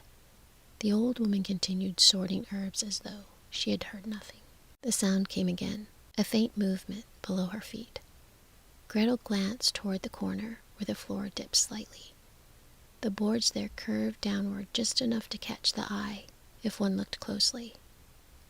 "What is underneath the house?" Gretel asked. The old woman did not look up. "Storage," she said easily. "For what?" "Things that must remain cool." Gretel nodded. She tried to return to her work, but the sound came again. A slow inhale, then stillness. Her hands tightened around the cloth she was holding. That was not the sound of jars. The old woman stood suddenly. "Well," she said briskly, "we must prepare the evening meal." She gathered the herbs and moved toward the hearth. Gretel resumed washing the bowls. But she listened now, carefully. Minutes passed. Then the faint breath came again. Not loud, not desperate, just the quiet, weary sound of someone still alive beneath the house.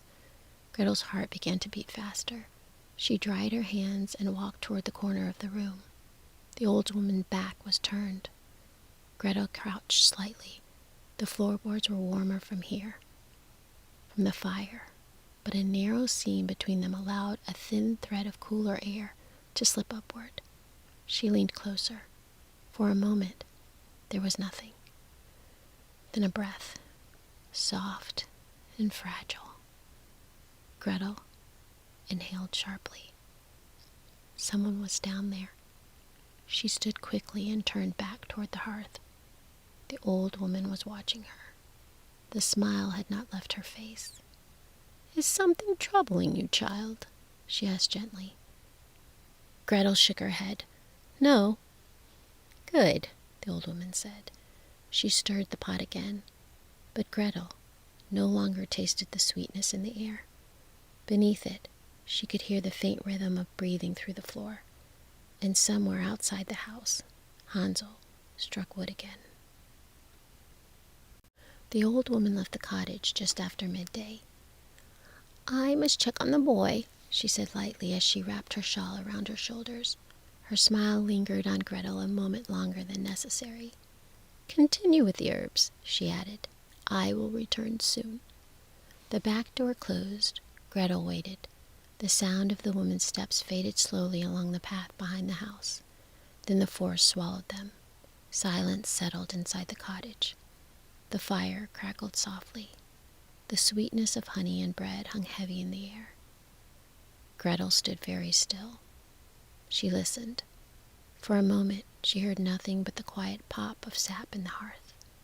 Then, a breath, faint, slow, from beneath the floor. Gretel moved toward the corner where the boards slipped. She knelt carefully and pressed her ear against the wood. For a long time, there was nothing. Her heart began to pound. Perhaps she had imagined it. Then the breath came again. Fragile, human. Gretel swallowed. "Hello?" she whispered. Her voice slipped through the narrow seams between the boards. Silence followed, so long that Gretel almost stood up again. Then, from far below, something moved. A faint scrap of fabric against stone, and a voice, so weak it barely seemed to exist. Who's there?" Gretel's breath caught. "There is someone here," she whispered quickly. "In the house." Another long pause. Then the voice came again. "Child?" The word sounded uncertain, as though it had not been spoken aloud in a very long time. Gretel searched the floor with her fingers. The boards felt warm near the fire, but farther back they cooled quickly. Then she felt it, a thin seam. One plank shifted slightly beneath her touch. Gretel lifted it carefully. The board rose just enough to reveal a narrow iron ring set into wood.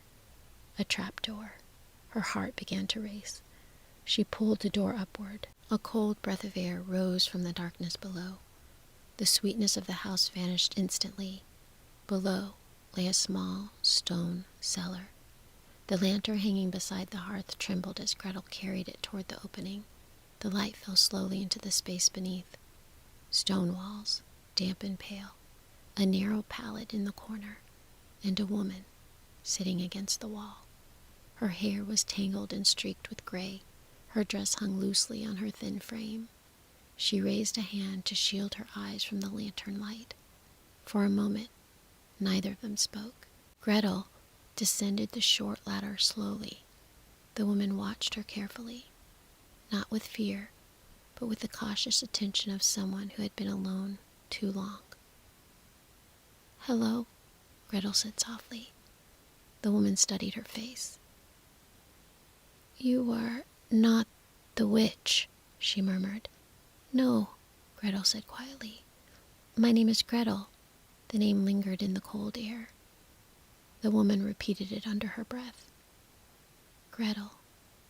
Something stirred faintly in her expression. Not recognition yet, but the beginning of it.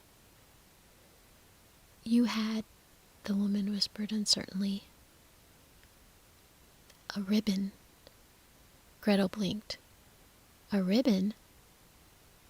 "Red," the woman murmured. "You tied it in your hair. You were always losing it in the garden." And as she spoke, the woman lifted a trembling hand to her forehead, pressing her fingers there as though searching through distant memories. Gretel stared. That gesture. The woman pressing her fingers to her brow when she was thinking. Gretel had seen it 100 times beside the kitchen window when she was little. Her breath caught. "Mother?" she whispered. The woman looked at her sharply. For a long moment she said nothing. Her eyes searched Gretel's face again, more carefully now. "You cannot be," she said faintly. "I buried that hope a long time ago." Gretel stepped closer. "It's me," she said gently. The lantern flame flickered between them. The woman continued studying her face, as though each feature had to be relearned. Then, unexpectedly, a small sound escaped her. A soft, disbelieving chuckle. Not laughter. Something quieter. Something warm. Like sunlight returning to a room that had been closed. "Of course," she whispered. Her eyes shone faintly now. "My Gretel." Her hand lifted slowly, hovering between them. For a moment, she seemed afraid to touch the girl. Then her fingers finally brushed Gretel's sleeve. "You are older," she said softly. Gretel nodded. "Yes." "Why does she keep you here?" Gretel asked. The woman looked toward the ceiling. "Because she cannot make sweetness of her own." For a moment, neither of them spoke. Then the woman's expression changed. "And where is Hansel?" she asked quietly. Gretel hesitated. "The witch took him away earlier," she said. "I have not seen him since." The warmth drained from the woman's face. "She has him," she said. Gretel's heart tightened. "What do you mean?" The woman looked toward the ceiling above them, toward the cottage. "She keeps the boys outside first," she said quietly. "In a shed behind the house." Gretel frowned. "Why?" The woman's voice dropped almost to a whisper. "Because she feeds them." Gretel still did not understand. The woman held her gaze. "And when they are strong enough." She did not finish the sentence. She did not need to. Above them, the floorboards creaked faintly. The house settled again into silence, and the sweetness drifting down from the kitchen no longer smelled like comfort. It smelled like a trap, waiting to close. For a moment, The cellar was silent again. The woman, Gretel's mother, kept her voice low. "You must close the door," she said. "If she finds it open, she will know." Gretel nodded. "But Hansel—" "We will help him," her mother said softly. "But we must be careful." Gretel hesitated. The cold air of the cellar pressed against her skin. The thought of leaving her mother alone again made her chest tighten.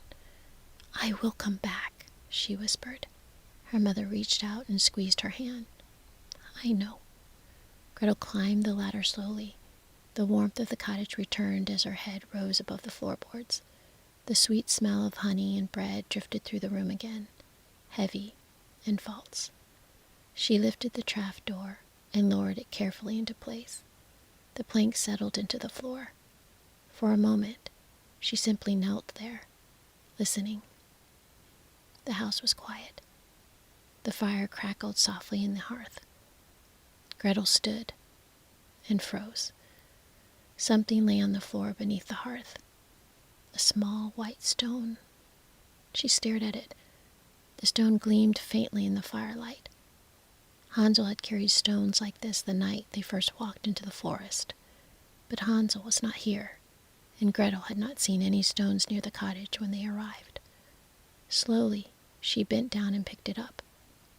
It was smooth, cool, familiar. A strange warmth moved through her chest. "Father," she whispered. The fire shifted suddenly in the hearth. The flame leaned sharply for a moment, as though a breath had passed through the room. Gretel looked toward the door. No one stood there. The cottage was still. But the feeling did not leave. Not fear.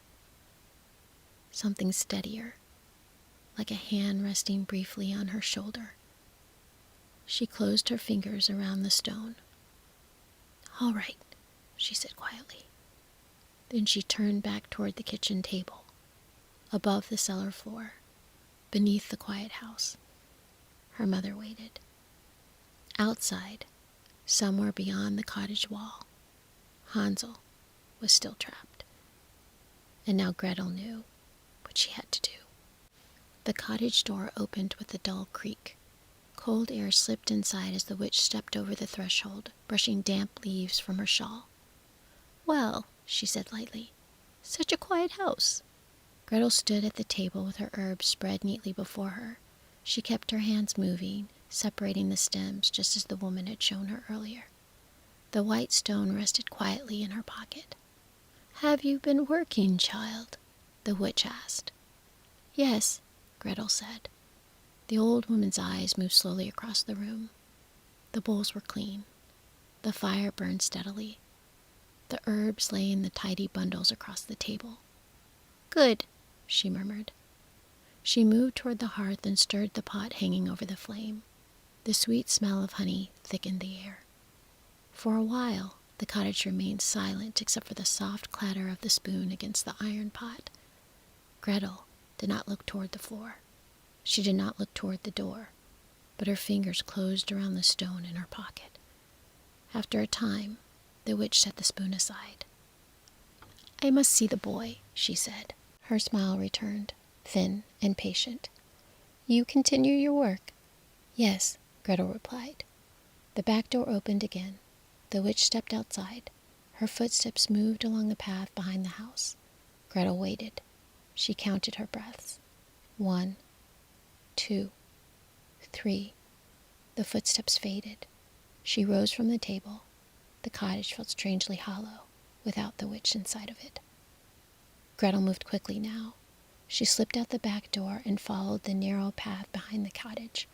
The forest pressed close around the clearing. At the far edge of the yard stood a low wooden shed. Its door was bolted from outside. Gretel hurried to it. "Hansel," she whispered. For a moment there was no answer. Then something moved inside. "Gretel?" Relief rushed through her. "I found her," Gretel said quickly. "Mother is here." There was a pause. Inside the shed, Hansel shifted closer to the door. "Mother?" he said quietly. "Yes," Gretel lowered her voice. "She's trapped beneath the house. The boards creaked softly as Hansel leaned against them. "I knew something was wrong with this place," he murmured. Gretel gripped the wooden latch. "Can you get out?" "No," Hansel said. "The door is barred." He paused.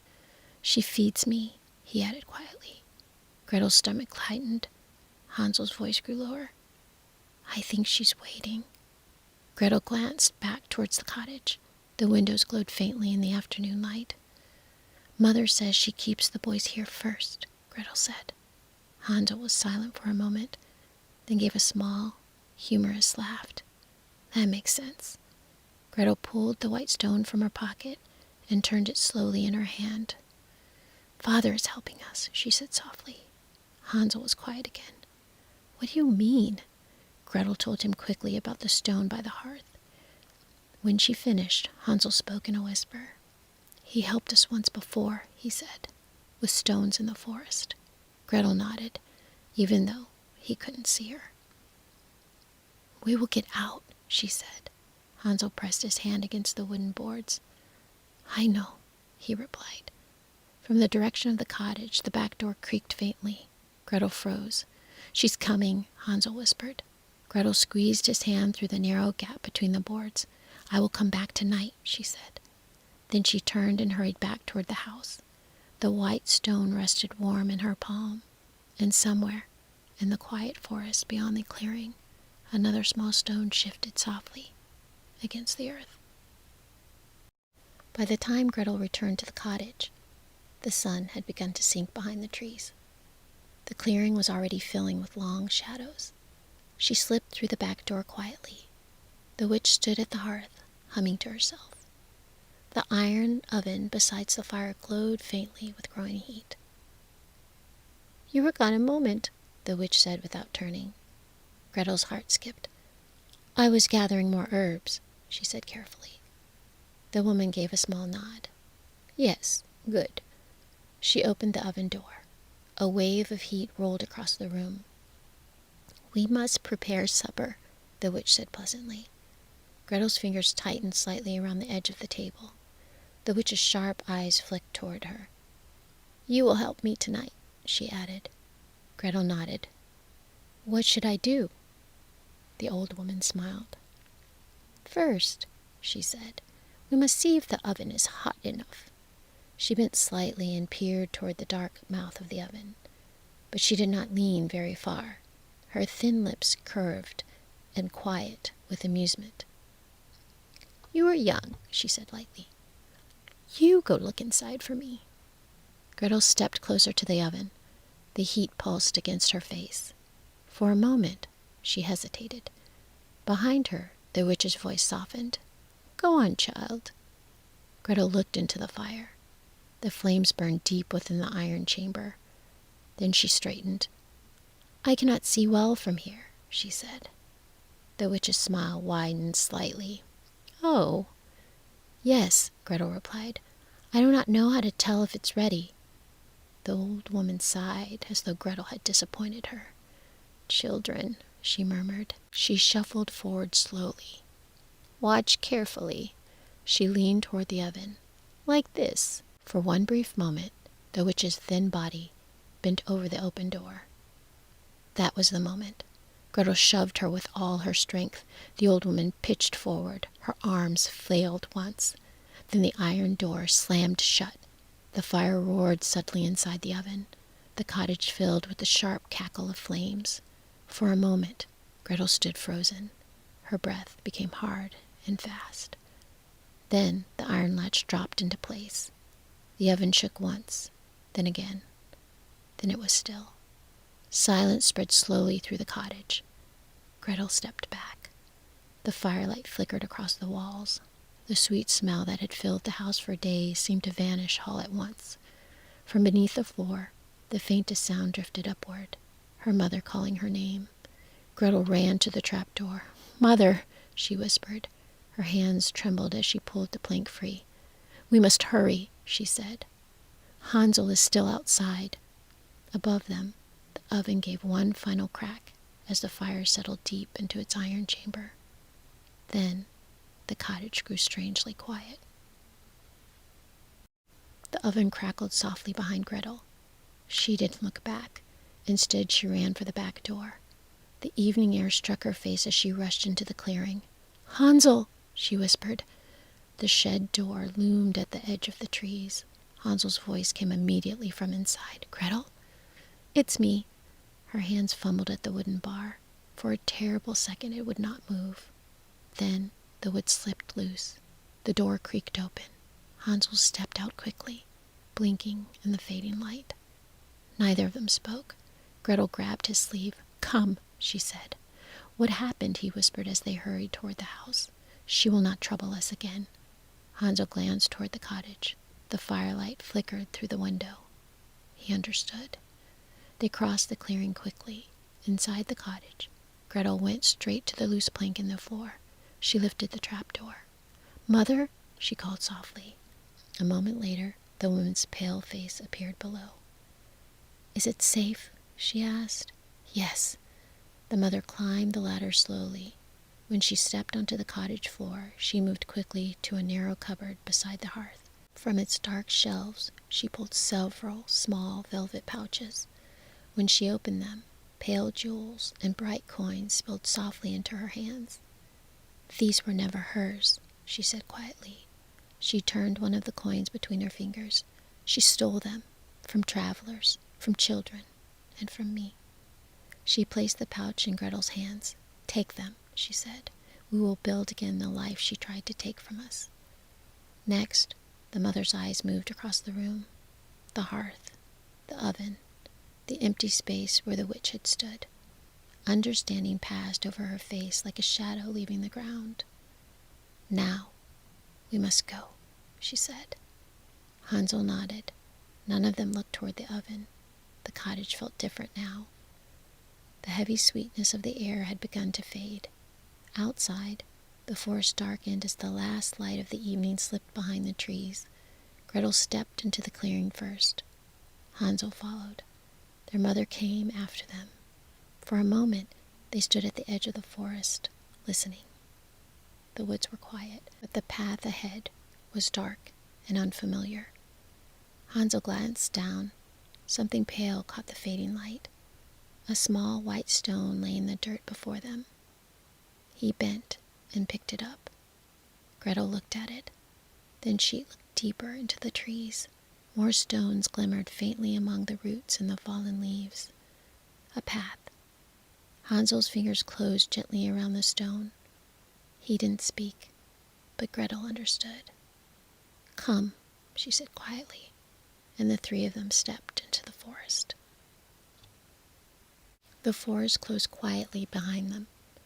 Hansel walked in front, the small white stone resting in his palm. Another stone lay a few steps ahead, then another. They didn't question it. They simply followed. The trees grew tall and dark as evening deepened. Their branches wove together high above, letting only thin ribbons of moonlight slip through.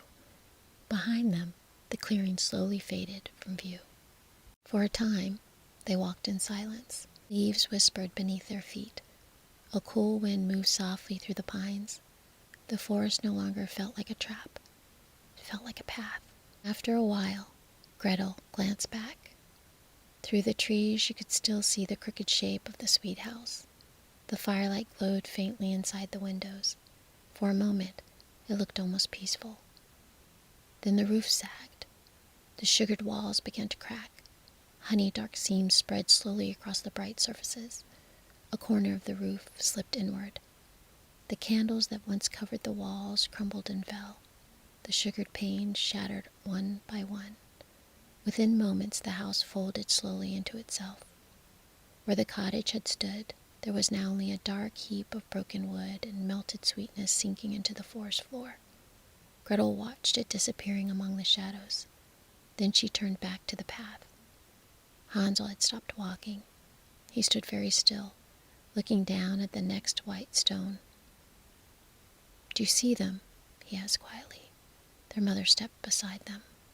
The stone stretched forward between the trees, pale against the dark earth. A path. Hansel turned the stone in his hand. "They weren't here before," he said. Their mother studied the path carefully. For a long moment she said nothing, but then she spoke softly. "Your father is gone from this world," she said.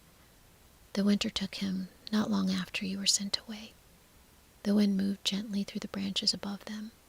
She looked down at the stones scattered along the forest floor. The grief of that choice was more than he could carry. For a moment, the three of them stood quietly in the forest. Then their mother touched one of the pale stones lightly with her foot. "But he loved you," she said, "and these feel like something he would do." Hansel looked again. His stones waited, pale in the moonlight. After a moment, he placed the stone from his hand beside the others. "Then we should follow." They walked again. The forest grew quieter as they moved. An owl called once in the distance. The air smelled of pine and cold earth. The danger of the cottage already felt far away. At last the stones ended near the roots of a tall old pine. Hansel stopped. "There are no more," he said. For a moment, the forest was very still. Then a small stone shifted softly among the tree roots. It rolled once across the earth and came to rest in the path before them. Gretel stared at it. Their mother watched the place where it had fallen. After a moment, she smiled faintly. "He always did walk a little ahead of us," she said. Hansel picked up the stone and placed it with the others. Then they stepped forward. The trees began to thin. Cold moonlight spread across the forest floor ahead of them. Beyond the last row of trees, a narrow road stretched quietly through the frost. Hansel stepped onto it first. Behind him, Gretel and their mother followed. Not long after, the familiar shape of their home appeared at the edge of the road. The house stood silent beneath the pale sky. No light burned in the shadows. No voice stirred inside. They opened the door slowly. Their rooms were empty. The woman who had ruled the house was gone. No one in the village had seen her since the deep winter. For a moment, the three of them stood quietly in the doorway. Then Gretel stepped inside. Hansel followed. Their mother closed the door gently behind them. And at last, the house was theirs again.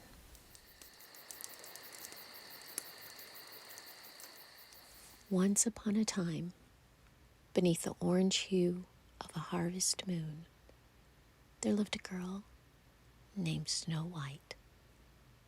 And upon first glance, she was a lovely girl, but no more remarkable than many others.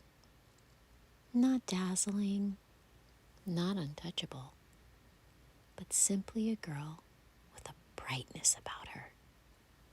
What made her different was not the shape of her face or the shade of her hair, but something that lived deeper within her spirit. Snow White carried a kindness so steady it seemed to glisten through her skin. Her laughter, it was the kind that gave courage to others, to be loud, to be boisterous, to be themselves. Her strength, though quiet, was unshakable. And all these things together, her fortitude, her belief in good, even when the world was cruel, spilled out of her like light through clear glass. And for these reasons, everything about her seemed so much richer. Her lips, crimson, like the most ripe autumn apple, and her skin, it glowed, glistening like snow kissed by sunlight. But in actuality, it was her spirit shining outward, making her luminous. She lived in a castle of gray stone, tall and drafty, where fire smoked but rarely warmed. The coldness was not in the walls alone. but also in the queen who ruled there. The queen, too, was beautiful. Some say dazzlingly so. She moved with practical grace, spoke with sweetness so thick it clung to every corner of the hall. But her sweetness was like sugared wine left too long in the sun. Beneath the polish was something sour.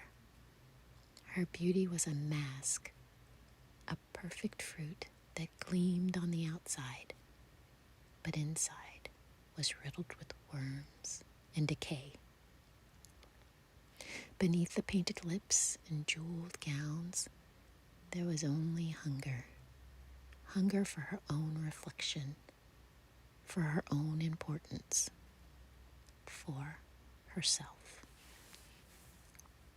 Every day, she stood before her enchanted mirror, and that syrupy sweet voice, sharp as glass beneath the sugar, and asked, "Mirror, mirror, on the wall, who is the fairest of them all?" At first, the answers pleased her. Of course they did. She had studied beauty, rehearsed it, worn it like armor. Powder pale, lips painted, gowns stitched in gold. She had everything that most would think beauty required.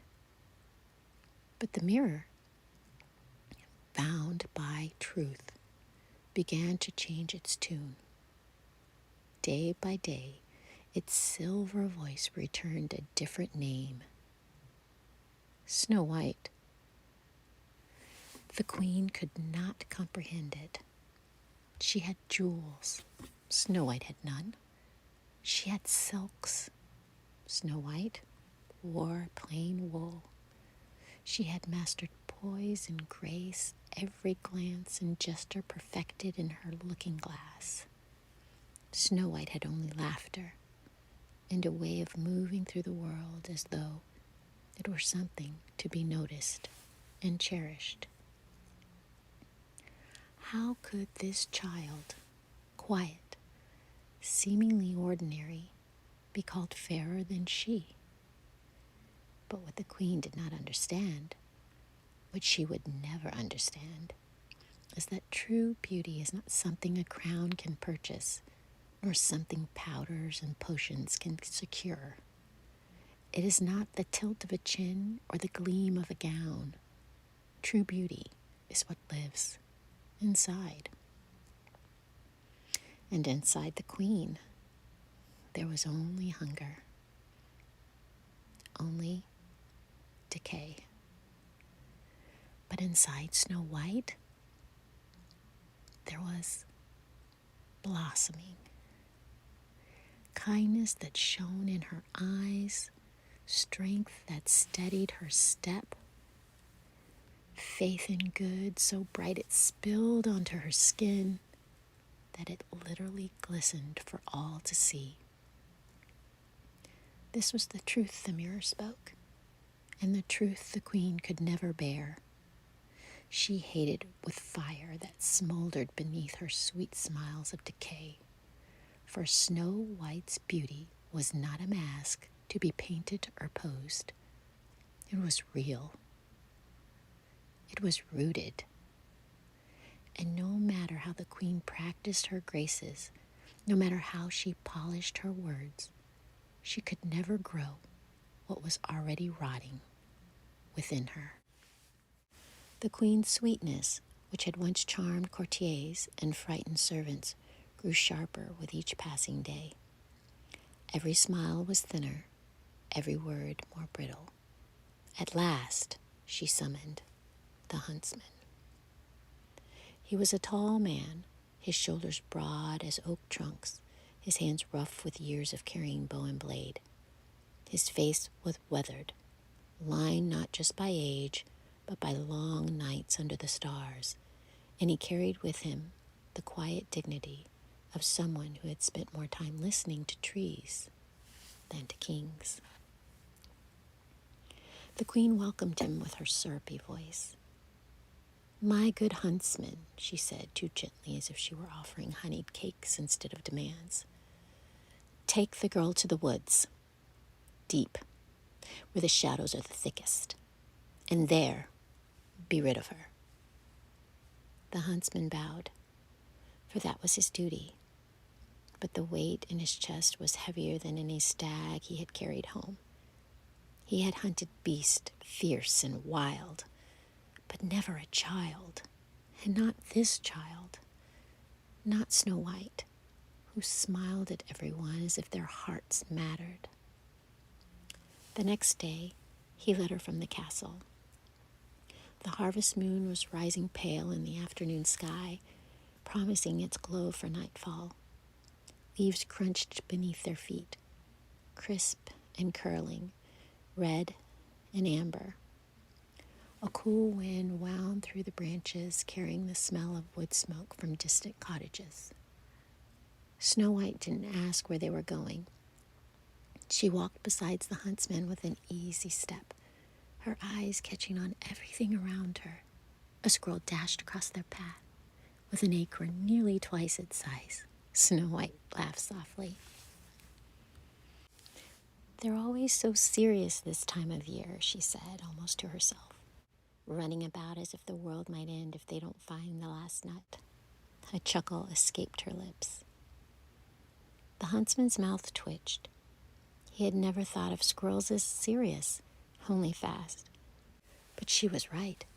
Everything in autumn seemed urgent. Squirrels hoarding, geese crying their way south, even the trees shedding their leaves all at once, as if they too were in a hurry to prepare. And this sweet girl, she was being rushed to an end much too soon. Snow White chattered on, making her keen and thoughtful and sometimes human observations. The huntsman cleared his throat. A part of him wanted to laugh, but he knew he shouldn't. He should not grow fond of her. The queen's command was clear. Deeper into the woods they went, where the air grew cooler and the branches knit together overhead. The path narrowed, carpeted with moss. An owl called from somewhere unseen, low and steady, as though marking each step they took. At last the huntsman stopped. His hand trembled on the hilt of his knife.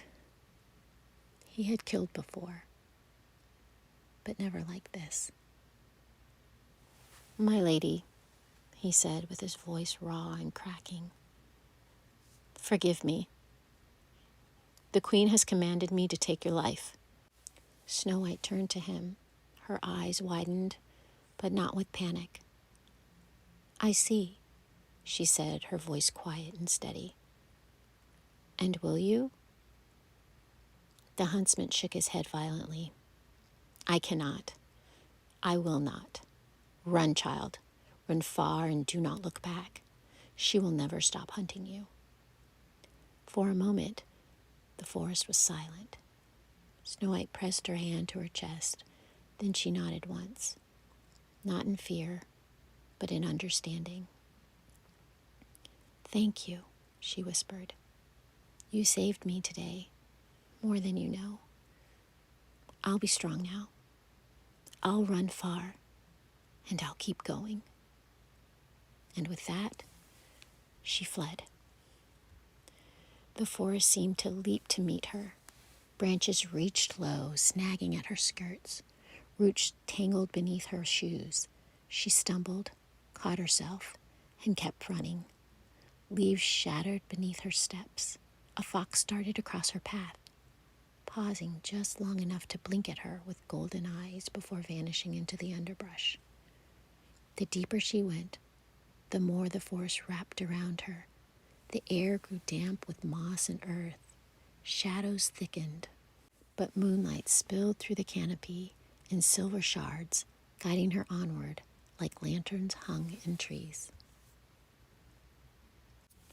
Snow White slowed at last, her breath rising in soft clouds. She leaned against a tree, rough bark pressing cool against her palms. Alone, free. Afraid? Yes, but beneath the fear was something else, a stirring, a strength that she had not known that she possessed. Her gown was torn, her hands were dirty, her hair tangled with twigs, but her eyes were bright, and her step was firm. She was not porcelain, not fragile glass. She was alive, and she would endure. A rustle overheard caught her gaze. Another squirrel, this one glaring down as if to say, "This is our forest, girl. What are you doing here?" Snow White tilted her head. "Looking for a place to rest," she murmured. "But don't worry, I won't steal your acorns." The squirrel flicked its tail and disappeared, unimpressed. Snow White smiled, the first smile since leaving the castle, and sank down deep into the tree's roots.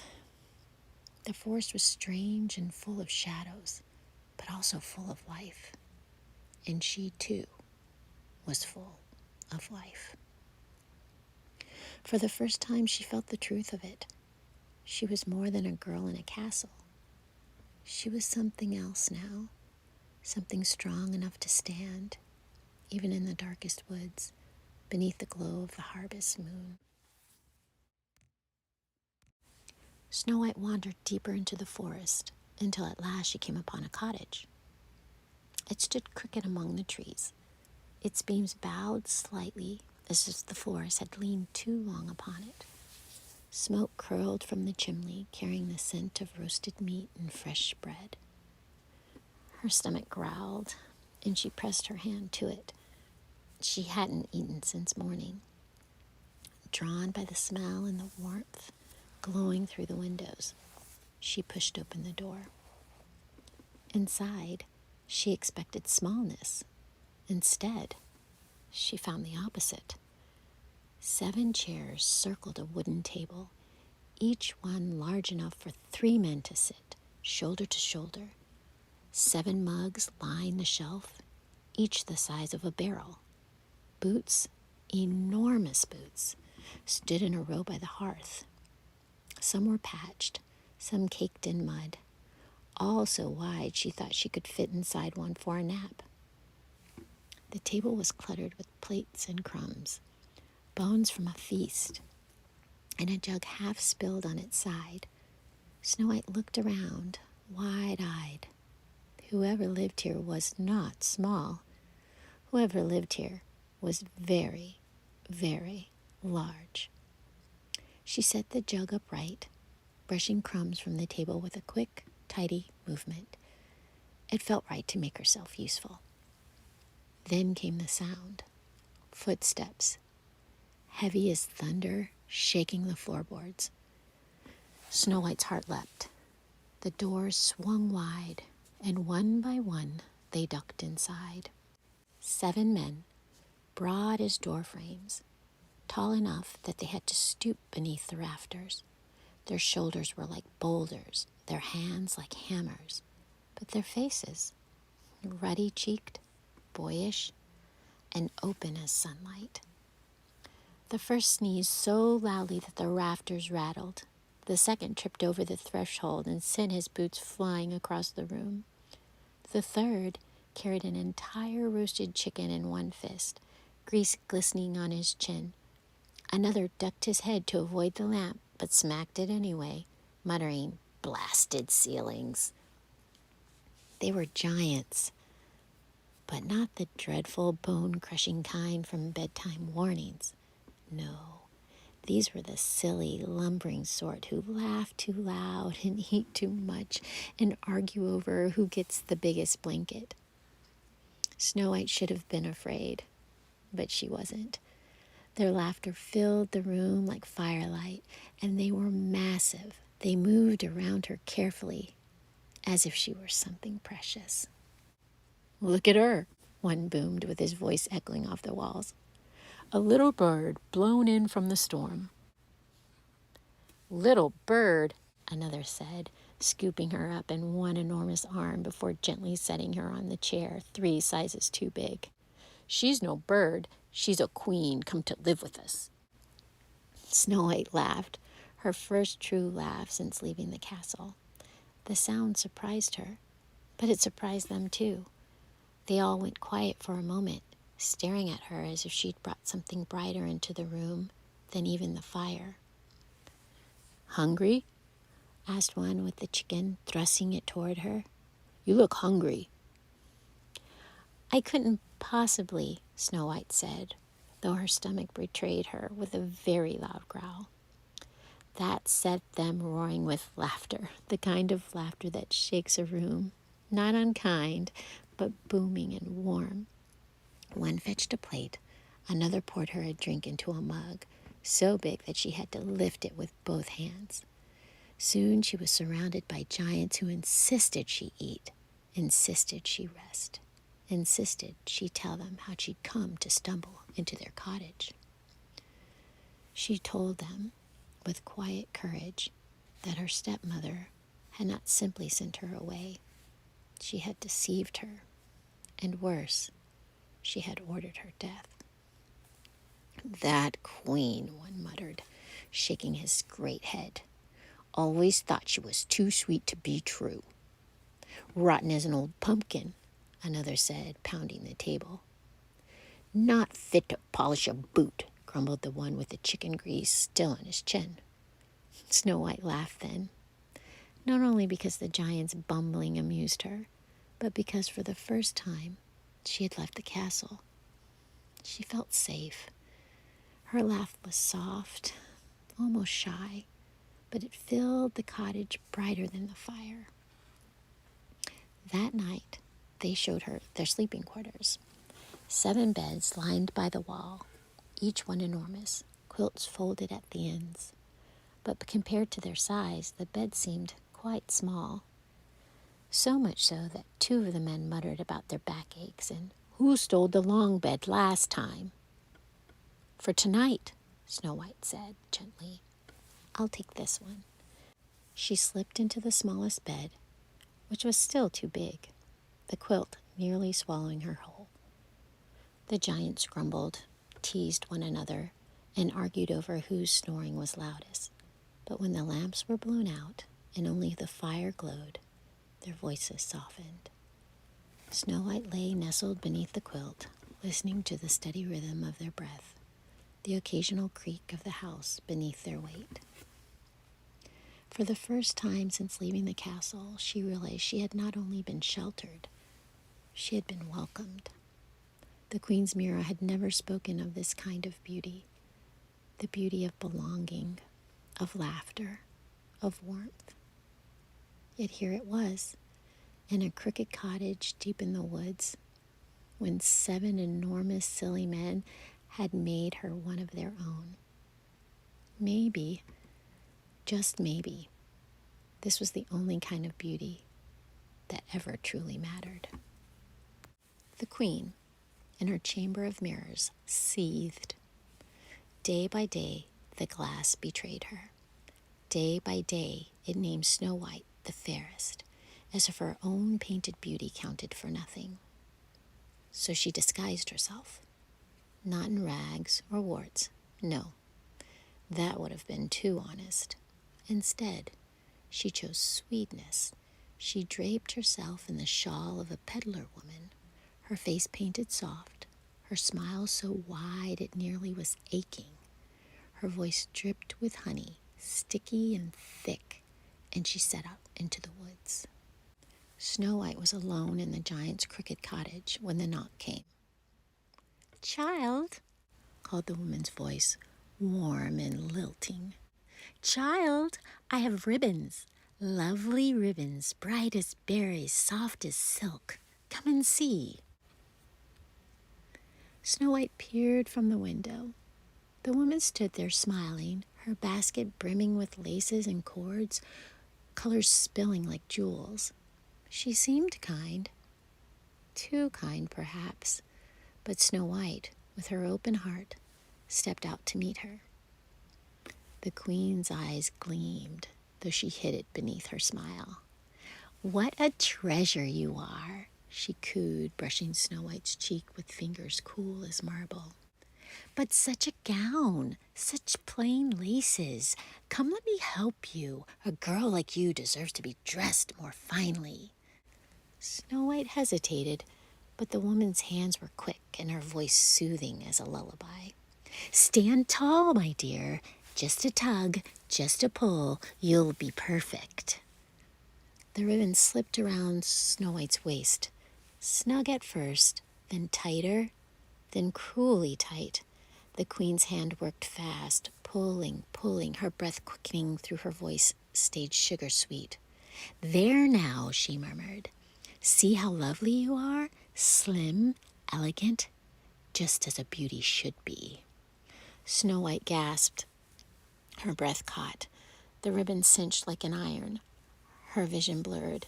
The world tilted. She staggered, the sweetness of the queen's voice echoing in her ears. Too sweet, so sweet it was sour, rotting. And at last she fell, still and silent, as if sleep had claimed her too soon. The queen stepped back, satisfied. Now, she whispered, her smile sharp as a blade, let the mirror speak my name again. And she left, her skirts whispering through the leaves. It was not long before the giants returned. Their footsteps shook the earth as they burrowed through the doorway, voices booming. Little bird, little queen, they called. And then they found her, pale and unmoving, bound in ribbons. One giant's great hands fumbled clumsily with the laces. Another barked at him to hurry, though his fingers shook too much to help. At last, with a mighty rip, the ribbon snapped loose. Snow White drew a breath. Sharp, sudden, alive. Color returned to her cheeks, and her eyes fluttered open. The giants let out a great cheer so loud that the rafters quaked. One scooped her up as if she weighed nothing at all, pressing her close to his chest. You frightened us, little one, he rumbled through his voice cracking. Don't open the door again, do you hear? Snow White nodded weakly, still catching her breath. She understood now. Sweetness could be rotten. Smiles could hide knives. And the queen would not stop. The queen could not bear it. She returned to her mirror, her breath sharp, her smile soured, like fruit left too long in the sun. Mirror, mirror on the wall, she hissed through her voice, still carried that sweet lilt. Who is the fairest of them all? And once more the mirror betrayed her. Once more it spoke the name she despised. Snow White. Her hands trembled on the frame of the glass. She lives still, she whispered, but not for long. This time, she prepared a different gift. Not ribbons, not laces, but a comb. Gold, gleaming, teeth fine and cruel. She dipped it in a poison so pale that it glittered. A shimmer like frost, a beauty that bit. And she cloaked herself again in kindness. When she arrived at the cricket cottage, her disguise was that of a peddler with wares to sell, a woman cheerful and bustling, her baskets heavy with trinkets. Child, she called, her voice sing-song, the kind that rang too sweet in the ears. Child, come and see. Come for the fairest hair, combs for queens and princesses alike. Snow White, still pale from her last ordeal, hesitated at the window. The giants had warned her never to open the door, but the woman smiled so brightly, so innocently. And Snow White, with her tender heart, thought, surely kindness cannot always be false.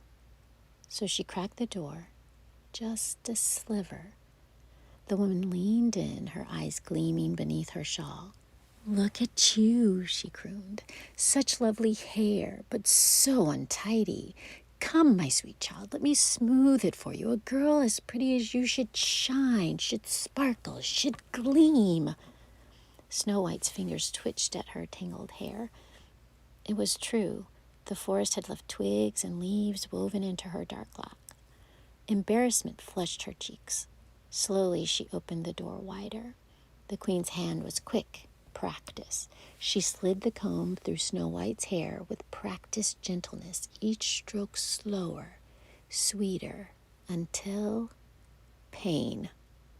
The teeth bit into her scalp, sharp, searing, a sting that spread like fire.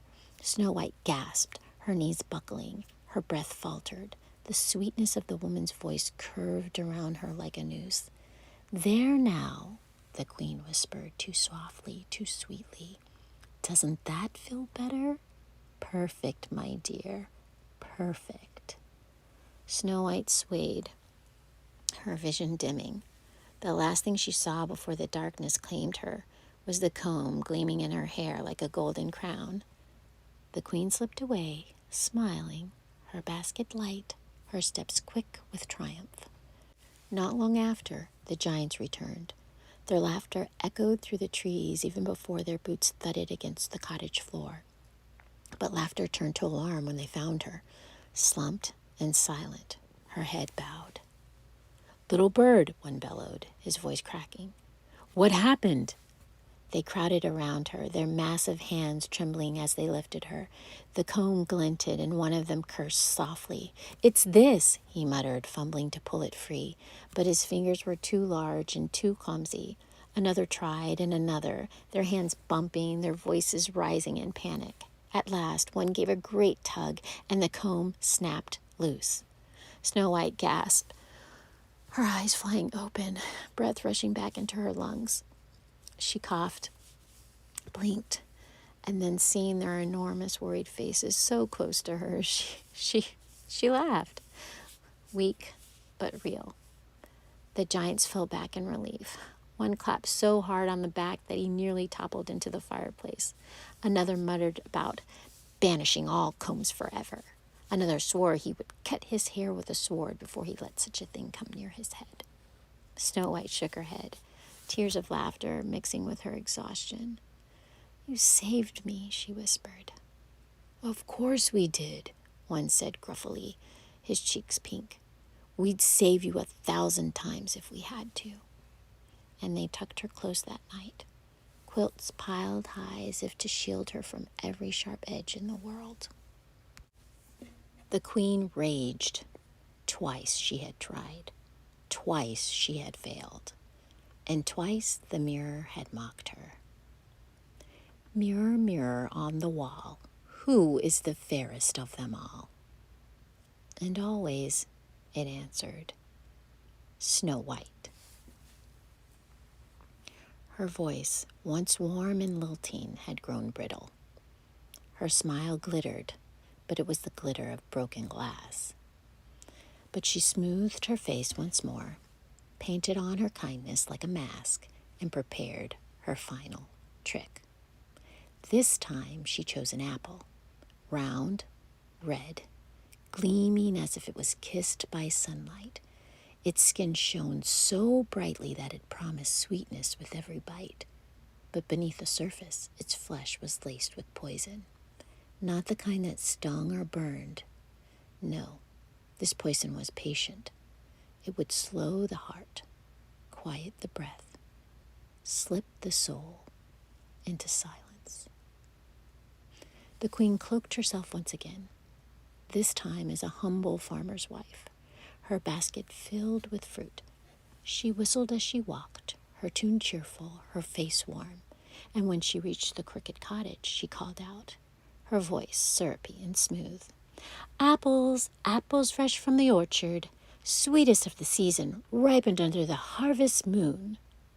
Snow White leaned from the window. The giants begged her never to open the door. Twice now she had faltered. Twice their kindness had saved her. She pressed her hand to her heart. "I must be stronger," she thought. "I must be wiser."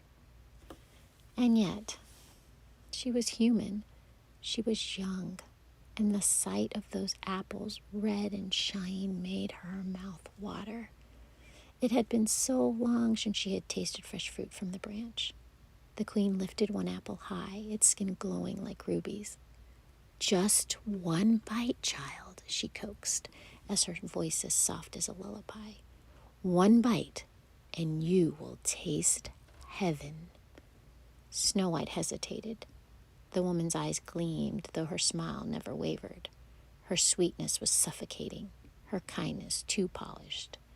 Snow White's spirit whispered warning, but hunger whispered louder. She took the apple. The skin broke beneath her teeth with a crisp snap.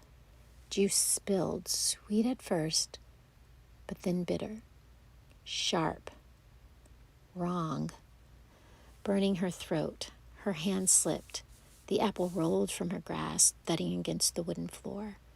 Snow White crumpled, her hair spilling around her face, her lips pale against the quilt of her borrowed bed. The queen's smile hardened. "Now," she whispered, her voice no longer sweet but jagged with triumph. "Now the mirror will be mine again." And she vanished into the shadows of the forest, her basket light, her heart heavy with greed. When the giants returned, their laughter carried down the lane, but as they entered, their joy shattered. Snow White lay still, too still, her breath gone, her skin cold. For the first time, their voices faltered. These were men who wrestled stags, who laughed at storms, who thundered through life with careless cheer. But now they were quiet, broken. One giant lifted her gently, his massive hands cradling her like glass. "She's gone," he whispered, his voice raw. "No," said another. "No, not our little bird, not our queen." They tried everything. One pressed his ear to her chest, listening desperately. Another brushed her hair back, fumbling with trembling fingers as if the comb still might be hidden there. Another laid her back down and covered her with quilts, as though warmth alone could call her back. But Snow White did not stir. At last, they built her a coffin of glass so they could still see her face, so radiant, even in stillness. They carried it into the forest, setting it where the sun could touch her, where the moon could guard her, where flowers might bloom around her. Days passed. The giants kept watch, their laughter silenced, their home quiet. They brought her wildflowers, laid feast at her side as if she might wake and join them. They argued less, spoke softer, their hearts bruised by grief. And then, one day, a prince passed through the forest. He saw the girl in the glass coffin, her face glowing even in sleep. He listened to the giants tell her tale, their booming voices breaking with sorrow. And he, too, felt the grief of her spirit, the truth of her spirit shining still. With reverence, he leaned close, and as he did, the coffin shifted, tilting slightly. A piece of the poison that was lodged in Snow White's throat slipped free. She gasped. Her chest rose, her lips parted, color returning. She opened her eyes, dazed, blinking, alive. The giants roared with joy, their laughter booming through the trees once more. They lifted her high, clumsy, teary, nearly tossing the poor princess aside in eagerness. Snow White laughed, weak but real, her voice soft as rain. She was alive. She was home. The queen returned to her chamber of mirrors, her heart pounding, her lips already curling into triumph. Surely now the mirror would speak her name. Surely now the girl was gone. "Mirror, mirror on the wall," she sang, her voice sugar and venom, "who is the fairest of them all?" For a moment, silence. The queen leaned close, her breath fogging the glass. And then the voice spoke. But it was not sweet, not golden and warm, but cold, like breaking ice. "Not you," the mirror said. Never you. For the fairest is she whose heart is kind, whose spirit is true, Snow White. The queen staggered back. No, she shrieked, clawing at the frame. She ate the apple. She is gone. But even as she spoke, the mirror began to change. Its surface darkened, swirling, twisting, and in its depths the queen saw not only her painted beauty, not her perfect mask, but the truth of herself. Her smile curdled, her skin blotched, her jewels tarnished, her face crumbling into what had always lived inside. Rot. No, she cried again, clutching her cheeks, but the mirror gave no mercy. It showed her what she was, what she had always been. Her beauty drained away as though the glass itself drank it from her. Her hair turned brittle, her lips pale, her eyes sunken. She clawed at her reflection, but the more she fought, the uglier she became, until at last the mask was gone and there was nothing left but ruin of her greed. The mirror cracked. A spider web of lines split its surface. With a sound like a sigh, it pulled her inward. The queen screamed, not from pain, but from despair, as the glass swallowed her whole. And when the chamber stilled, all that remained was the broken mirror, and within it, the faint shape of a woman, trapped forever in her own reflection. Far away in the forest, Snow White awoke. She rose not as a fragile girl, but as one reborn. The poison had touched her lips, but it had not dimmed her spirit. Her light glowed brighter than ever, steady as the harvest moon. The giants roared with joy, lifting her high, their laughter booming through the trees. And even the prince, forgotten for a moment, bowed low, for he saw that it was not his kiss nor his crown that had saved her. It was her own strength, her spirit too true to be crushed, that had broken the queen's final hold. Snow White looked to the sky. The night was clear, the stars alight, the world fresh and whole. And in her heart she knew evil could scheme and envy could wound, but goodness, true goodness, could never be destroyed. The giants cheered again, one wiping his eyes on the tablecloth-sized handkerchief, another declaring that he would build her a throne out of oak and stone. Snow White only laughed, her voice soft and sure. I need no throne, she said, only a home and a life lived true. As for the queen, she remained in her mirror, her beauty gone, her sweetness curdled, her reflection a prison, forced forever to watch as Snow White blossomed, fair not because of her face, but because of her heart. So Snow White stayed among friends who loved her to pieces in their own goofy ways. 7 great-hearted giants who argued over blankets, swore off combs, and kept a chair by the fire that was always hers.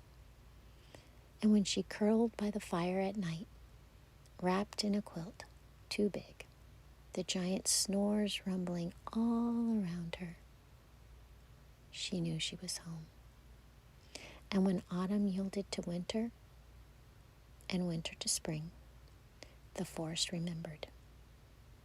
Goodness endures, laughter warms, and beauty, real beauty, shines from the inside out.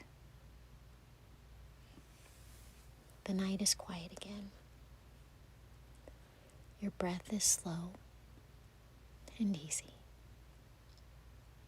Let sleep gather you in, dear one. The story keeps watch while you drift. Sleep now. You are safe. And you are loved. You have been listening to Nicki Woo Cozy Stories, written by Nicole T. Woodard. May your dreams be gentle and your sleep be deep.